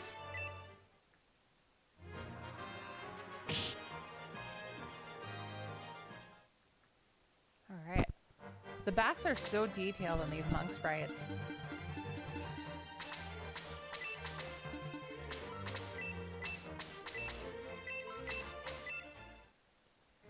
I'm really liking Trey as a character. Man, he's good. I just find it incredibly interesting how, like, just, you can really see the back indent on this, like, monk sprite.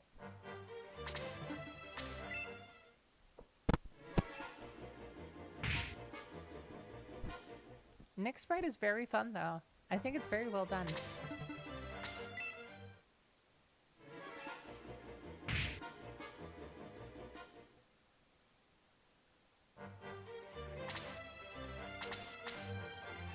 Yeah, let's get that. And, let's send Nick down here. Get that land attack.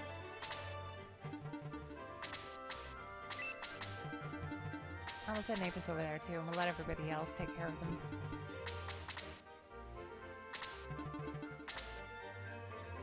Where is that priest going?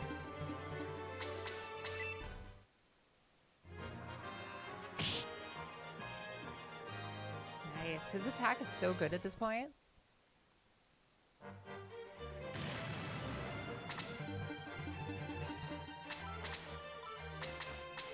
Yep, that goes for Sig.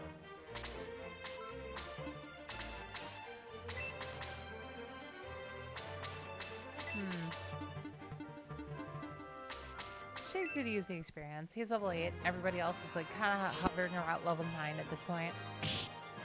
That's fine.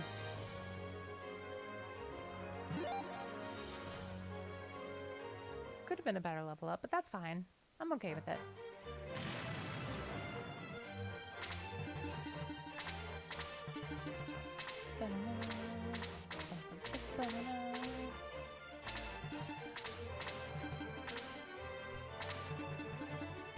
Any more heals we gotta do here? Are we good?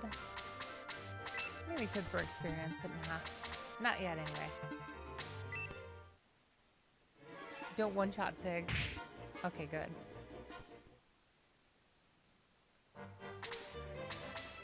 You got this, Sig.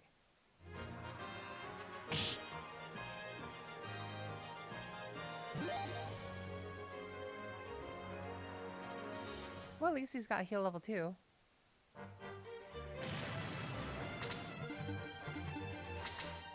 Thank you, thank you. We still got this, guys.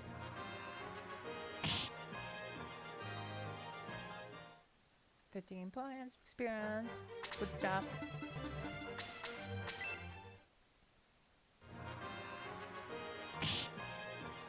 It still makes me wonder, like, if this is Claude Jr. and, like, if he's actually related to Claude, though.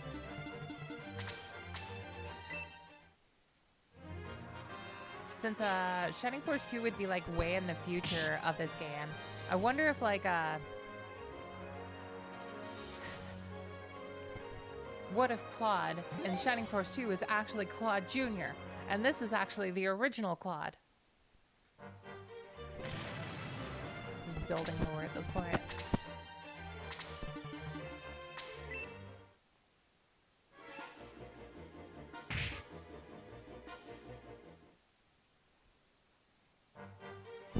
Alright. So far I'm liking book 1 quite a bit. It's pretty fun. Pretty easy, but pretty fun. Got some nice power wine.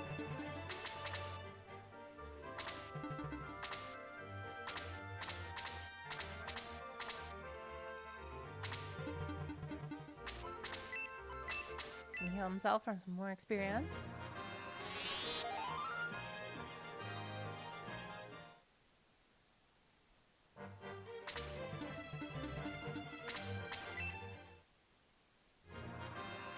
And Nick is doing fantastic now. Way better than a couple maps ago. Where's that other priest at? Why did he go here? Hey Severin, welcome to the Void. How you doing today? Thanks so much for stopping by for some Shining Force D&D. I'm having a great time with it so far.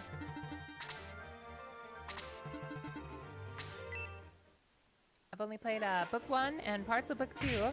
Everything else is mostly blind to me.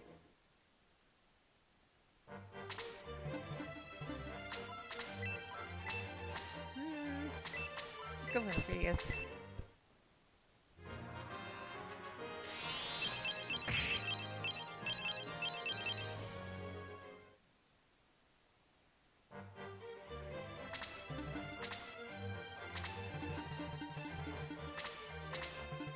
Okay, now the rat flies are coming after me.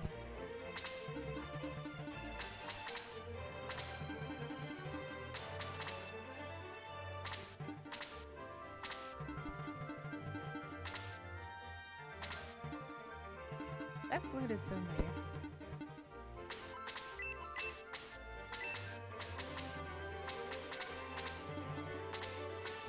You got this, Hig.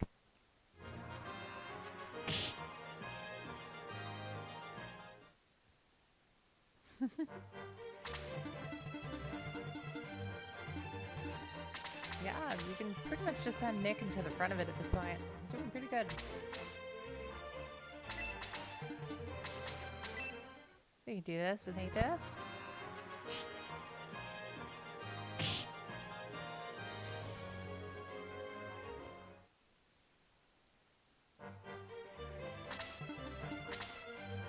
Yep. Who got the power line? Let's see. Oh, is there a protecting the Kara? Alright, well, let's look around and make sure we don't miss it. Any chest? No? Hey, in there. It's got the power stick. Oh god, we're doomed. Oh hey, there we go. Thank you, Meow.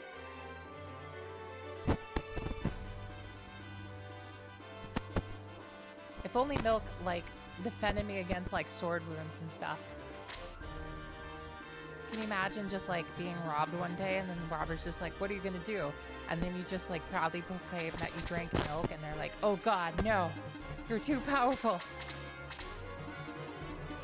And then he, like, tries to stab you and then it's just, like, the knife doesn't even go in. It just, like, deflects off your skin, just like armor.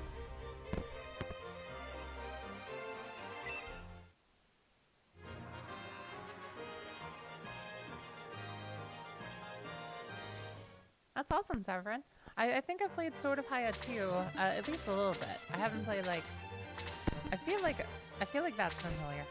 I might be confusing it with another, but I know I've played one of the Gaidens. I've played Final Conflict all the way through, and I had a very fun time with it. To actually get to play everything, like, really updated, I'm so excited.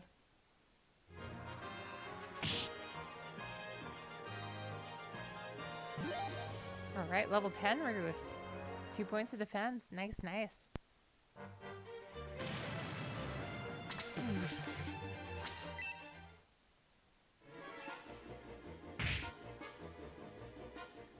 Yeah, I agree. I think Sword of Haya is book 2, if I remember right. Is book 3 the Final Conflict one? Or is that, like, entirely different? Oh, it is. Okay. No?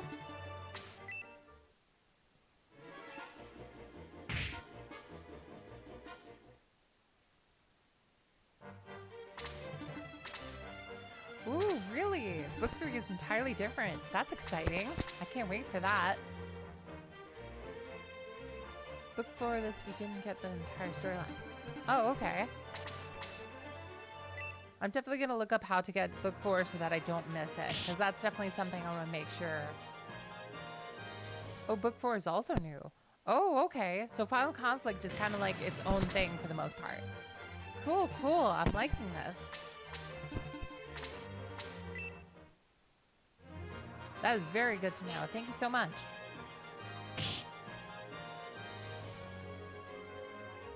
Oh, that's very true. Final Conflict was never released here.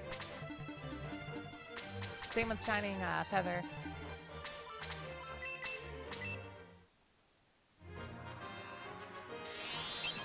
It's still stuck on the Game Gear in Japan, even though it's like such a critical part of the game's story. That is wild. I'm surprised that that didn't get like upgraded in any way.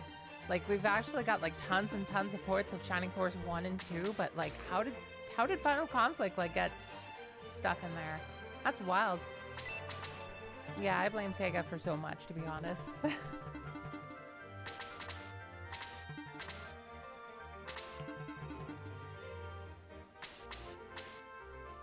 Yeah, we can do this. Why not? Yeah, Shining Force 1 and 2 are just ported like everywhere. That's a real shame, because Sega are definitely like missing out on an opportunity for sure, because like Fire Emblem does like a fantastic job of what they do, well, at least marketing wise, and everybody else is just like eating it up, and it just makes me wonder, like, you know, Sega, come on, you know, you could add to this market. You got it. You got the opportunities.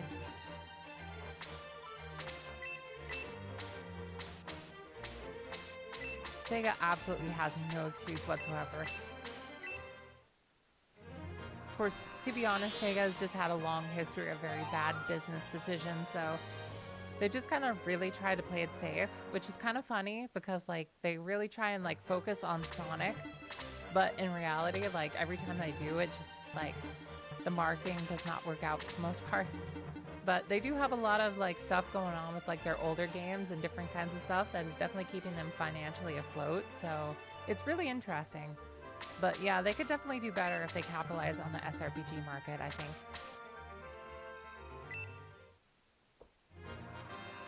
Yeah, I totally agree, Saffron, to be honest.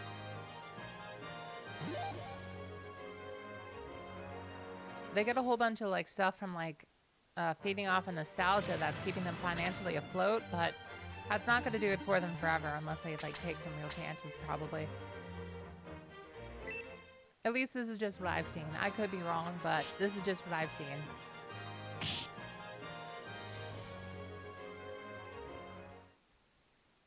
But yeah, I'm genuinely curious if Sega actually did go bankrupt, what would happen to like the actual Shining Force IP?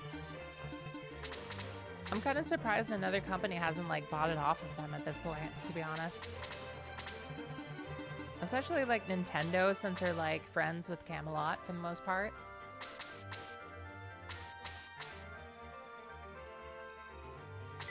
Could they? That'd be pretty cool, honestly. If Camelot could actually buy the IP back, that would be amazing. At this point, with how popular Fire Emblem is, I wouldn't be totally surprised if Nintendo actually bought the IP and like tried to make another SRPG series out of like a reboot of the Shining Force games. Camelot actually switched over to Nintendo at some point, and they started making a whole bunch of Golden Sun games, and they also started making like the tennis games for Mario. Yeah, Camelot broke off with Sega a good while ago. So in reality, like if Nintendo really wanted to, they could just like buy the IP and just give it to Camelot. So it's wild. Yeah, they really did. Sega treated Camelot very awfully. They worked really hard to make a very good game with Shining Force 3. And for the time, it's an absolutely stellar, amazing game. And basically what happened with all that is Camelot just worked to the bone and Sega just was having none of it, and their marketing was really bad for the Sega Saturn, and it just ultimately didn't go well. Exactly. Really, like, almost non-existent budget, small crew. Exactly. They never truly capitalized on Shining Force, which truly makes me wonder what would have happened if they really did capitalize on this.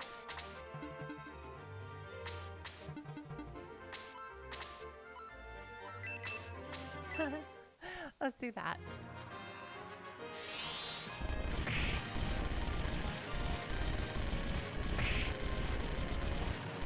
Exactly. That's what really like pisses me off is that like they like I could tell like they actually went to more effort to give Shining Force 3 some more funding, and they just kind of botched the whole like advertisement for the Sega Saturn and everything up, and then they just kind of let like the Sega Saturn die, and then like just moved on to the Dreamcast almost like instantly for the most part.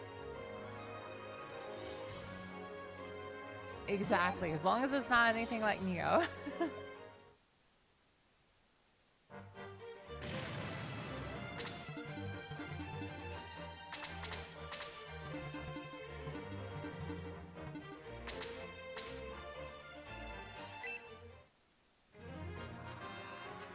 Exactly now. 100% I agree. The source code to Shining Force 3 was lost? Oh no, that's horrible. I didn't know about that. That's wild. Ooh, that is harsh. Remade from the ground up? That is brutal.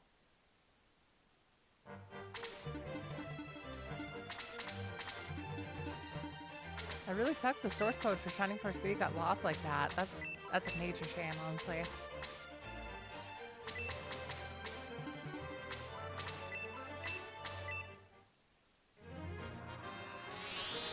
Can you imagine like pouring your heart into like a threequel, like Shining Force 3 scenario 1, 2, and 3, and then like it was probably Sega's fault for sure. Sega! And just instantly after it's just like, Sega.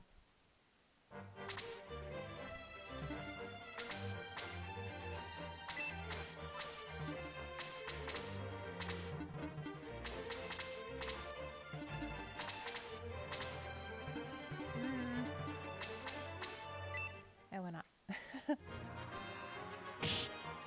Oh, 3 points of damage to the Hell Soldier. Okay, Wendy. Wendy really wanted that experience. Ooh, I would love to see that interview that Camelot did. I would love to see that. Oh, that sounds so sad. I really gotta see that though. Camelot's one of my favorite game companies, and I'd really love to see that.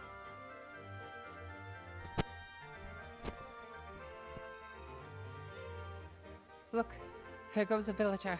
Let's talk to him.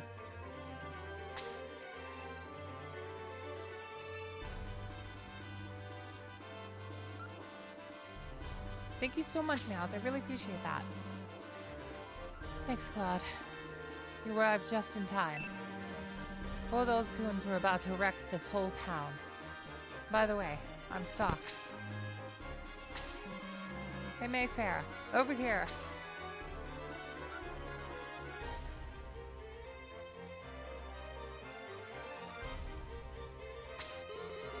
I'm Mayfair, a healer.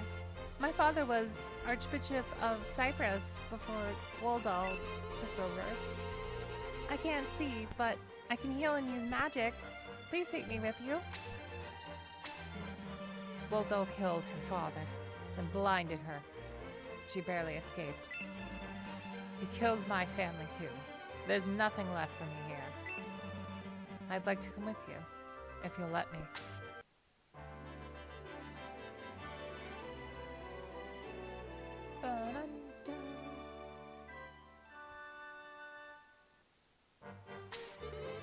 We can rest at the church tonight and leave at sunrise.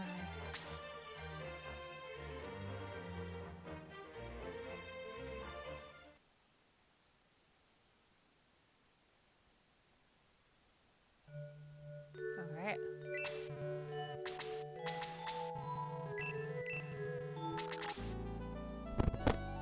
Thank you so much for joining me tonight, guys.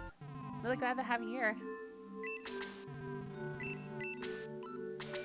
Alright, let's make another save. Jay. Welcome back.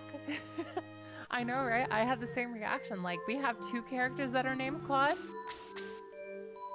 Apparently there's a Birdman named Claude, too. Kind of blows my mind, to be honest. Oh my god, we got tons of new weapons this time. Alright.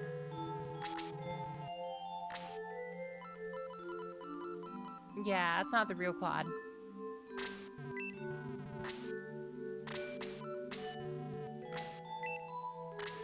Very true.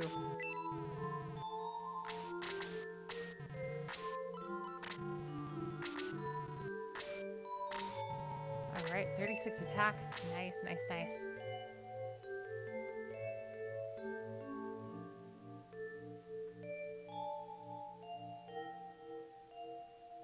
Alright. Thank you so much, Meowth. I really appreciate that. Thank you for finding that. It's an interview with Camelot about how Shining Force 3 went and everything. I'm really curious. We gotta make room for the middle axe too. Probably. Yep.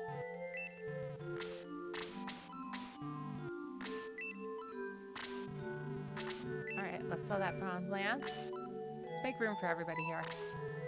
Get rid of that short sword. Oh yeah, we got that steel arrow.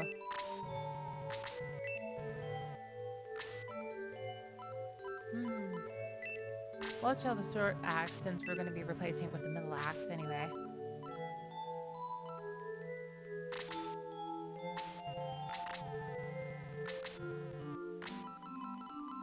Middle axe to Roos. The power glove. Oh my god, it's real! Now we're playing with power. And the power stick. He's got the power glove and the power stick. We're doomed. It's so bad.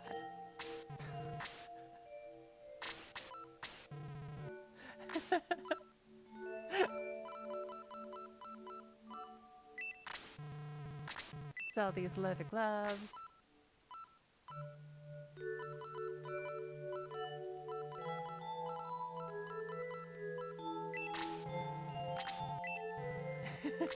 I've seen parts of The Wizard. I've seen reviews. I haven't seen like the movie itself, though I kind of would like to.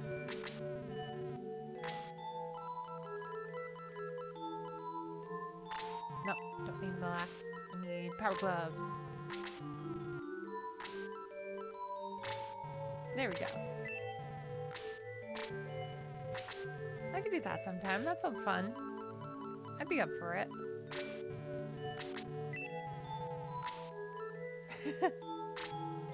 Corn and cheese fun? Sounds fun. Alright. Robin's arrow, huh?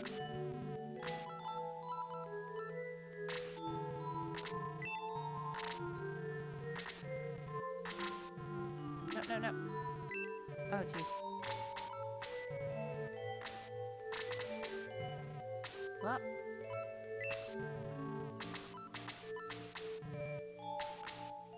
Give that other Robin's arrow.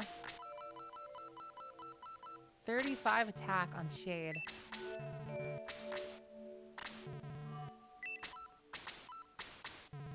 Incredible.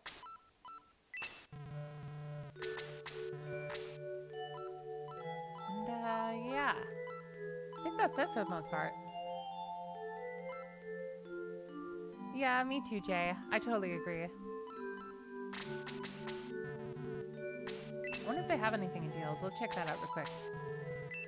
Nope, no specials. Okay, we good. Make a quick save.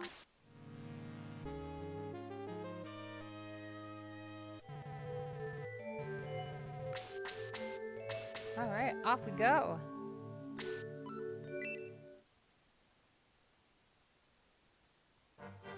Yeah, Shining Force 2 is pretty decent. Shining Force 1 is pretty tedious. I do agree with that. That tower belongs to Bazoo the Wizard. Bazoo is... It's so hard to say bazoo, seriously. Bazoo! Bazoo! Bazoo is Waldo's right-hand man. He does a lot of Waldo's dirty work. Nick, I'll bet Bazoo can answer some questions for us.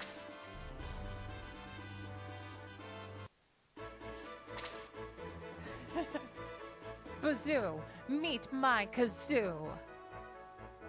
And you just like battle him with a kazoo. Exactly. Could you imagine actually battling with a kazoo though? That got me thinking. Just like start blowing on the kazoo and it's just like actual causes damage. Hey, our first skeleton drops a steel sword. Interesting. We got some cheerful bread here. Can't miss out on the cheerful bread. We got a master mage with Blaze 3 in the protect staff. Wow. For sure. We definitely want that.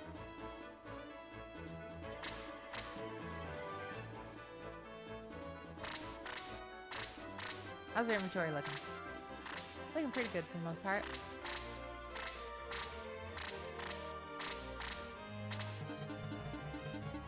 Alright, let's go.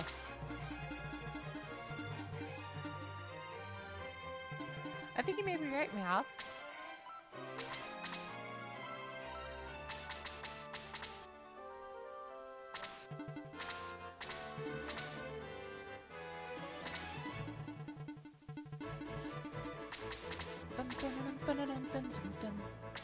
Really makes you feel that sense of adventure. Like, yeah, we're on an adventure. Adventure!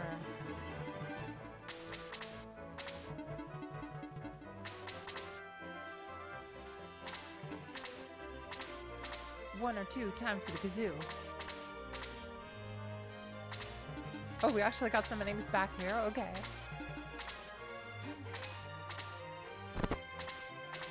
I do agree, Meowth, that loop was very jarring.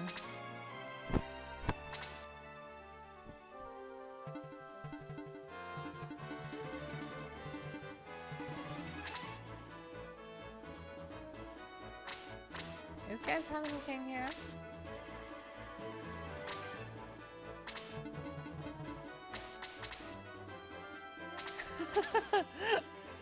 Alright. 10,000. Make me play a song over the game. Alright. Let me get my piano up here.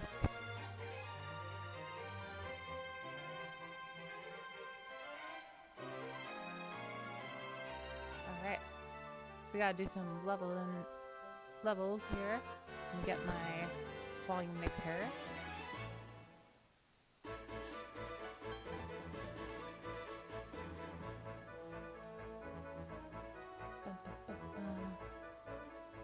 Seems to be in a major scale. Maybe like D major or C major.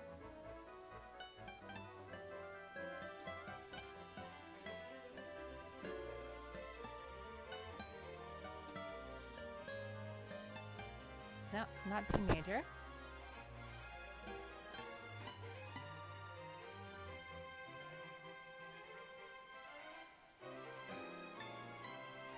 No, not that one. How about A sharp?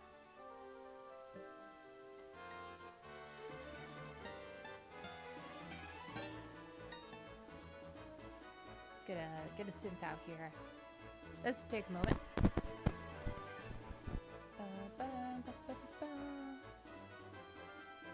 Alright, this is the first time that I've been doing this, so this will definitely be interesting.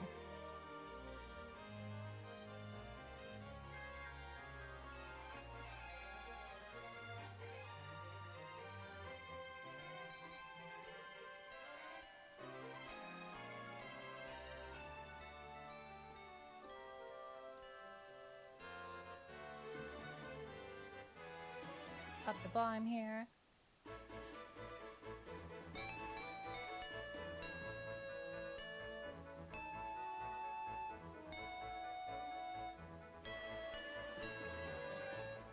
No, it's definitely not that. Alright. What do we got here? Let's look around some different instruments.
Why is the scale so hard?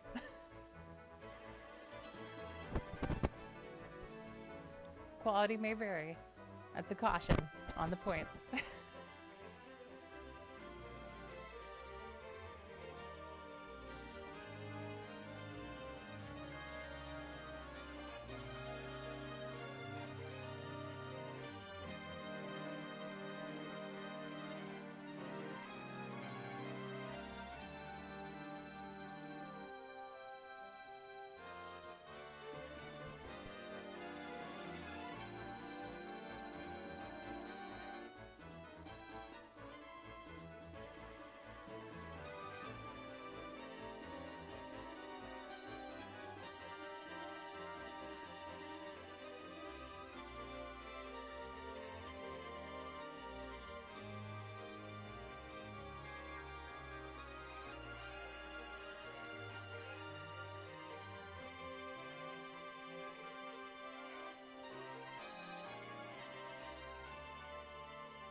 Well.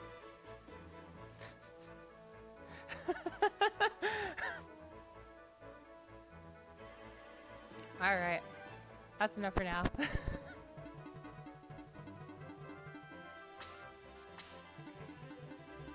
Alright, so quality may vary on that. That was just more of an experiment. I wanted to give a try and see how well I could do.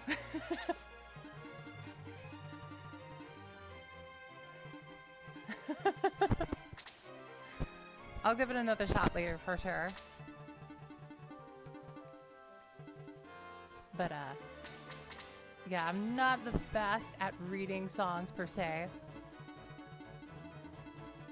Improv songs on their own are definitely my forte, but bouncing on top of another song is like, well, this could happen, or it could go catastrophically. Either way, that was really fun.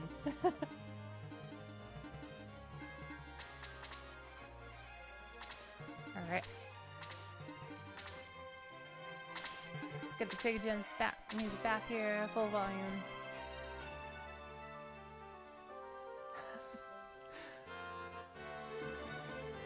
But yeah, apologies for those super sour notes trying to find that scale. Oof.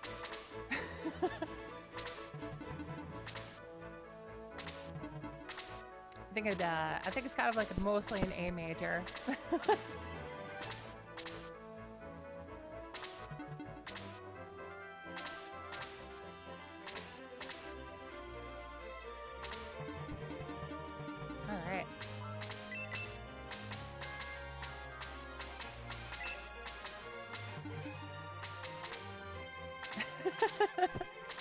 Exactly.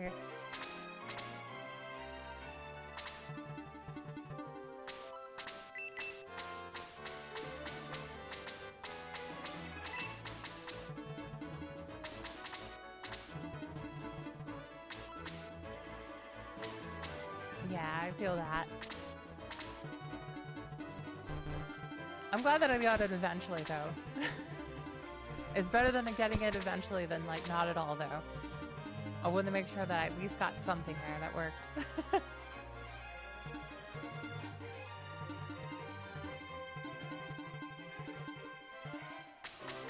Piano is absolutely, like, it can be a pretty hard instrument, depending on, like, what you want to play for the most part.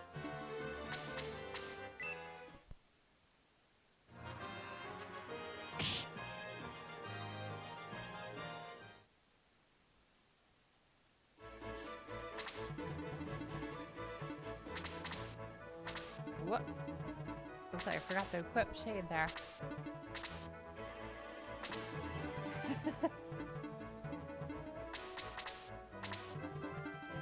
When it comes to being my improv skills are mostly like, if you want to play a ditty on my own, absolutely can do it. If you want to play through a song, well, we're in for a ride.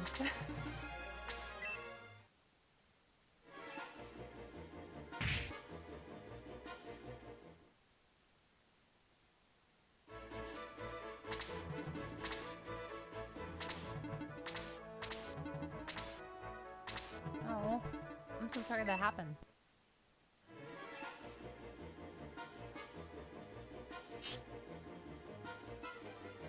Yeah, I don't blame you, to be honest. I mean, playing in front of a whole bunch of people can be pretty hard. I used to actually play guitar in front of the streets of Seattle, and man, I honestly I had more balls than I did actual knowledge when it came to music back then. I was more of just like, I'm just gonna practice on the streets and maybe I'll make something good, you know. And I just had like 4 or 5 songs that I repeated over and over and over, and yeah, that brings up some stories I can actually tell. Yeah, I don't know why I did that, to be honest. I was just like, yeah, let's do this for tips. Why not? And so here's the story. So one time when I was doing that, I was just playing guitar out in the streets of Seattle, had like a top hat out, trying to get tips and stuff like that. And basically this one guy came by, straight up just took out a potato, started smoking weed out of it, and then he just started rapping to my entire set. And he just sat there like dancing and flailing, just rapping to the entire thing really well. And like, I don't know what happened, but he just like excelled and nailed it. And then he just left, and like, I just looked at him walk away like, thank you, potato guy.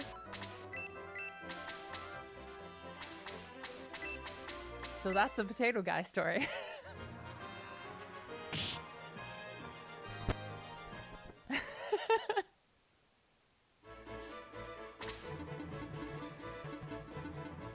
It was so funny, and like, man, he was so talented. He was so confident. He just like did the whole thing right on the go.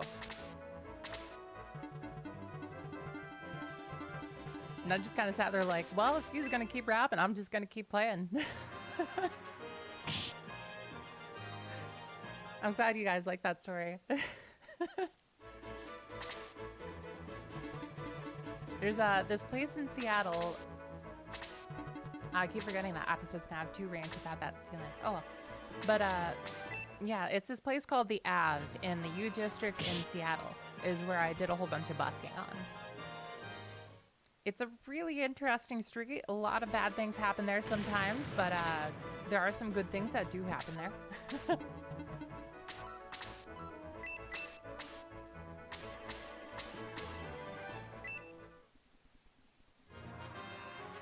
Oh, that's a shame. I hope he feels better soon.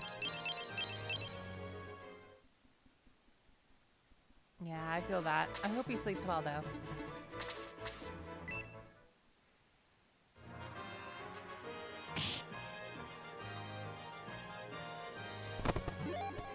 So, there are some wild stories I can tell from my time working at fast food too, because I worked fast food also on the Ave. I used to do graveyard on there. The Ave was infamous for one incident where someone got shot to death right outside of the place I worked at. I don't know why I had so much balls growing up, but like I was like brave as like could be. I was like, I'll work at this place where like somebody got murdered down the street from. Like, yeah, sure. Graveyard, hit me up, man. I don't know what it was on, to be honest, but like I was just like, yeah, I'll do that.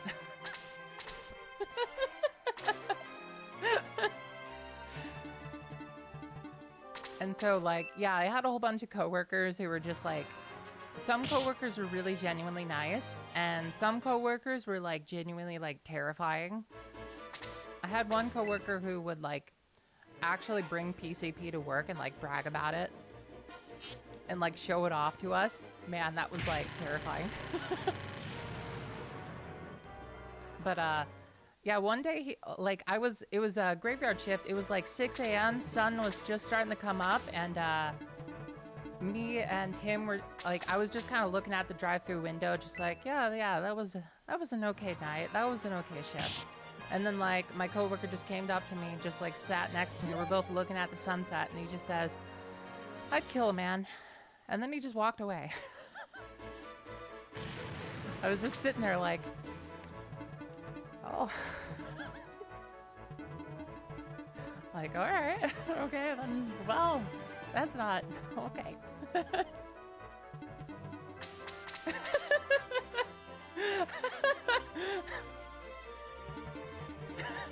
What potato is he eating? Oh, that was amazing, Jay. See if I can get a heal off here. Who could I heal? Yeah, that's heal shade. Maybe I've got lots of MP.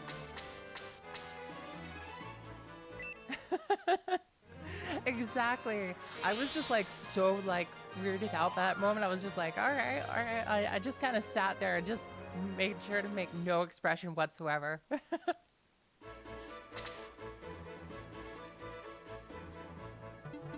Yeah, he was a coworker that I was kind of it was kind of the person I didn't want to grow too close to kind of person because manager and everybody said that he was like an ex-prison convict and stuff.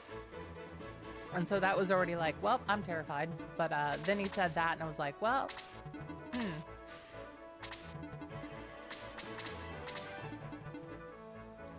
Yeah, fast food is like, it's hit or miss with a lot of fast food for sure.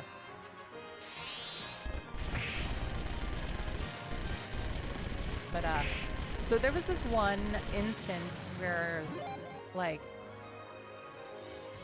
I was working at Jack in the Box one day and my manager said he wouldn't be able to like well, I can't remember if it was at work or not, but basically my manager said I won't be able to cover your shift for your birthday, so he actually made me work on my birthday, even though I like put it in notice like weeks ahead of time.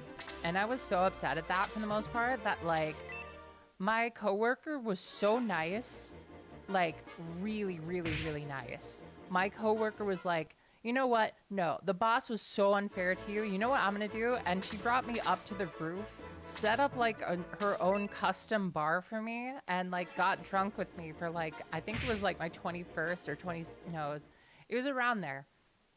It was like my 22nd, it was my 21st and my 22nd birthday, and we just ended up getting drunk, and man, she was the best. But exactly, like, she was incredibly kind. We didn't get like super wasted to the point where we couldn't do our job, of course. It was just kind of something like, you know, this was really unfair. Let's at least celebrate, kind of thing. So we got to be responsible and all that, but you know.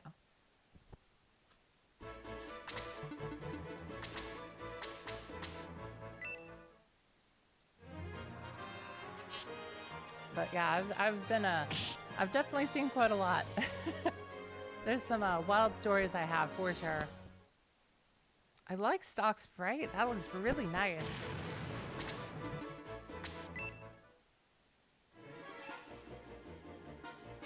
That's some good stuff.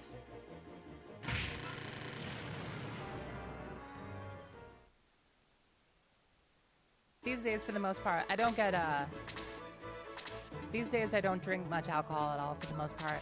It's a very, very rare occasion for me.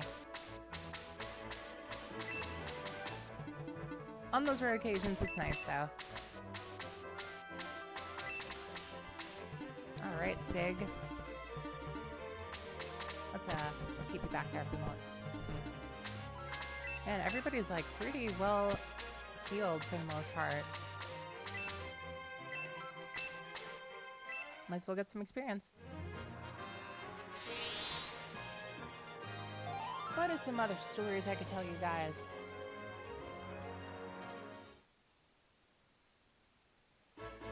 I remember there was one point that I like saw like just like a fist fight just break out on the Ave one day, and like on a rainy day, and it was just like, well, yeah, that's the Ave for ya.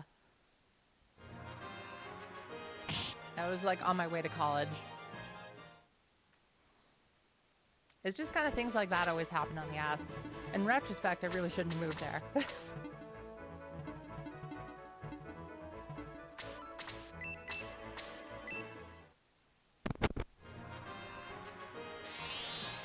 But at least I'm in a much better place nowadays.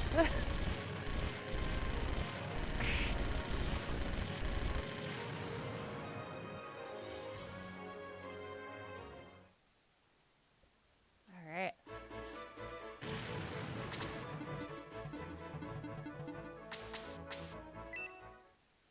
think our lowest levels is pretty much just Sid for the most part. I think he's rocking the lowest level at the moment.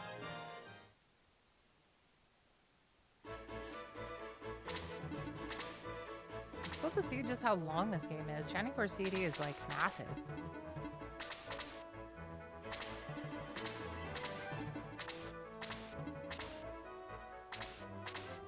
Alright.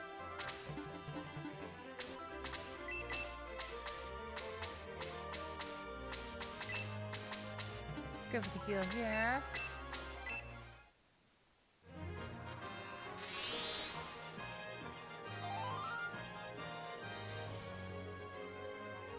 But yeah, the main reason I don't work customer service anymore is partially due to just like how bad like a lot of the coworkers and customers can be.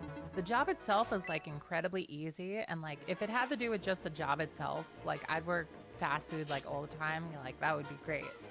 But it mainly is difficult purely just because like a lot of the circumstances you can end up in.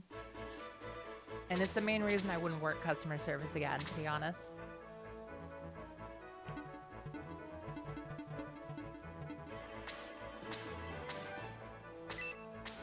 Actually, yeah, he's promoted level 4. He doesn't need that kill. I could not agree more, Meowth. I would rather be homeless than work customer service again, and I mean that with all my heart. Honestly.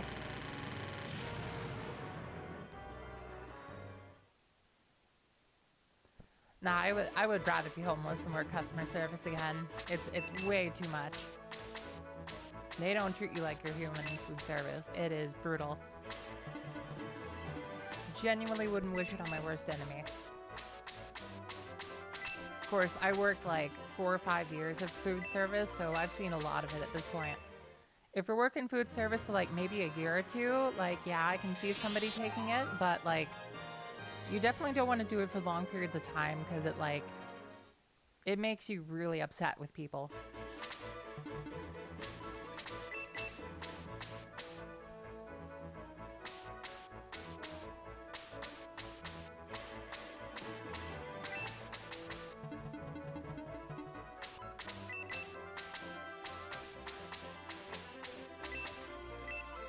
Alright, let's go for that heal.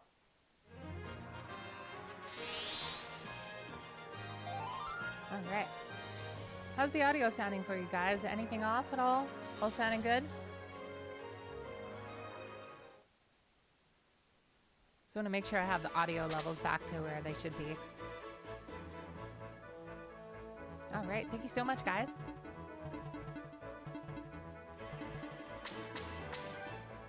Yeah, why not? Let's give that to Nick.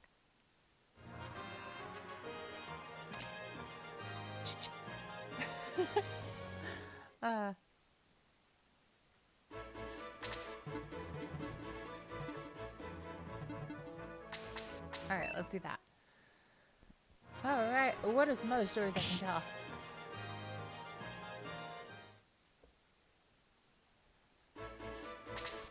So like I think like a second day I worked at Jack in the Box. I was working graveyard. I was about to work graveyard, and I looked like outside the front, like the drive-through window, and I saw like this group of people, like this massive group of people just walking down the road, and they looked like they were having fun, and then all of a sudden I just hear one of them scream like, "You don't love me anymore!" And then I just see them all like battling out in the street, and it was just like, wow, well that was an intro to the city.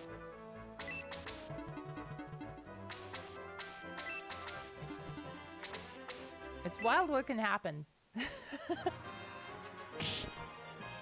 You think you've seen it all, and then it's just like, well, round 2.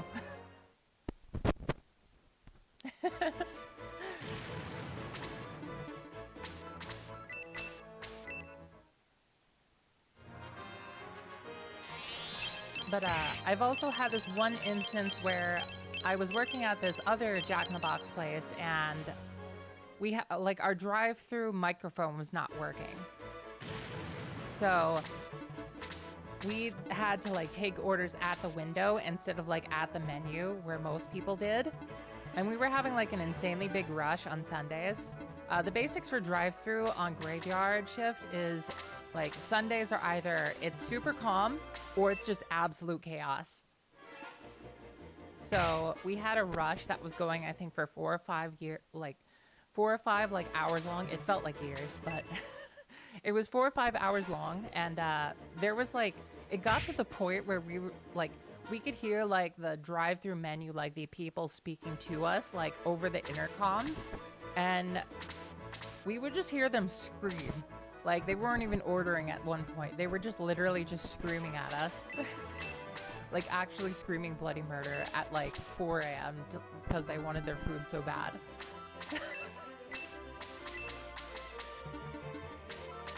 And like it was just me and this like 40-year-old guy. He was so cool. Like he was one of my favorite coworkers to work with. We both looked at each other as we're just hearing these blood-curdling screams over the intercom, and we're just like, we both just kind of smile at each other and we're like, well, back to work. It was just like, it's funny how like a good coworker can turn like a really bad situation into something that's like, well, at least we're doing this together and not completely alone.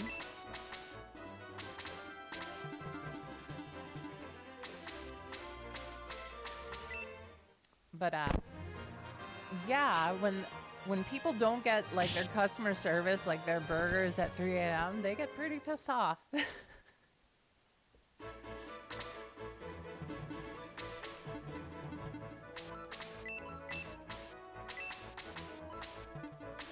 Alright, anybody need healing? You good? We're pretty much good. We can just kind of go for an attack at this point, honestly. But another story was Jack in the Box has these tacos. They're $2 for 2 tacos, basically. And so you can just get a ton of them, like a ton. And there were some people, they came by at, I think, 4 or 5 a.m. and they just came by laughing and they just said, can we get 100 tacos? And me and my coworker just look at each other like, no, wait, no. And so, yeah, we definitely had to. And so we just ended up making like 50 tacos, I think. And then like, I gave like 50 of them to the guy there, like after he paid for them. And he just drove off. Like, he just took like 50 tacos and ran off without the other 50. It was so confusing for the most part. It was wild.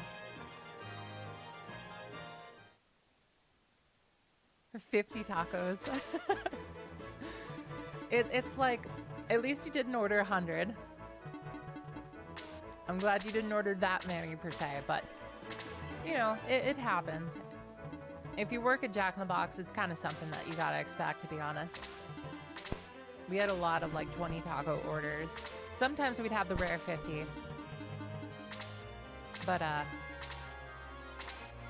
yeah, it's mainly like when it's at 5 or 6 a.m. that it gets to be an issue, because that's when we like try to like clean up all the gear and everything. But if you do it before like 4 a.m., it's usually like fine, because nobody's really cleaning anything, and they'll take care of your orders. It'll take a while because it's only like usually 2 people that work graveyard, but you know, they'll get it done.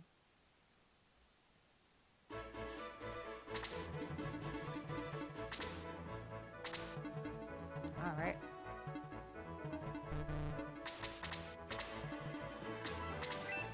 But yeah, you definitely, you know, ordering 50 tacos is definitely not the worst, for sure. Because like, I once had a customer who came to the drive-thru window and said like, okay now, Lily, get me my order. And I just like kind of sat there. Like as soon as like he clapped his hands like ordering me, I just kind of like, I just smiled, and like I think something broke in me at that moment because I just kind of twitched.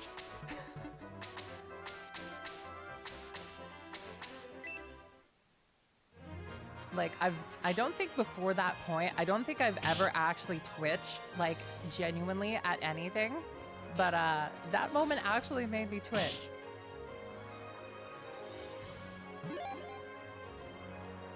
All right, basic level of stock. I totally feel that though, Jay. Those kind of people, I just, those are the customers that were the worst, to be honest. It was the customers who would like,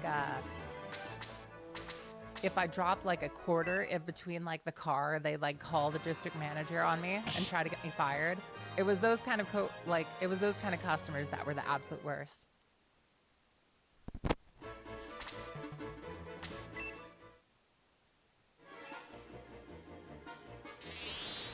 Yeah, I was like, I was taking an order one night and like, I dropped a quarter in between like me and the car, and I looked at her and said, "I'm so sorry, I really didn't mean to do that." And she just looked at me and said, "Weren't you gonna pick it up?"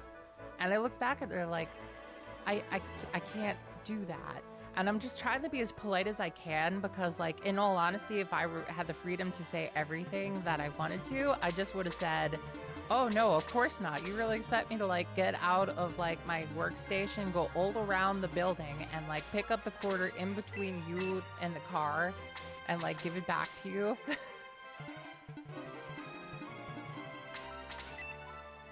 And so at that point, like, I was pretty upset for the most part. But she like looks at me and gives me this dirty look, and then she drives off. And like 15 or 30 minutes later, I hear from my coworker, "Hey, the district manager is calling you. You gotta pick up the phone." And so I went over there and I pick up the phone and I just hear, "I can't believe that you would do this kind of horrible customer service to these wonderful people. I can't believe that you would lack the love and consideration." And she's just going on and on and on about how horrible of a person I am for dropping a quarter.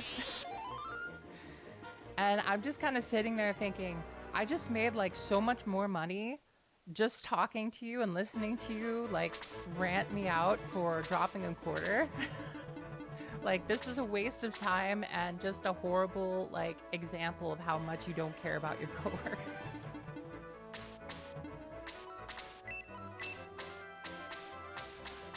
Exactly. It was just a quarter in the end, you know. When I see a quarter, I don't think I could get someone fired over this. Let's give that kill to someone else besides Doc, actually.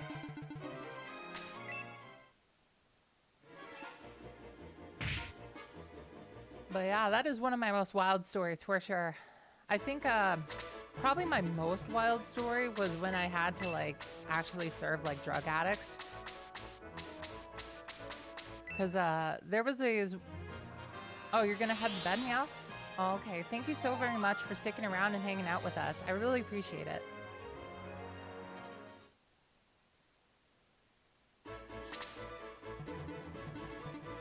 Good night, Meow. Thank you so much for hanging out. I hope you have a great night and get some good sleep. Good night.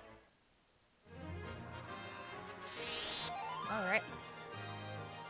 So, I can finish that story. There was this couple people that came to the window, I think at like 2 or 3 a.m. and I don't know why, but like the lady in the back is just kind of screaming bloody murder at me for some reason. Let's go do this with Apis. But yeah, I take the order and I go up to the window and like there are just like scabs all over these people's faces, and the lady is just like screaming like bloody murder at me, and like she's saying like, "I want a large fry." And so I'm like, "Okay, all right, I'll get you a large fry." And then she's like, "No, I want 3 large fries." And I'm like, "Okay, all right, all right." And then she's just like continually like basically asking me to do all these different kinds of things for the most part. And yeah, it was just like probably the most insane situation I've been in, because like no matter what, I could not please her no matter what I did, and she would just get progressively more and more angry over time, like no matter what I did. And eventually the guy that was sitting at the driver's seat just said, "You know, don't worry about it," and like they just drove off, and she's still like screaming bloody murder at me. It was so confusing. But yeah, that's the kind of stuff that you generally go through with customer service, and why I wouldn't wish it on my worst enemy, and you don't deserve it. No matter who you are, you don't deserve to be treated like that. It's mainly just customer service in general, because like no matter what kind of customer service you work, you can generally get people like that are really insane. Of course, you will always get like a whole bunch of people who are regulars who will treat you like a human being, and you get the occasional people who are just really nice and will treat you like a human being. But for the most part, when you work customer service, most people will treat you like you're not human. And nobody deserves to be treated like that. It all comes from that mentality of a lot of CEOs and companies being like, the customer comes first kind of mentality. Because it also gives customers the freedom to treat you like you're not human. And so most decent people, you know, they'll think like, I'm not going to treat these people like that. They deserve to be treated like humans, and they deserve respect. But the awful people, when they're given that kind of power, they'll take advantage of it. Big time.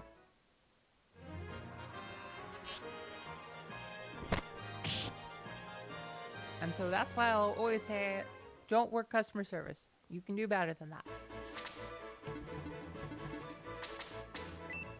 Even like, you know, just kind of stocking at like grocery stores can be a lot better than that. But it's mainly doing the kind of jobs that like, you know, you could clean hotels, that kind of stuff is a lot easier for the most part. Like, it's a lot of stuff where the work is varying degrees, but when it comes down to it, you're not dealing with people that will like genuinely treat you like you're not human. Because like, coworkers can be really great though, like honestly. I've had some fantastic coworkers that genuinely made me feel like everything was going to be okay for the most part. Because having like a team and people that you can depend on definitely helps out with dealing like with a lot of crazies and people like that. But sometimes coworkers can be the opposite, but for the most part, you're going to get a lot of coworkers who are really nice too.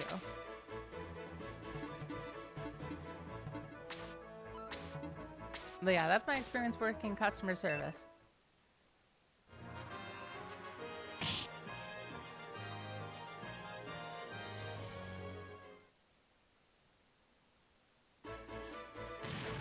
Alright. It's going pretty good so far.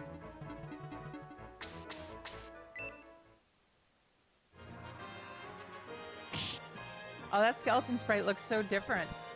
He's got kind of like this grin to him. He's just like, this skeleton looks so happy. He just looks like he's about to just break out into a dance and song.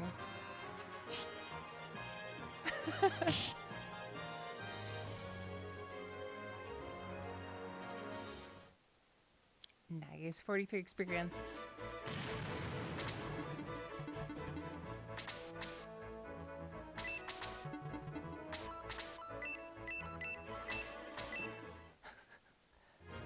Hey guys, it's me, Mr. Skeleton. Want to see me? It's like spooky, scary skeleton. Just starts xylophoning his like rib cage with the sword.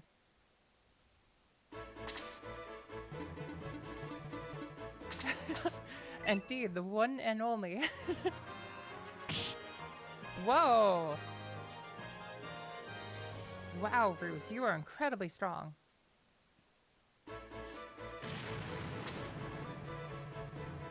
I was expecting Bruce to do a lot less damage, like skeletons are tanky.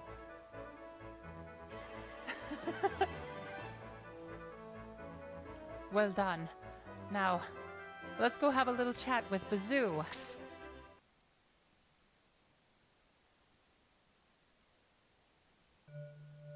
Alright. Let's give Claude another chance here.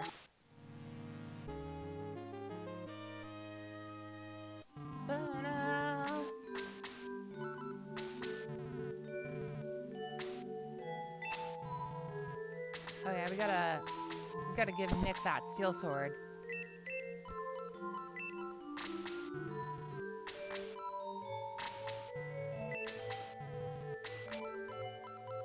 Where's that chill for bread? Did we not get it? Oh, geez, we didn't get it. Well. That's fine. Oh, well. Just happens. Alright, we're at 5 hours now. That is quite a while. I think this is a good cliffhanger to leave on, to be honest. The cliffhanger right before the battle with Kazoo. I mean, Bazoo. Bazoo the Kazoo. Alright. I'm gonna make a save stay here. Thank you for the host, yeah, I really appreciate that. Thank you so much for hanging out with me and having some fun. I've had a great time sharing stories and hanging out with all of you. I hope you've had a great time. And, yeah, if I've made any of your days any better, it means a lot to me. Thank you so much. Aw, thank you, Jay. That means a lot to me. Alright, so we're going to be doing some rating here.